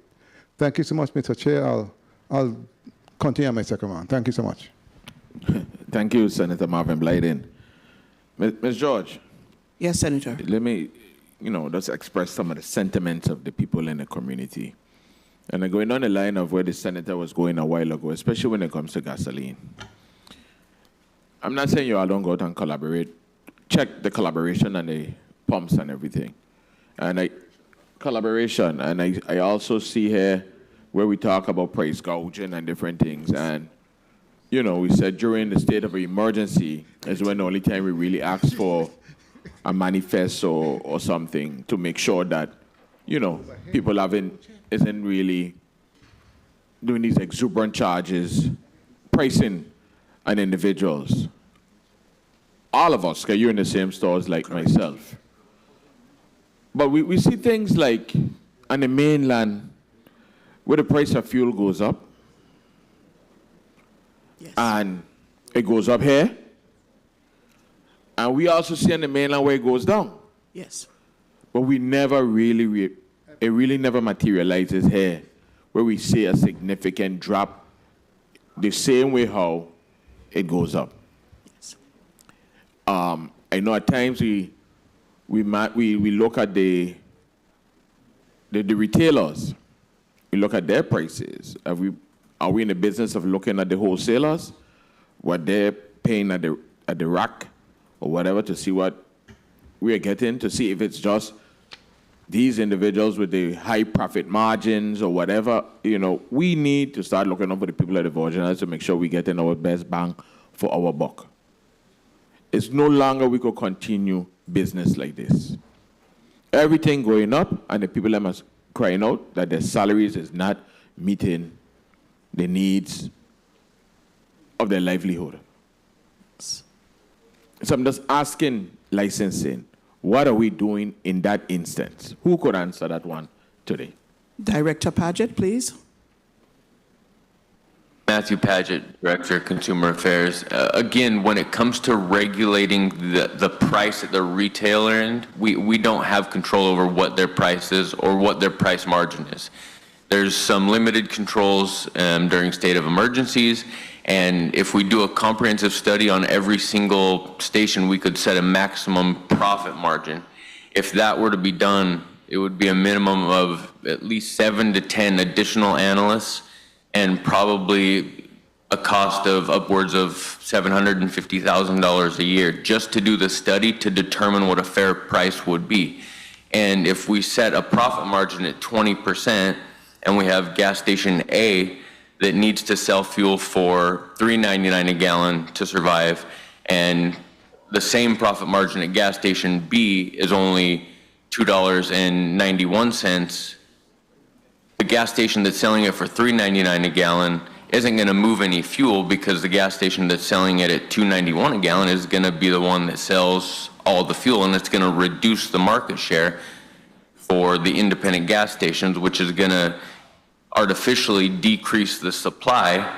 And when you have a supply go down and demand stays the same, it's going to drive the price up. This experiment was done in Hawaii in 2005 and 2006. The law was repealed after less than a year because of how much of a failure it was. So it's not that we don't recognize the issues. We met with one of the major retailers, or one of the major wholesalers in St. Thomas, St. John district 2 weeks ago. I can provide a full summary of that meeting. The contract with Sol Petroleum to operate the rack is a government contract with the government of the Virgin Islands, so their rates are already predetermined. The retail end, they can set their prices at what they want, and if they want to be competitive, they can drop their prices. But as it sits right now, we have no regulatory authority to come in and tell independent gas stations how much they can charge for a profit margin.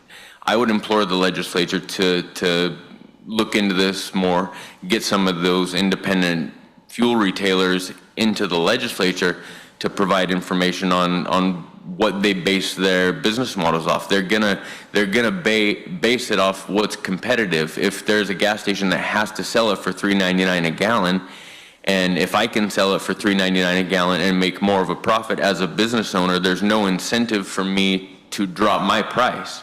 And so that's what we're fighting with. We're fighting with a free market. Go ahead. I really don't 100% agree with you. But that's something my colleagues and I will definitely look into, because it seems like we need some different legislation. Because it's amazing that you have the analysis of all of that data that protects the wholesalers and not, the consumers. But I'll go to Senator Vele for a point of inquiry. Thank you, Mr. Chair. I hear what you're saying, but it is a concern because the price of gasoline, especially on the island of St. Croix, has remained stagnant for the last probably 2 years at $3.99 a gallon. And throughout that period, there have been fluctuation in prices. Sometimes when it goes up, sometimes when it goes down. Do you know what the actual rack rate presently is at Lime Tree? Yes, Senator, and it's posted every week with the fuel survey. What is it? Can you put it on the record? I'm having trouble with the internet right now. I just checked. I believe it was around 363. Well, hopefully you get it 63 before gallons. the time done, and you could give it on the chair time. Okay, I think you put an answer. You said 263?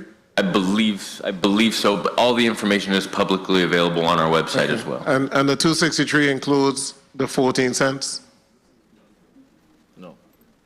I would have to check. It should. It should not. Mr. Chair, I wanted to sum it up. Can I or go right ahead. Wait for my time? Go ahead, finish. The tanks that are coming from Puerto Rico, what's the cost? That's not included in the rack rate. No. The rack rate is Lime Tree, but we have a number of tanks that are coming from Puerto Rico on a regular basis with gas. And I'm very concerned as to whether or not we actually get in the 14 cents per gallon and those tanks that are coming in. Because they're coming in already filled at Lime Tree, you pay for the gas and you pay for the 14 cents per gallon there at the rack. But the gas that is coming from Puerto Rico, and I was a Sunday by Gallas Bay, and 12 o'clock midnight, the tanks are going back to Gallas Bay. Are we getting the 14 cents per gallon on the gas that's coming in from Puerto Rico? So again, because that would be a tax, we don't monitor taxes or imports. Who does? Anything that's not sold through the rack, we don't get information on at DLCA. That would be a tax question and an import customs question. Okay, so I'll just sum it up by saying if it's around 263 with the 14 cents, when it is sold at the pump, that's a 50% increase, correct? Around Yes. 50%? And I know before it used to be, the markup used to be like between 40 to 80 cents, but now you're saying the markup is $1.30-something. And I think that is why you're hearing individuals ask question, because there is that opportunity for that markup to be less than the price of fuel to decrease. Thank you, Mr. Chair. Thank you, Senator Franklin D. Johnson. You're recognized for your 7 minutes. Thank you very much. Thank you very much, Mr. Chair, and good afternoon to all. I'm a little baffled here today because this is the first time I'm hearing that gas station could sell gas for whatever price they want to sell it for. At least that's what I'm understanding. If I'm not, please correct me, because I know there's areas that we control that they don't just, when the market changed across the U.S., it changed here, and only now am I right with what I'm saying, sir? That you're saying that we don't control the prices for fuel in the territory? That is correct, Senator. We do not set retail fuel prices in the territory. So you telling me, right? This is what you telling me here today, that he could go and buy the gas for the $2.6 and he could sell it for $5. He could sell it for $100. No, I don't agree. I totally disagree. The law don't allow him to do that. It doesn't. And that's what we need to really start finding out what's going on, because that's what the people in the territory complain about.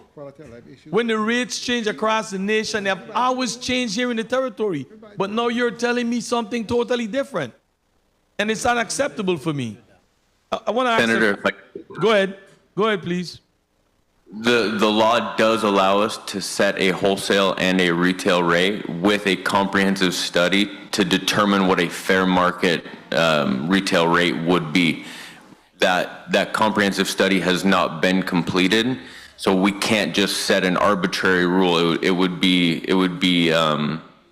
irresponsible to arbitrarily set a profit margin without the study required in the law. I still ain't on the same page with you, and I totally disagree. And we're going to have to agree to disagree today here. Until someone could come and explain this to us, it's unacceptable what you're saying to the people of this territory here. Because with what you're saying now, I could imagine what the gas price is going to be tomorrow. I could only imagine when these vendors hear what you're saying, as a licensed and consumer person, man, the price is going to go out the moon. You talk about a little island like St. John selling gas cheaper than St. Thomas and St. Croix. How are they doing it? Can anybody explain that to me? The prices on the island of St. John, who have normally been the higher prices, Shipping. Are now going down. Sometimes they come to St. Croix with barrel and a boat. So can you explain that to me? He didn't know that. He didn't know that. I guess he can't understand, but I'll move ahead. Ms. George, I want to ask you a question. How do you guys track and assess consumer satisfaction after the complaints have been made with businesses? How do you track this? Director Paget. I'm sorry, I didn't hear the question. How do you track and assess consumer satisfaction when they file complaints? And how is it addressed? So if a consumer files a complaint and it gets resolved, I mean, we don't have like a survey that we send out, but we do get feedback from the consumers when we recover funds or dismiss the charges if they don't meet any of the statutory requirements for us to take the case. Let's make it a little more simpler. How many businesses have been penalized for non-compliance? How many businesses in the past year? I would have to submit those. I can't get on the internet right now. I'd have to submit those numbers through the chair. You know, and that's a bit the only problem when a commissioner, the assistant commissioner don't come, and you guys that are coming in here today should come prepared. You should come prepared because these are questions you're going to be asked all the time because we continue trying to find these answers. These are questions you should be able to answer. Instead of telling me you got to go on the internet and you can't get on the internet, ask my folks inside there to help you go on our internet then. But don't come in here telling me that you can't answer because you can't get on the internet. You should be able to at least spit some kind of numbers out to me because people have been complaining. People complain about every single price here in this territory. And now when licensed and consumer come in front of me, I can't get an answer. I mean, this morning I'm flying with the pilot, and that's what the pilot said to us. He said, I'm tired of looking at these hearings. And I'm asking questions and people can't answer you. Right. That's what the pilot said to me this morning. I still want to ask some questions here in regards to the food and housing cost study. The testimony mentions securing funding for new studies, but it does not specify the source of this funding. Director Paget. Make me drop the mic. So the original study was done through the Department of Justice. We picked it up because nobody else was doing it. The source of the funding was ARPA funds, as far as I know. Director Paget, how long you on board? Since 2021. 2021. I have no further questions. I don't like to beat dead horses. It don't do me any good. Thank you very much, Mr. Chair. Thank you, Senator Johnson. Senator Blyden, you recognized for a point of information. Thank you, Mr. Chair. The young man, the gentleman who just spoke to the last senator, what's your name, sir? Mr. Paget? Paget. Good afternoon. Afternoon, sir. How long have you been at the department in your role? 21? 21, yes. My understanding is in respect to the gas prices and regulating that those prices, I want to believe my information that the Department of Licensing and Consumer Affairs, who actually regulates and assists with regulating in terms of price when it comes to gas in the territory. That's my understanding. But again, like I said, I'm disappointed because we really need that information, because the quality of life issues are affecting our people in a worse way. And we need you guys, as the Department of Licensing and Consumer Affairs, to be our protectors. You guys are the one that assures that folks are not being overcharged, that the prices in the stores are marked when it comes to the different products, etc. And like I said, we're going to have further discussion. Mr. Chair, I really want to thank you for this most important meeting. Thank you. Thank you, Senator Carla Joseph. Your point of information? Yes. Thank you so kindly. Please recognize the mic of Senator Carla Joseph. Thank you so kindly, Mr. Chairman. My point of information is just a follow-up to some questions, because there was mention about individuals complaining about, the various gas prices. How, through the chair to Deputy Commissioner George, how is that handled? How do you receive complaints? Is there a mechanism that the consumers can come to the department to complain these items, and I know you said in your testimony you don't investigate. Do you have a log of some of these complaints? How is that handled? Complaints come through Myrna George, Deputy Commissioner, DLCA. Complaints come in through our dashboard, www.dlca.vi.gov, our website, and electronically, as well as they are delivered to any of our St. Thomas, St. John, or St. Croix offices in person. As to logging, Director Paget being that he is a supervisor for that area, he would advise on that. So, Director Paget, Deputy Commissioner has thrown the ball at you. If you could also expound on how you are logging it. Thank you. Yes. So we have an Excel spreadsheet that we track all the cases on. Some of the cases come in through our online reporting system, and so they're in that system, but it doesn't work for us to actually track and work the case in the system. So we have an Excel spreadsheet that we track the cases on while we're implementing the new system that we just procured recently. Mr. Chairman, through the chair, Mr. Chairman, I would like to get the past 6 months of complaints that have been logged with the Department of Licensing and Consumer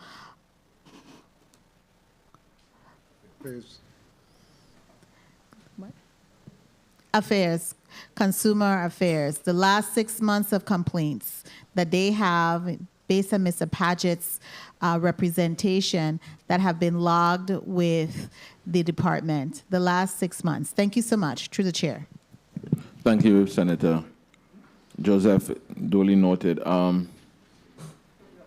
Ms. George, one of the things I'll tell you on the team, I always try to encourage my family, friends, and so forth. Let's shop around and look for the best, where we could get the best bang for our buck, in a sense, And I always say that, while licensing don't have it's an open market, and licensing don't have no control over the prices, individual charges. Correct. I always look forward to your different basket studies and fuel surveys and everything. And it gives us an idea of exactly where we should shop. Yes. Some of it is based on convenience, some is based on just the knowledge that you provide, where it's cheaper or whatever. Right. So I do commend the agency for your timely manner in which those reports just come out. I think they do really come out rather often. I think that with the fuel, the grocery, the basket survey, I think we should increase on the items that we pick, and noted, and include more necessities, and give people some more choices. But I do appreciate it, And I think that's what we in the Virgin Could I Islands. speak to that? 1 second. I think that's what we in the Virgin Islands need to do. Look out for those reports, especially the fuel and the grocery, the bread basket, not the bread, the basket survey. Survey, yes. Survey. Sorry about that. And Mr. Paget, Yeah, you had through the something chair, to say? I would like to answer Senator Blyden, but I'll let him speak and then I'll refer to 1 second. Senator. Go ahead, Mr. Paget. You're recognized. Yeah, I just wanted to clarify the information that we put out. That's just the items that are all available at every store that we survey. So we do collect much, much more information. But if there's one item that's not available at a store, it comes off of the survey that gets reported publicly. So we have a lot more data.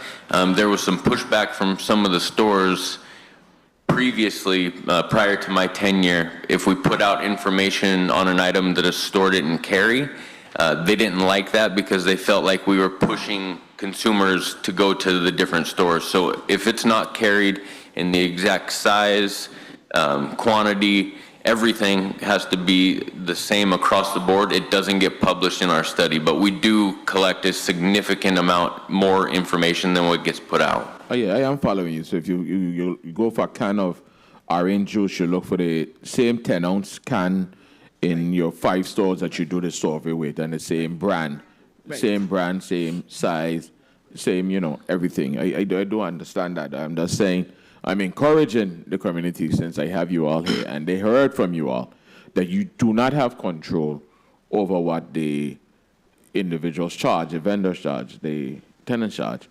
Then we could move on. Mr. George, you want to wrap up? Yes, through the chair, just wanted to provide Senator Blyden with the information concerning the businesses.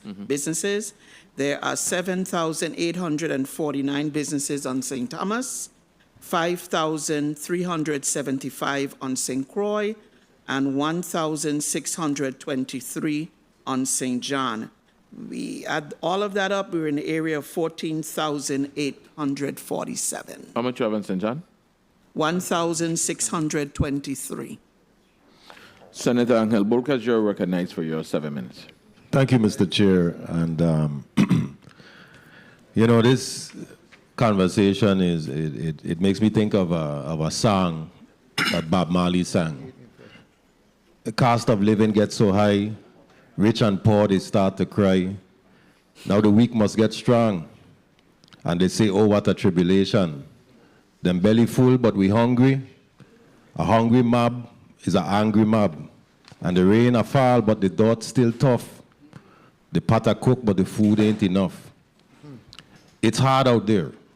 And based on the mandates of Title III, Chapter 16, 272, the authority of this department is to adhere to the regulations of fair consumer practices for the people who are consumers of these businesses. And we talked about the food and groceries, we talked about fuel, and I want to touch on the fuel side of it really quickly because it seems as if the department needs to implement what is considered to be a real-time public tracking of these fuel prices to enhance the market transparency. I don't think we're doing a good job of revealing or sharing the fuel costs that are being, that these companies are paying, because based on the discussion, it doesn't really matter, because I guess they could set the fuel costs at whatever they want. And until that assessment is made, we'll still be dealing with this issue, and the people will continue to pay whatever it is that they're paying. So I would encourage the department to fast track that assessment so that we'll be able to implement a fair, what is considered to be a fair market value on the fuel. I can't say that every gas station is abusing it, but apparently it is happening or has happened in the past. Now, concerning consumer protection and enforcement, we had 320 citizen complaints resolved or forwarded last year. What were the most common consumer complaints? What are the top 3 consumer complaints to anyone who can answer? Director Paget. Yes, so the top 3 types of complaints, because we don't really categorize them by complaint. It's complaints on motor vehicles, complaints that don't fall within our jurisdiction but do rest in the department are construction complaints and most of the complaints of unlicensed businesses. Okay, so you said vehicles, construction, and unlicensed businesses. I've been working on a bill for construction fraud since the 35th legislature. I had some assistance, and I've worked with former President Francis on this. He chimed in on a couple of our meetings. Construction fraud is often a hot spot for fraud. It's happened during or when the storms hit us. We see a rise or a spike in construction fraud. We still continue to see construction fraud in our territory, including unlicensed contractors who do work that they're not licensed for, price manipulation, substandard work being implemented. So how does the DLCA monitor and regulate contractors operating in the U.S. Virgin Islands when it comes to this? G.C. Vaval. Good afternoon, Geraldine Vaval, General Counsel. When you say how do they monitor, what specifically are you speaking of? Well, I'm trying to... The monitoring of licensed contractors, or... We know that construction... Repeat your question. I didn't understand the question. I'll repeat it in another way, Attorney. Thank you. Concerning construction fraud, it can take place in many different types of ways. My question, simply put, is how exactly is the department monitoring these fraud issues or fraudulent issues? Well, Senator, in terms of monitoring, we only become aware of unlicensed contractors operating in the territory when complaints are filed with us. So that's why we are very proactive in advising consumers to, before they enter into any contractual agreement with any contractor to do any type of construction for them, that they ensure that they determine whether or not these individuals are licensed. Because once they bring the complaint of an unlicensed individual to us, the only action we can take against that individual is for practicing without being licensed. So the consumer itself does not find any, we cannot make the consumer whole because the consumer entered into a contractual relationship with an unlicensed individual. We do not have jurisdiction over unlicensed contractors. So how exactly? So we'll basically take the case, we'll take the complaint, take action against the individual, but the consumer cannot be made whole unless the consumer takes them to court. So basically, what enforcement actions have you taken against contractors who have failed to do, if they don't, I'll start over. There are contractors out there that get licensed but end up doing work that is not under their licensure. How does DLCA deal with those types of situations? So again, those individuals are brought before a board and they go through the process of going to a hearing for practicing without being proper licensed. Okay, and many jurisdictions in the states have a contractor surety bond to ensure financial accountability. Does DLCA require that? The Virgin Islands law requires that bond. Okay, for every single contractor in the private sector, correct? There is a requirement, yes, Senator. You said there is no requirement? There is that requirement. That requirement. VI law has that requirement. Now, one question before my time runs out. Would DLCA support a public database of rating or a rating system for contractors similar to the Better Business Bureau, where consumers can report issues and review contractors' history and compliance?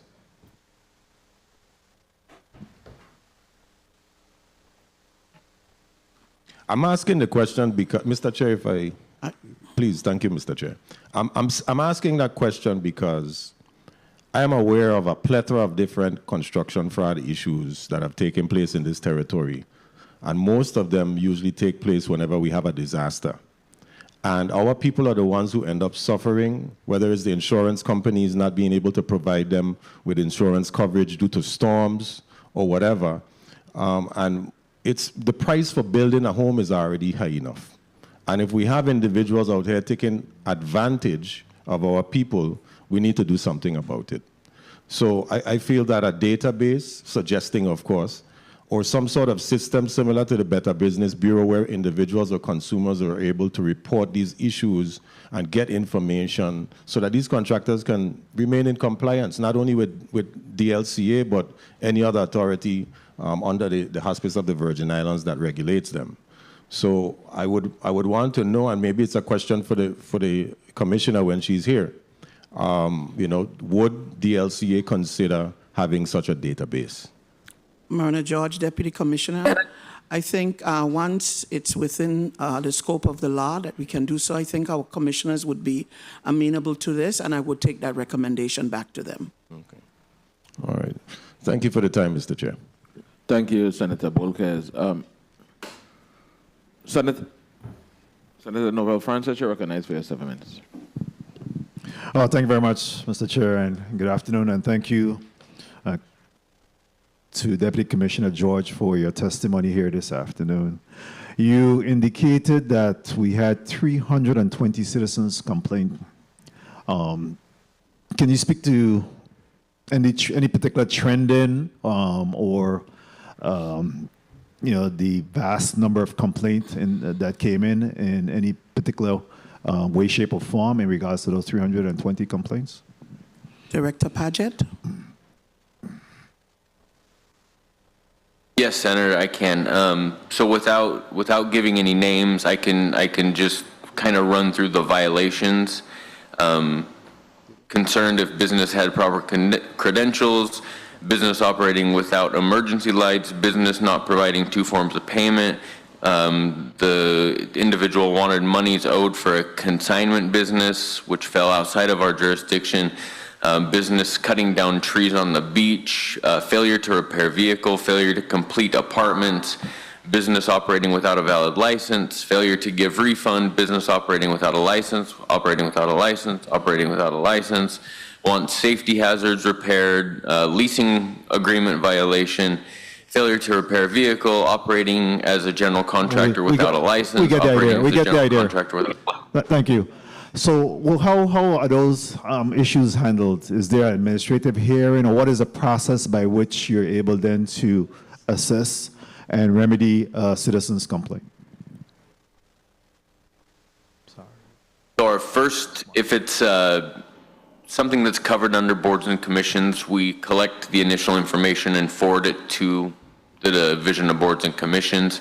If it's something, say they want a warranty repair, our first step is always to try and mediate with the business to resolve it without going to a formal hearing, because just the length of the process it takes to get a formal hearing done. I know we've had one specifically that we've been working on for coming up on 2 years since the initial complaint was received. So we try to resolve these things through mediation whenever possible. Okay, very well. Thank you for that. Deputy Commissioner George, have you received all of your allotments from budget? Anyone can speak to I cannot speak to that. I will have to inquire. Okay. What about revenues? Are you? Can you speak to the revenue collections that have been made by the agency? No, I cannot, sir. I'll inquire. To speak to that as well. Can you speak to any reports of price gouging that you have seen, investigated, and confirmed or denied in regards to those complaints of price gouging? No price gouging, sir. Director Paget, you may want to reiterate. Yes. So price gouging, as defined, is specific for times of emergency.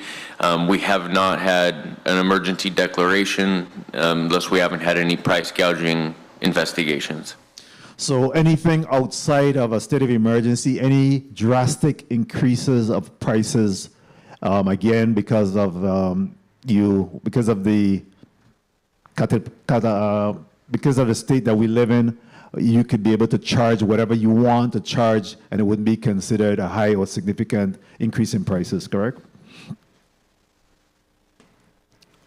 In a sense, yes, Senator. All right. What about inflation? Have you been able to glean the rate of our inflation, where we're at in respect to inflation? So that would be the Bureau of Economic Research that would speak to inflation and where we're currently at as far as how we trend across the United States. So there's no comparisons that's being made by the DLCA in terms of looking at the cost of business and the inflation rate. There's no comparison made by your office. Outside of the cost of living analysis that's currently being conducted, no, we do not track inflation rates because it's already tracked through another executive branch agency. Okay, no collaboration there. What about in terms of costs for importation, trailer costs, and those type of things? Are you doing any analysis to determine whether or not there is any fairness in the costs associated with our food prices, consequential to the cost for imported goods? Any comparison been made there? From the previous price analysis that was done, I believe the number was approximately 50% of the cost of imported goods is the cost of the goods itself. The rest is made up by the high cost of energy and high cost of rent and transportation. I can give you the exact breakdown of the previous cost analysis, but I'm not sure on the numbers. Okay, so there's no particular or precise formula that's utilized then to make that determination in terms of the ultimate cost of goods in the Virgin Islands? Say that one more time. I didn't catch the first part. Is there any, again, determination being made by formula of exactly what all goes into the calculation of the price, the final price on any goods, especially those 1 minute. high-ticketed item or popular items that's being made?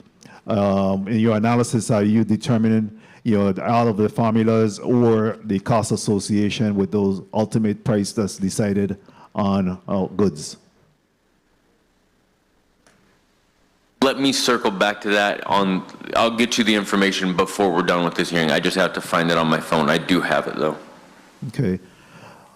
Have you taken a look at all of when we talk about the quality of life issues, are you in particular looking at eggs and milk and those water and those necessities of life in terms of our prices?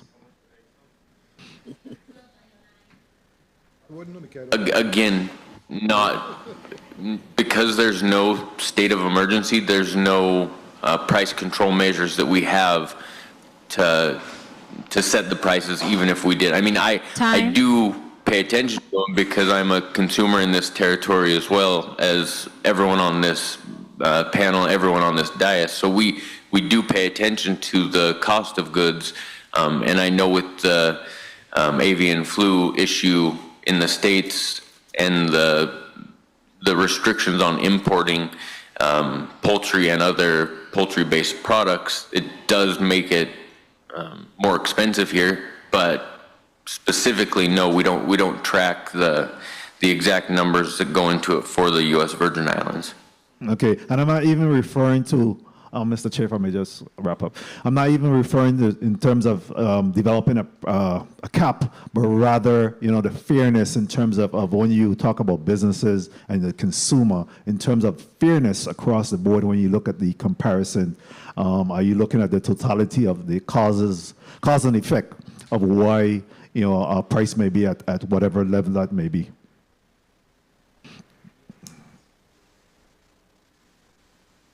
I believe that would be encompassed in the cost of living analysis that we're trying to complete at this point. it's hard to do. Again, the Bureau of Economic Research would have a lot more instantaneous information on that. We don't go out and monitor prices across all of the sectors in the same way that they would. Okay, and just two final questions in regards to new licenses. How many new licenses have been issued during this fiscal year from October 1 to current? I will provide that information to you in a few minutes, sir. I also want to know how many licenses may have been revocated for whatever reason, as well as any other businesses that may have closed down during that period of time. Director Paget, GC Vival, could you speak to the latter, please? Thank you, Mr. Chair. Geraldine Vival, General Counsel. Currently, last year we had, if my memory serves me correctly, 4 or 5 administrative hearings to revoke licenses. We actually have one that's ongoing, and we have another one in the queue.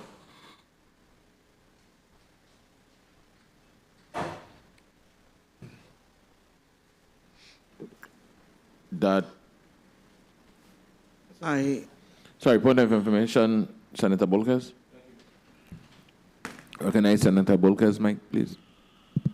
Thank you, Mr. Chair. My point of information is in reference to the previous senator's query concerning businesses. With the rise of e-businesses or e-commerce businesses, digital businesses that may derive or been created in the Virgin Islands, how is the LCA updating its approach to monitoring these e-businesses operating in the U.S. Virgin Islands? I do not have that information. I'll have to provide it to you. I have not been privy to that. If I may, through the chair, I can respond to Senator Francis's request on the allotment. Go ahead. Okay, the allotment to date, Senator, is $1,947,465.50. $1,947,465.50. Welcome. Ms. George. Yes, sir. Real quick. With all the rise of construction and all these projects we have on the horizon, have you seen an influx of people coming in to try to get, your boards and commissions to be certified, whether it's HVAC or general contractor? You see more requests for these type of fields for the licenses and so forth? Yes, there has been a slight increase, especially when our enforcement officers are out there and discover that some of them are working without a license. They are coming in to become licensed operators, yes. I'm talking about like the specific occupations like general contractors. Yes. And so, okay. Yes, that's correct. Okay. Senator Ray Fonseca, you're recognized for your 7 minutes. Thank you, Chairman Lewis. Welcome, Deputy Commissioner George. Thank you, sir. You know, thinking back to the question for my colleague from Frederickstead, all I could say is, well, Sir Popa. This testimony kind of makes me believe that some of it was AI generated, because a lot of it is just standard, language, and it lack a lot of specifics. Because, I remember specifically when Licensing and Consumer Affairs came before this committee last year, they had the trends in the business license. They were able to tell us what amount of business was licensed last year, what's the current year, and be able to project. There's none of that. We even had to ask you that to get that information. So it's a lack of preparation. So I give this here a D-. It's a real lack of preparation. So I'm going to ask you, what is the trends in business licenses? Is the licenses going up, stable, down? What are the trends? There is an uptick, sir. Uptick. So It was 5,375 in in St. Croix, and 7,849. What were they last year? Do you have those numbers? I don't have them with me, but I can get them. Well, how do you know it's an uptick if you don't have the numbers? Conversations. Every Monday morning. Okay, I'll take that. Thank you. Okay, I want to ask you something here about the menus and the prices and the restaurant. And it's for my own clarification, right? Adding the service charge to the bill, is that mandatory or is that obligation? I mean, you sit down in a restaurant and the menu has a price and they come with a bill and the bill has a service charge. Can the client dispute that and not pay it, or do they have to pay that service charge? I will have GC Vaval respond to that. Yeah, yes, St. John. Geraldine Vaval, General Counsel. So with respect to the service charge, they are required to actually post it conspicuously. So it either should be posted on the menu or somewhere in the restaurant. Whatever the service charge is going to be must be posted. You can't be, the first time you're hearing about the service charge cannot be when you're about to pay the bill. Okay, so just for clarification, because this happens to all of us. What is the service charge that they allow? They can give you a 10%, 15, 17%, and you can reject all, or you can decide to include it. Is that what your testimony represents? No, it is not, Senator. That 10, 15% is not a service charge. That's the Perhaps tip. You're referring to gratuity? The tip, is that what you're referring to? No, the tip and the service charge is two different tip. things. Sorry. The service charge and a tip. The service charge, we know the tip is it's you on your own to give a tip. But the service charge, right? They recommend a tip. You go there in the place there in Haven site, they got to tip them 15, 18, 20%. They don't start with 10%. But anyway, the service charge, you're saying unless it's posted on the menu, you can just scratch that off, right? Right, you can contest it. Okay. And now the service charge, one more clarification. Is the service charge allowed for 2 persons, or it has to be 3 or 4 or more persons? How many persons? I'm not sure that the law addresses it that way. Because I think they say 3 or more persons, they add in a service charge. Okay, good. Let me go to something else here now. The VI Code Title 12A, violations for weight and measures. The budget chairman asked you about price gouging, and you said you don't do the CPI inflation. So have you had businesses that actually fail when you measure the gasoline volume and weights in the supermarkets? Have they actually failed, or all of them are in compliance? Director Paget. Yeah, no, we've had them. Usually there's a technician on site, and so when we do our calibration check, if it's short, they'll make the adjustments on site. If it's on where it needs to be within tolerance, and we move on to the next pump. But yeah, no, we don't. We do make them make the adjustments on site. Okay, through the chair, we don't want this to be public, but can you provide a listing of that to the chair? And one other thing, no. So I want to understand A listing of those that have failed the weights and measures, those businesses that have failed the weights and measures. So let me go specifically now to the gasoline station.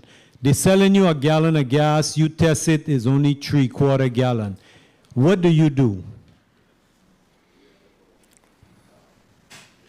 I'm afraid I don't understand the question. They're selling the gas per gallon.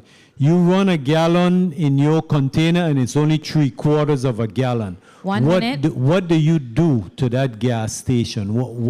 What is the solution for them to, what do you do? Tell me. So we would go and check it with our equipment that has the territory standards, and if it was out of compliance, we would shut the pump down until they were within compliance. Okay, so you would shut the pump down. That's good to know that we actually getting a gallon when we paying a gallon. Now, you know, you used to have the gasoline, the cheapest prices, etc. I haven't seen that in a while. Do you still publish that? Yes, it's on our Facebook page, on all of our social medias, and on our website. Okay, good. Okay, so let me go quickly to the Bureau of Economic Research. You say you don't provide economic data. Do you provide any economic trends? That would be economic data. Okay, so no economic trends. Okay, thank you, Mr. Chair, for the time. Thank you, Senator Fonseca. Honorable If I may. If I may. Sorry. Director Francis? Inquiry. Will Francis, Director of Enforcement. I had a point of information for Senator Fonseca's inquiry. No, hold on. No. Something is not right about that whole sentence there. You want to respond to his inquiry? Yes, sir. Okay. Go ahead. The Senator asked about the difference in business license with regards to trends from 2024 to current. Last year's business license reported reflecting 13,444 approved business license categories compared to the 15,490 that we currently have. So there was a difference of 2,046.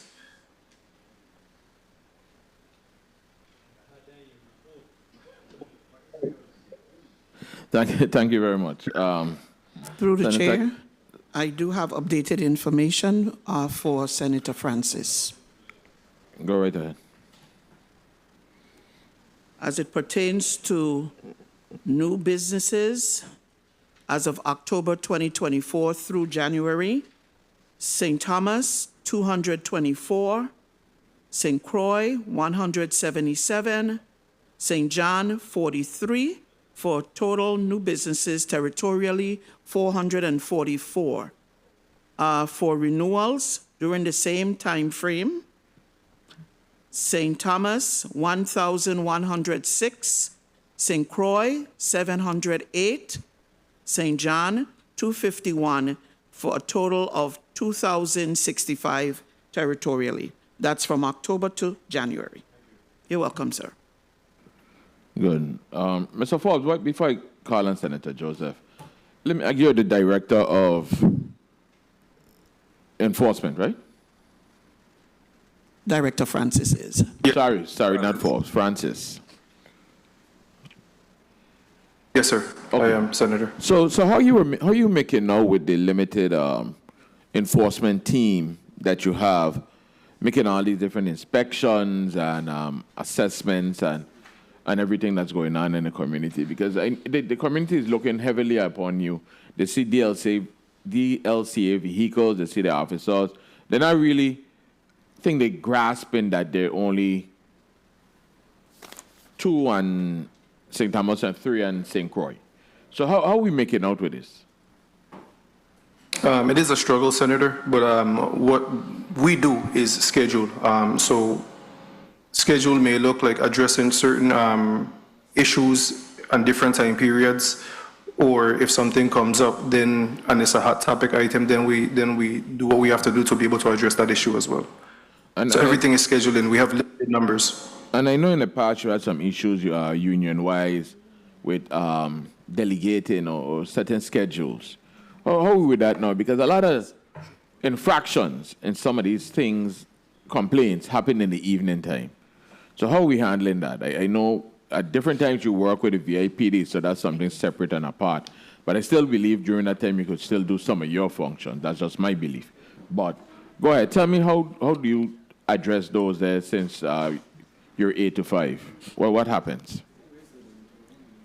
If a complaint or something is brought to our attention, then we just make sure we make the necessary adjustments to accommodate whatever that request is or that complaint is. When my guys are working with VIPD, I do ask for some lenience and allowing them to be able to to work within their scope of authority while they're doing VIPD's work as well, providing that the situation allows for it. Thank you, Mr. Francis. Senator Carla Joseph, you're recognized for your 7 minutes. Thank you. Thank you so kindly, Mr. Chairman. Pleasant good day to the hardworking men and women from the Department of Licensing and Consumer Affairs. Know that I really appreciate the work that you've done. Some of my colleagues asked some of my questions that I had in my mind already, but trust me, I have some more questions to ask. In your statement, Deputy Commissioner George, you indicated on page 13 that the local law enforcement, I'm reading from your first paragraph regarding complaints. You said it requires local law enforcement intervention. This is for the fraud. Complaints are instead directed to the white-collar crimes unit of the VIPD. Now, my question is, how do you track, do you have a tracking mechanism internally where you refer these complaints to VIPD? Some type of documentation. GC Vaval. I'm sorry, DC George, that would be Director Padgett. Okay, go right ahead. Yes, we wouldn't collect the information. We would just tell them to file it either with PD if it's a criminal matter, or the courts if it's a civil matter that doesn't involve a consumer issue. Okay, but your complaint records would show that you referred it to those entities. That's what I'm trying to get at. How is it referred? Or how do you close out that complaint? Is that how you do it? You would just have on your spreadsheet that you're using now that you have, in fact, referred those cases, that complaint to that entity? It would just say closed, no jurisdiction, referred to other government agency. Okay.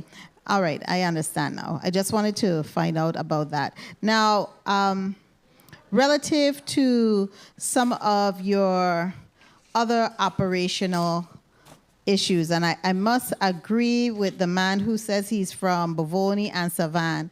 Typically, the reports don't look like this. It comes with some numerical references so that we could have some numbers that has been previous.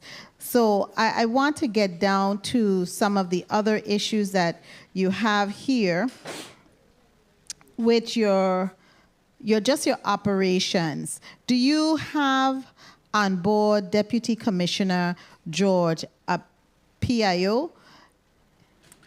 Our PIO is served as a special assistant to the commissioner, Ms. John. She is assisting in that area. Okay, so you don't have somebody who is dedicated. Not specifically dedicated. PIO. Do you, based on your needs, do you see that that is someone that is needed to have a distinct position?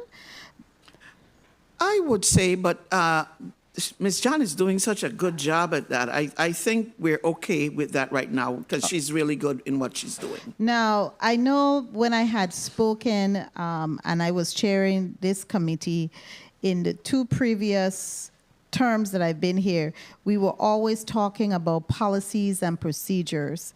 And the commissioner had assured me that those policies and procedures would have been in place, I believe it was in 2023.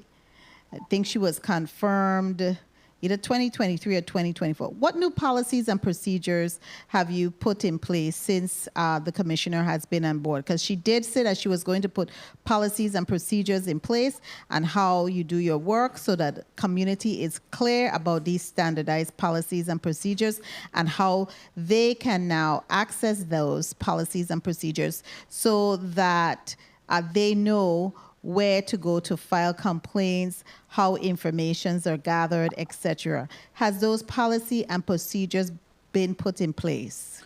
They are in progress. I know Still? that. Still. Senator, I know that legal division is mulling over them, make sure everything is in order in terms of legal sufficiency.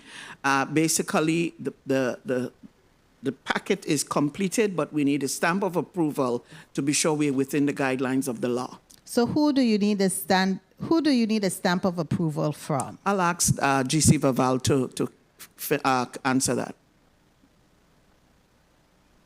Good afternoon, Senator Geraldine Vaval, General Counsel. First, the commissioner was confirmed in 2024, and we did in fact begin to work on the policies and procedures. Every division has completed theirs.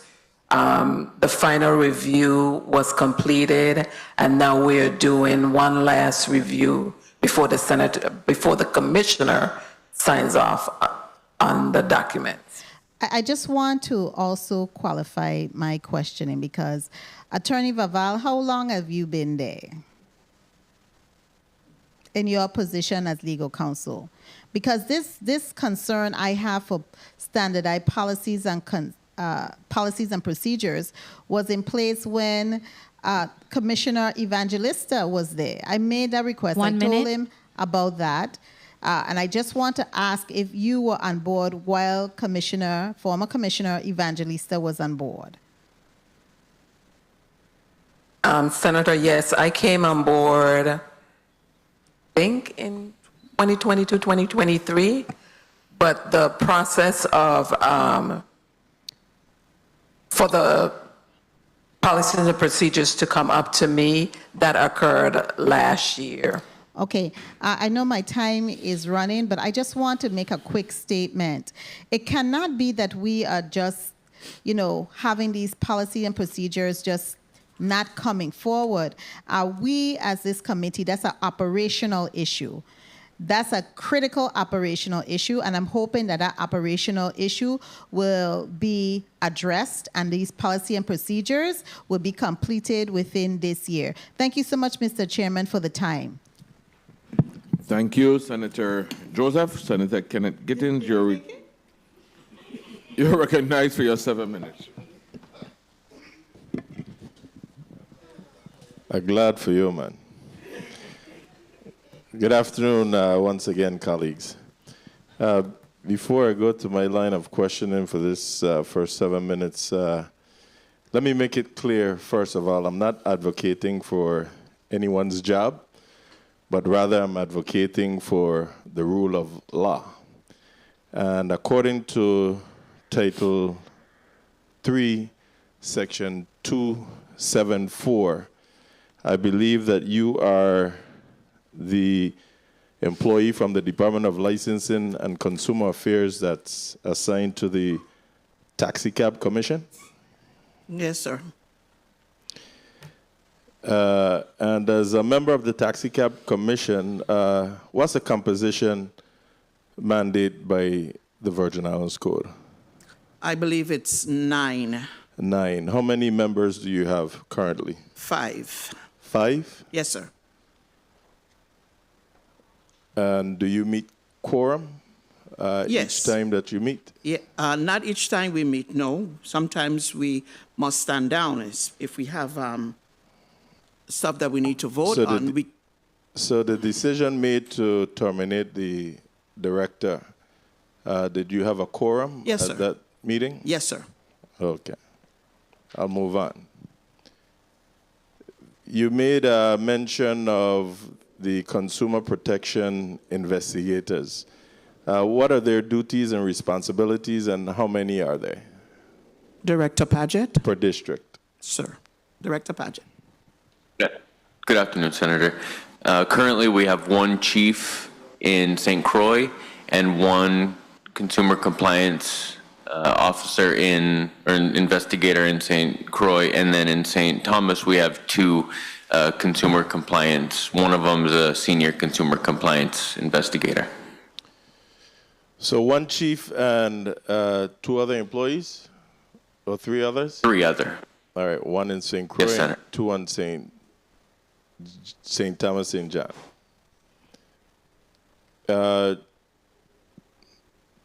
That you said 1 on St. Croix and 2 St. Thomas, St. John, correct? Yes, and their duties I can expound on if you'd like. No. How often are things like the scales and gas pumps are checked for accuracy? How often is that being done? So as of right now, we only have 1 weights and measures inspector in each district, and that's a 2-person operation. So it's an as-needed basis. We just went out, like I said, 2 weeks ago and did 1 in St. John. So if it takes 2 and you only have 1 per district, are the districts alternating so that both employees can be there to conduct this? Sometimes, but for the most part, I usually just put on my inspector clothes and go out with them. Well, so that makes 2 of you then, you and the 1 other inspector. Essentially, yes. Okay. So how often would you say that this is happening?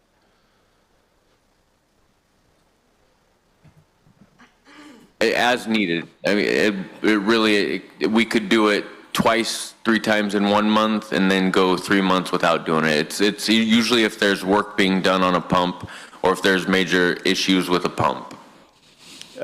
Enforcement Chief, good afternoon.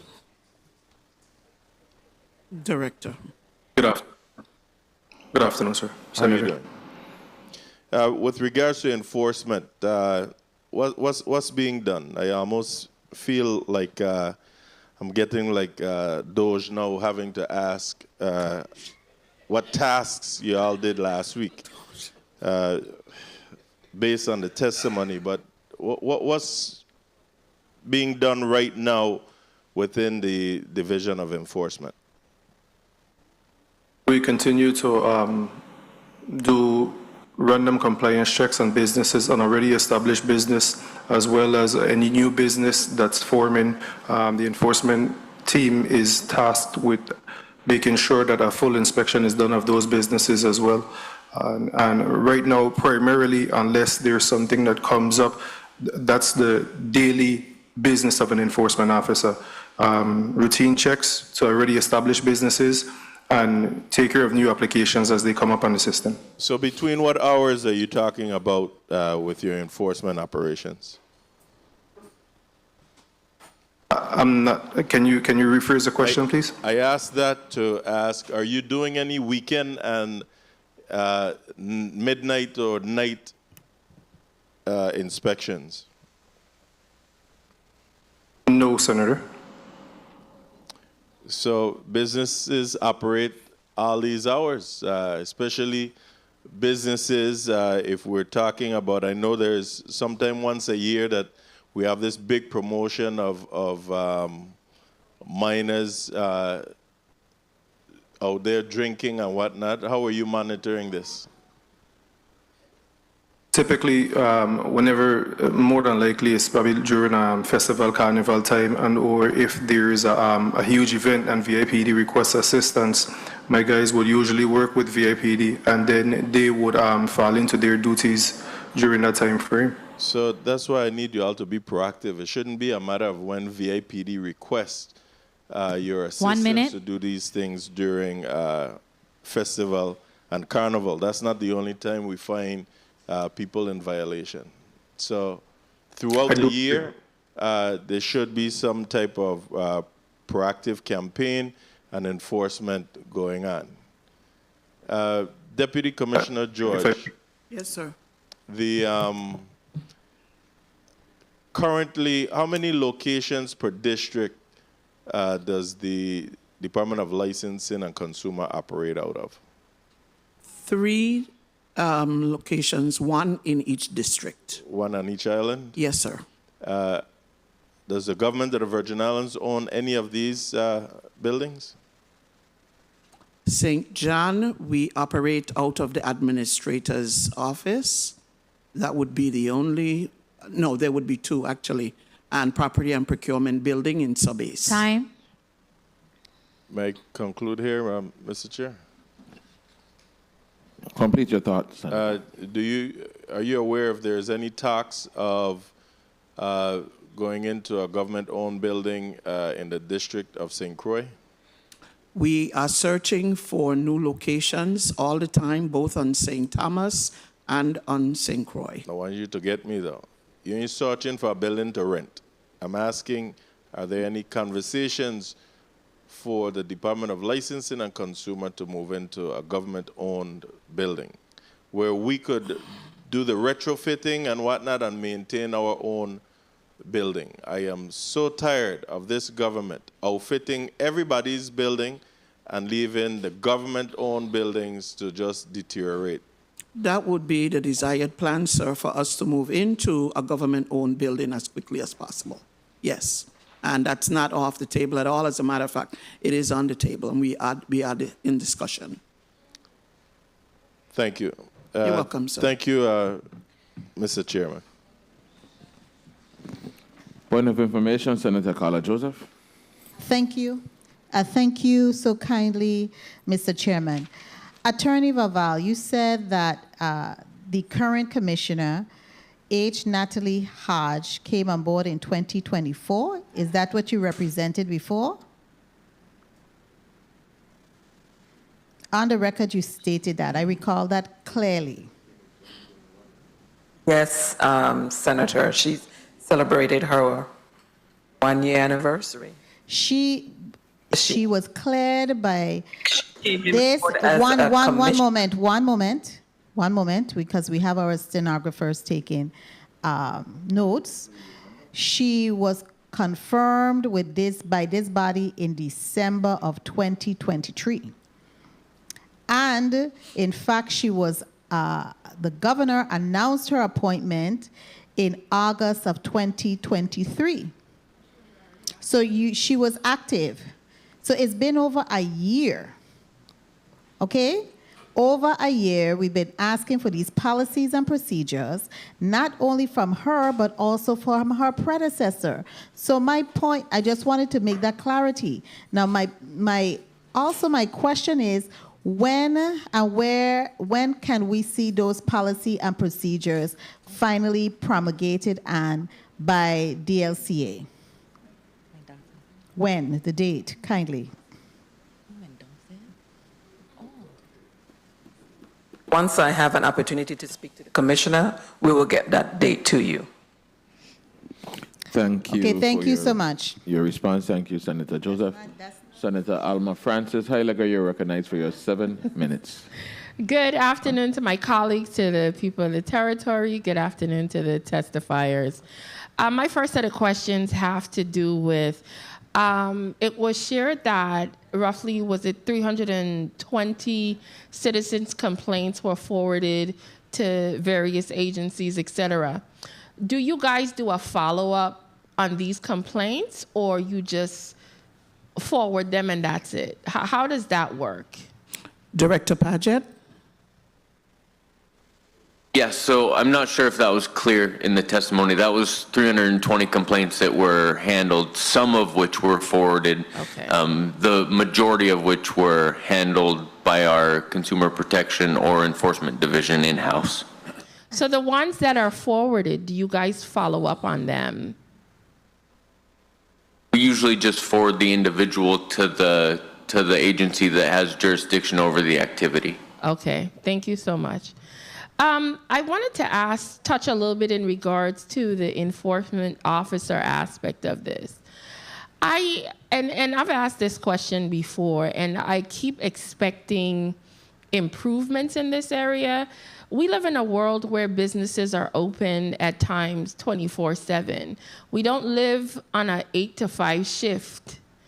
There are some businesses open from the morning and shut down at 12 o'clock at night. There are some businesses that open in the evening and go all night. There are some that open during the day and end in the afternoon.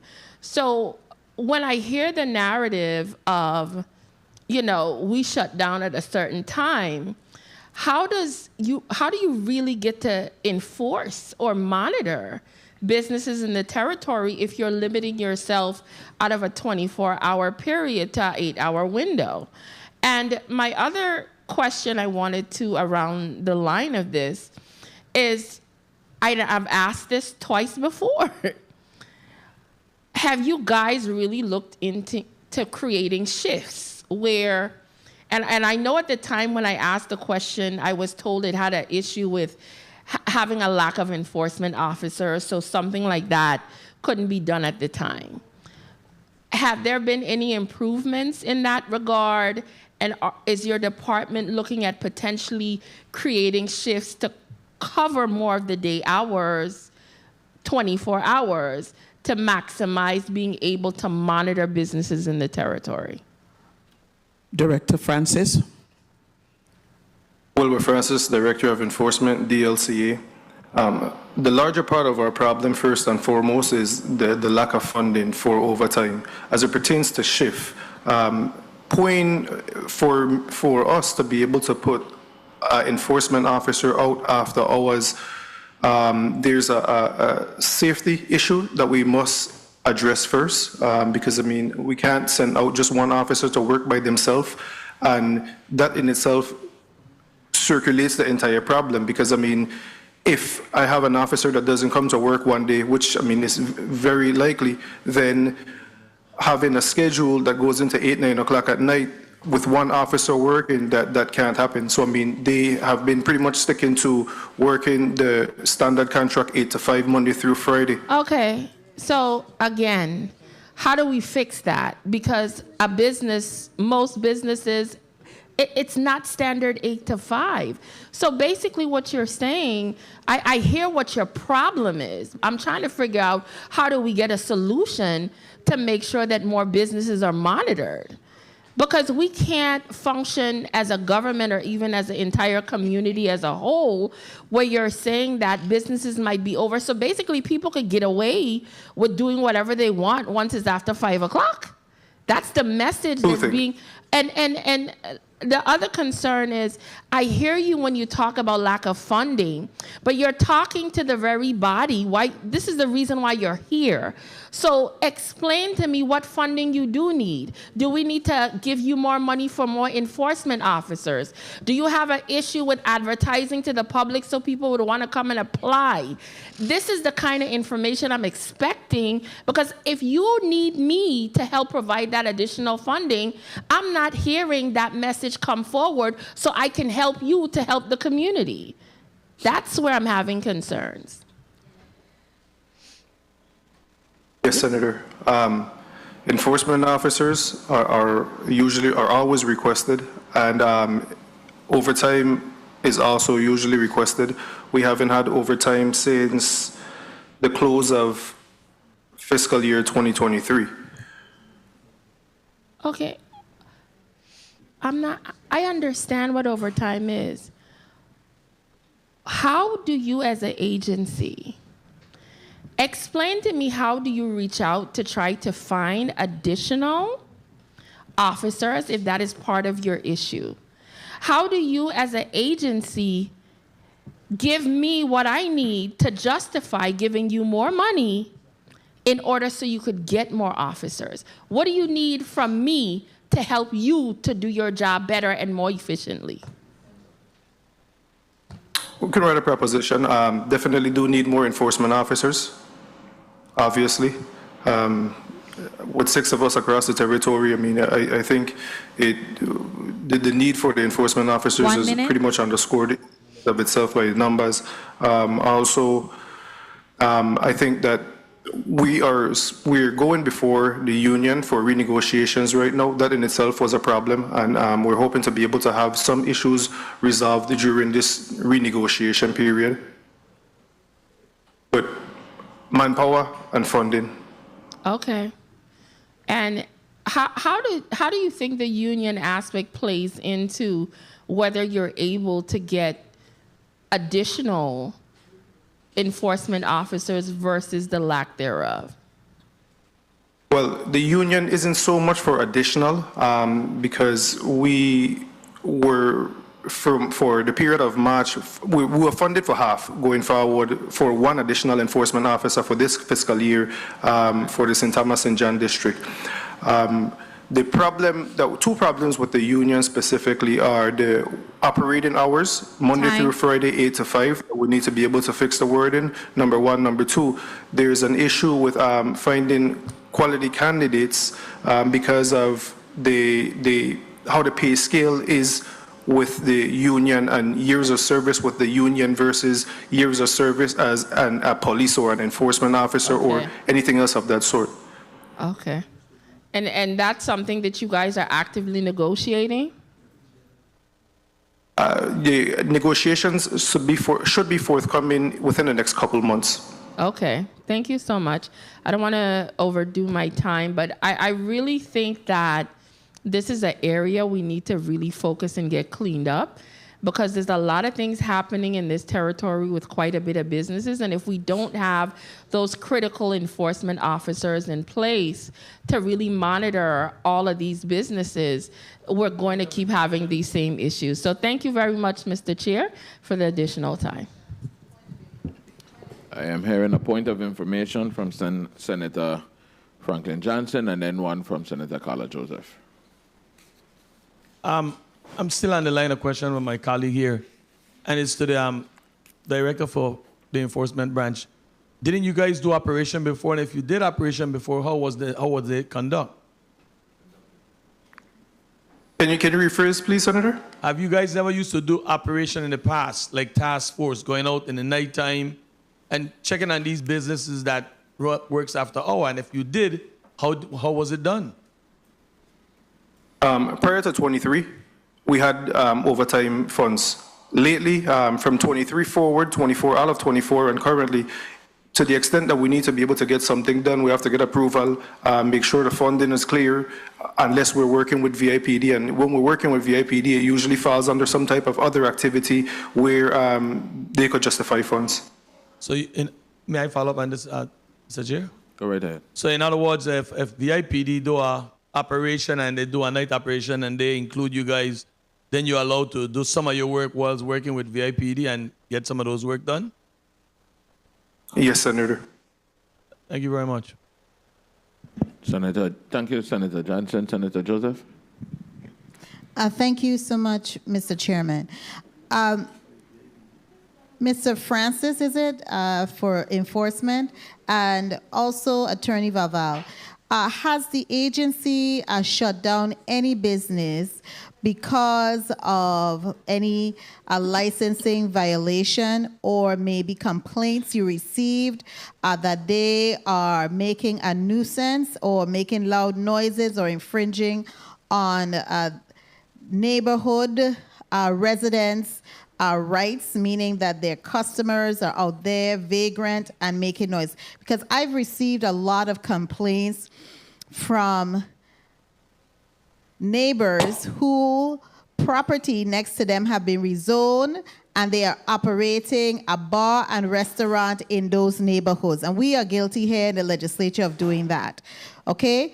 And they are creating a nuisance. And these are people who have invested in a mortgage for 30 years, and then there is some kind of change in a zoning. So now there is a bar and restaurant making noise in their heads when they want to go to sleep at night. And there is no way to shut these people down, these bars and restaurants. They met those residents there in their neighborhood. And we, the legislature, are guilty. Not me, because I'm not voting for them kind of thing. But we are guilty of voting for those rezoning to allow those type of operation in traditional residential areas. Kindly indicate for us if you have shut down businesses who are received because of complaints received by neighbors in residential areas. Thank you. GC Vaval or Francis. So, yes, we did in fact have a hearing last year with a business in Frenchtown and was able to successfully shut them down because they were a nuisance to the residents in that area. we haven't received any further complaints with any other businesses that are creating a nuisance. But as soon as we receive those complaints, those are the ones that we definitely act on right away and reach out to the business to try and find some type of resolution. And if that isn't feasible, we then move to revoke their license. Very good. I'm glad to hear that, because there's another business I've been receiving complaints about. I'm going to tell them to call you, because if I am the only lone person here in the legislature, I'm glad to see that there are other mechanisms that citizens can take to rectify that. I also have a bill coming regarding that. Thank you so much, Mr. Chairman. Thank you, Mr. Senator Blyden. Your point of information? Yes, thank you, Mr. Chair. In respect to those type of situations, my question is, if you have a business owner that keeps their business equipment, for instance, big trucks, etc., at their residence, and it's causing situations where it's causing individuals to get sick, causing them to leave their home because they can't even breathe in the home, how do the department handle those type of situations, and what is the consumer supposed to do in those instances? Who do they make those complaints to, and which division within the department? Deputy Commissioner Myrna George, complaints should be made in writing, and investigation. We would send our investigators out, both consumer division and enforcement. And if we need to direct it to a different agency, we'll do so accordingly. Thank you so much for that. The individual here waiting to speak to individual from the department, but most of them did not show. But thank you so much, and I'll send them to your department. Thank you, Mr. Chair, for the time. Thank you, Senator Kurt Vele. You still there with me? Yes, I'm still here. Yes, so you're recognized for your 7 minutes, Senator Vele. Thank you so much. You know, I'm listening to my colleague's question and just saying to myself that so much has changed in the Virgin Islands. There's so many individuals that are just willing to violate the laws of this land. That is really sad. You listen to the loud music in residential neighborhoods, and the owners of those establishments know that it's not right, and they continue to do it. And then at some point, we're going to have to take back these Virgin Islands that we love so much and force individuals to adhere to the laws of the land. Heavy equipment in residential neighborhood. I mean, a lot of it is our own people that are doing it on a regular basis, and we got to be able to deal with that. You didn't say, Mr. Francis, that your union contract contains language that you only work 8 to 5. So the language says the work day is Monday through Friday, 8 a.m. to 5 p.m. And that's a contract that collective bargaining signed? Yes, that's the existing contract, yes, Senator. Okay, then that definitely needs to change, and you know, you'll never be able to make a comparison of the enforcement officers at consumer with a police officer or anybody else that's working 24/7 and have to work overtime, etc. And there's no way that an enforcement officer that's going to be enforcing the laws in reference to DLCA should be working from 8 to 5. There are certain times that you got to work outside of that scope. And I was going to suggest that, you know, instead of the officers coming in every day 8 to 5 days a week, maybe every other week you take 1 or 2 days and they come in from 4 to 12, so that you could deal with those businesses that operate in the night. A lot of people are getting by in the Virgin Islands without paying their fair share. Some that open that don't have business license, some that are literally destroying the community, serving liquor to underage individuals, doing other stuff. So we need to be flexible with that, and I would encourage the officer collective bargaining. That was not a good idea to agree to, or a good tenant of the contract to agree to. In reference to these 2 forms of payment, there are businesses that consistently put up a sign saying the machine isn't working, and the machine is working. They just don't want to collect or allow the customer to utilize a credit card or a debit card. How are you enforcing that? These are the same businesses over and over. A lot of them have to cosmetology or nails consistently on a regular basis, how do you enforce that they need to accept two-farmer payment, which also helps the Virgin Islands government because we have a true picture as to what they're actually making? How do you get or increase your enforcement efforts towards that? Director Francis. General Counsel, Geraldine Vaval, General Counsel. So there is a requirement in the law that if their machines are broken, which sometimes happen, they're supposed to report it. They're supposed to report it to us within a certain amount of time. If they have found to not have reported it, then they get cited. Well, they got to be found all the time because the same businesses, there's no way that that machines in the exact same place could go bad every single week. And so I was the author of the law that. So when we found businesses that are bad actors that keep doing that, those are the businesses that we move to revoke their license for being bad actors. And I don't want a license to be revoked, I just want it to comply. And sometimes we force them to comply by actually going into the store and say, take your machine out and let's test it. Let's make sure everything is plugged in. Let's make sure it's connected, because they're just playing games, for lack of a better word.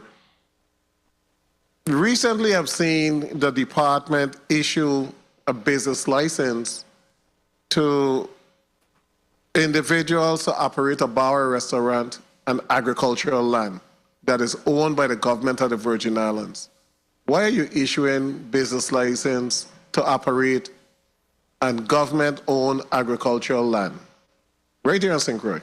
Wilbur Francis, while I may not know all the information on that, what I can speak to is that one of the enforcement officers, in the course of their compliance checks, found that to be occurring, and that business was cited. From there, we passed the information to Department of Agriculture. Okay, and I know so hold up. Cited or closed? Cited. So they're still open? Yes. But do they have a business license? Yes, they still do have a business license. And the business license was issued by DLCA? Yes, it has been issued. So that's my question, and I'll move on. Well, my question is, somebody's coming for licensure of a bar and a restaurant, and they're showing the location of the bar or restaurant as government-owned agriculturally zoned land. Why are we issuing that type of business license to that individual?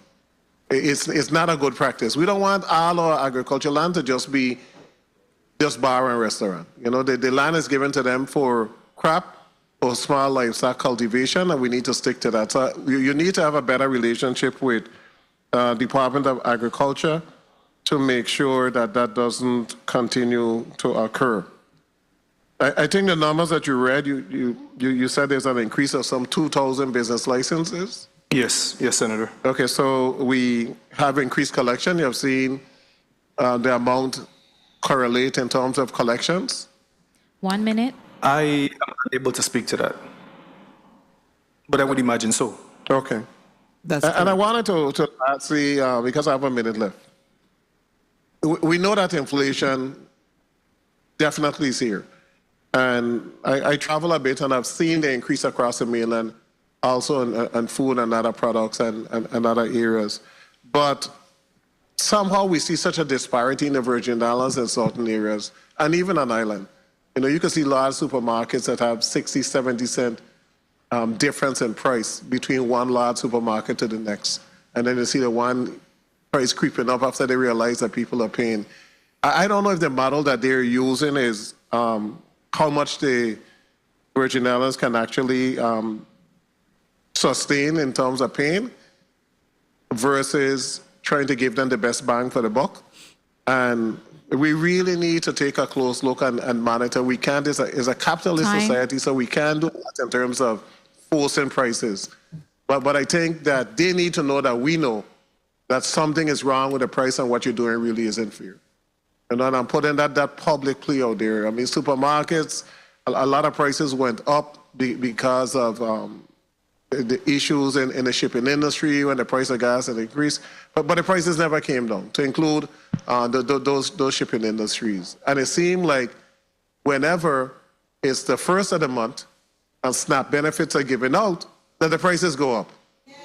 Because those individuals are not using hard-earned cash for whatever reason, and I'm not knocking that in any way, but the whole island don't use SNAP benefits. There are a lot of individuals that go to the supermarkets on a regular basis with cash, and it's so unfair. You know, when you see something that was one price one day, and the next day it goes up 40, 50 cents. And we're having issues with our disposable income, because by the time you shop, it's a couple $100s.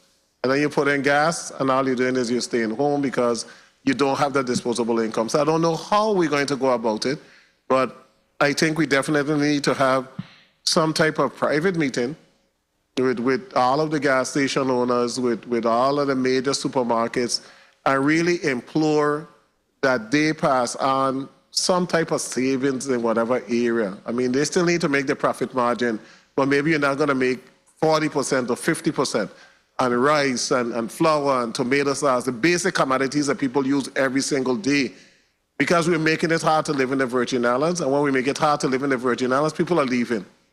And they're leaving to go to the mainland where there are home ownership opportunities and that other stuff. So we need to protect this little small island. And and I'll finish now, sir.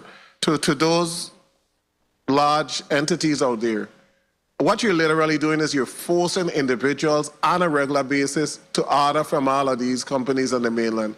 Whether it's Amazon or wherever, you're ordering, and if you go to the post office, you just see the boxes coming out.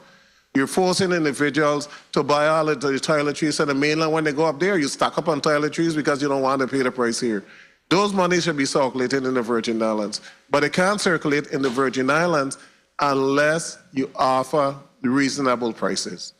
So if you're having toothpaste for $4 and you're getting an excellent markup on it of 60, 70, 80%, but you're only selling 100, it makes more sense to sell it at $3 and you sell 500. But you're forcing the consumers of this island to go off island or order to purchase everything, and it's having a negative effect on the economy. So I'm just asking for you guys to be a little more, I can't say aggressive, but creative in terms of how we're going to drive this discussion for reasonable prices in the Virgin Islands. Thank you so much, Mr. Chair. Thank you, Senator Vele, and I'm glad that you went down that road, because that's one of the things I was talking about earlier with these surveys, where people get their best bang for their buck. How it is that people could get online, order detergents from Walmart, and it's still shipped and reach here and cheaper than the prices in the store. And I'm saying, I know they talk to me about bulk and buying in bulk and all kind of thing, but I'm just saying we have to look out for our people at some point in time. I know, licensing has place. If I could answer Senator Francis's question from earlier. I have the numbers for him, and it kind of speaks to what Senator Violet just discussed. So the breakdown of the cost of goods is approximately 50% ocean freight, 5%. Wholesale and distribution fees account for 17%, and everything else, rent, employee costs, overhead, and utilities comes out of the 28% remaining. And the outline that we received in 2017 was that our utility rates were approximately 80% higher than Puerto Rico and 4 times that of the United States. So of that 28%, 4 times the utility rates for a store with 2 rows of freezers can run pretty significantly. That's where the majority of the money is being spent. It's not gross profiteering or excess profits. The profits actually lined up with or a little behind the mainland United States. Mr. Paget, I request that you forward that information to my office. I could disseminate to the members so we could carefully look at that. So when you come back another time, we could ask questions on that. Ms. George, how many vacancies does the department have? We have cashier.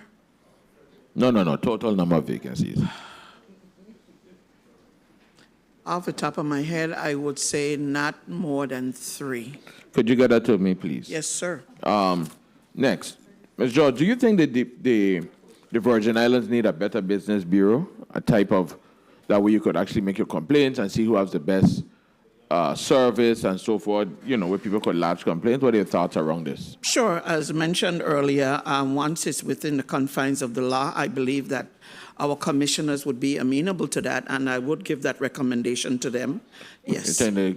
Your commissioner would be amenable to sit with members of this body to work on legislation to bring that forward? Correct. I am sure she will. Yes. Good. I think I recognize the presence of Senator Hubert Frederick. Thank you for joining us this late afternoon.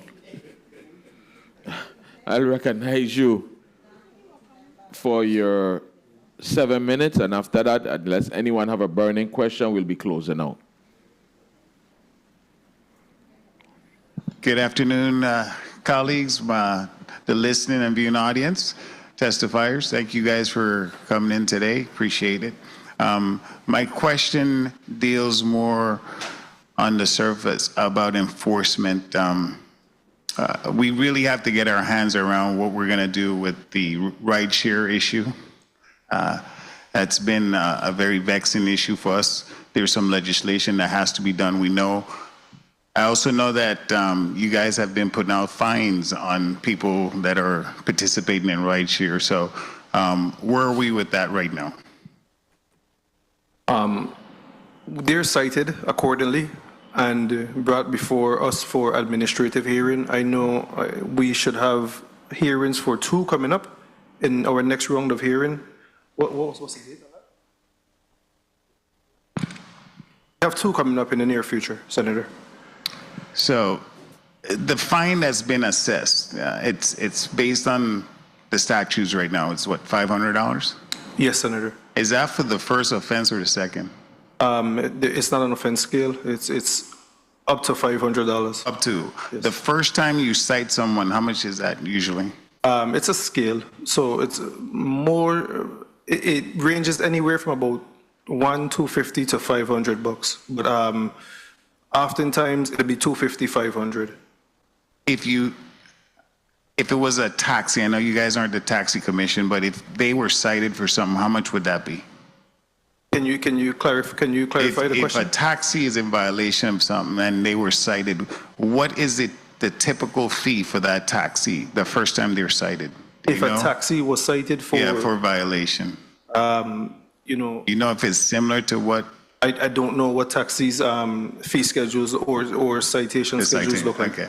So the process is after a citation is issued because of, I guess, in violation of not having a business license. That's the code that we're using. Because there's only 2 status. One is for a limousine and one is for an actual taxi, right? So we're citing them for violation of not having either or. So we don't cite taxis. If we find any violations, then we would refer that information over to the Taxi Commission through Ms. George, and they will take appropriate action that way. So it would only be limousine drivers that you would cite? Yes, we have authority over limousine drivers. So since they're not, by definition, a limousine service, then that's where the infraction shows up? Yes. Okay, so we're still working on that. I want people to understand this, that at some point this issue will be dealt with. The last senator, Senator Carrion, had the bill. I don't know where it is right now. We're going to be working on it. Until that point, though, your advice is that people should not operate, or they'll operate, but they'll keep getting fined. You're talking as it pertains to rideshare? Rideshare, as it pertains to rideshare. Absolutely. Once they're operating, we will assess penalties. We will fine them. If a limousine is found in violation, what's their first fine? They're fined up to $500. It just goes up like that, or it's a scale? It does. I mean, it's up to $500. So, someone may get cited $500 for, let's say, a limousine service operating as a taxi, which is usually part of the issue. But But as it pertains to the taxis themselves, we typically don't issue any fines against taxis. Like I said, we just refer that to, yeah. But for the limousines, you would issue a citation? Yes. And the first one typically is what? It could be up to $500. It may be $250, it may be $500. What determines that? The officer's discretion. And the reason I'm asking that is because the reports I've gotten is that it's an arbitrary number and the rideshare people are being charged at the higher end versus the limousine people. And I said, I'll ask. No, with some redacted information, I would share with you or through the chair what our citations look like, and you would see that it isn't arbitrary. $500 is a typical citation. There are instances where someone will receive a lesser fine, and that's usually articulated through the enforcement officer's investigative report as to why they kind of went with a lesser amount versus going to 500. Okay, so after the hearing that's coming up, where are we? What's the next step for the rideshare businesses? They will have the opportunity to be able to put on why they feel that they shouldn't be penalized, and if they are, then they would receive some notice from the department indicating that they've been found in this violation. Continuance could lead to any amount of fines or penalties through the commissioner, and they will continue to be fined for operating unlawfully. Okay. On the limousine side, the law doesn't specify the number per license, right? So if I'm a limousine operator, I could have 10 limos under that one license, right? Yes, but all limousines or vehicles that's going to be used for limousines is required to be inspected by an enforcement officer. Okay, because that was another issue that people were complaining about, saying, you know, how can you have one license for multiple vehicles, and if you're cited, you just get cited that one fee, because all those vehicles should in fact be cited, right? Right, all those vehicles are registered with us, and they should be registered with the Bureau of Motor Vehicles as well, showing that they are a limousine service. And when that doesn't happen and we find that issue, then we issue a citation accordingly. How much assistance do you think you need to really get a handle on this? I know you guys are limited with the enforcement officers. How many do you think you would need for us to get a better handle of cracking down on how many limousine services there are versus? I mean, that's if we're talking just limousine, just given the fact that everything isn't. Should I continue? Yes, please. Okay. Mr. Chair, with your indulgence. Complete your thought.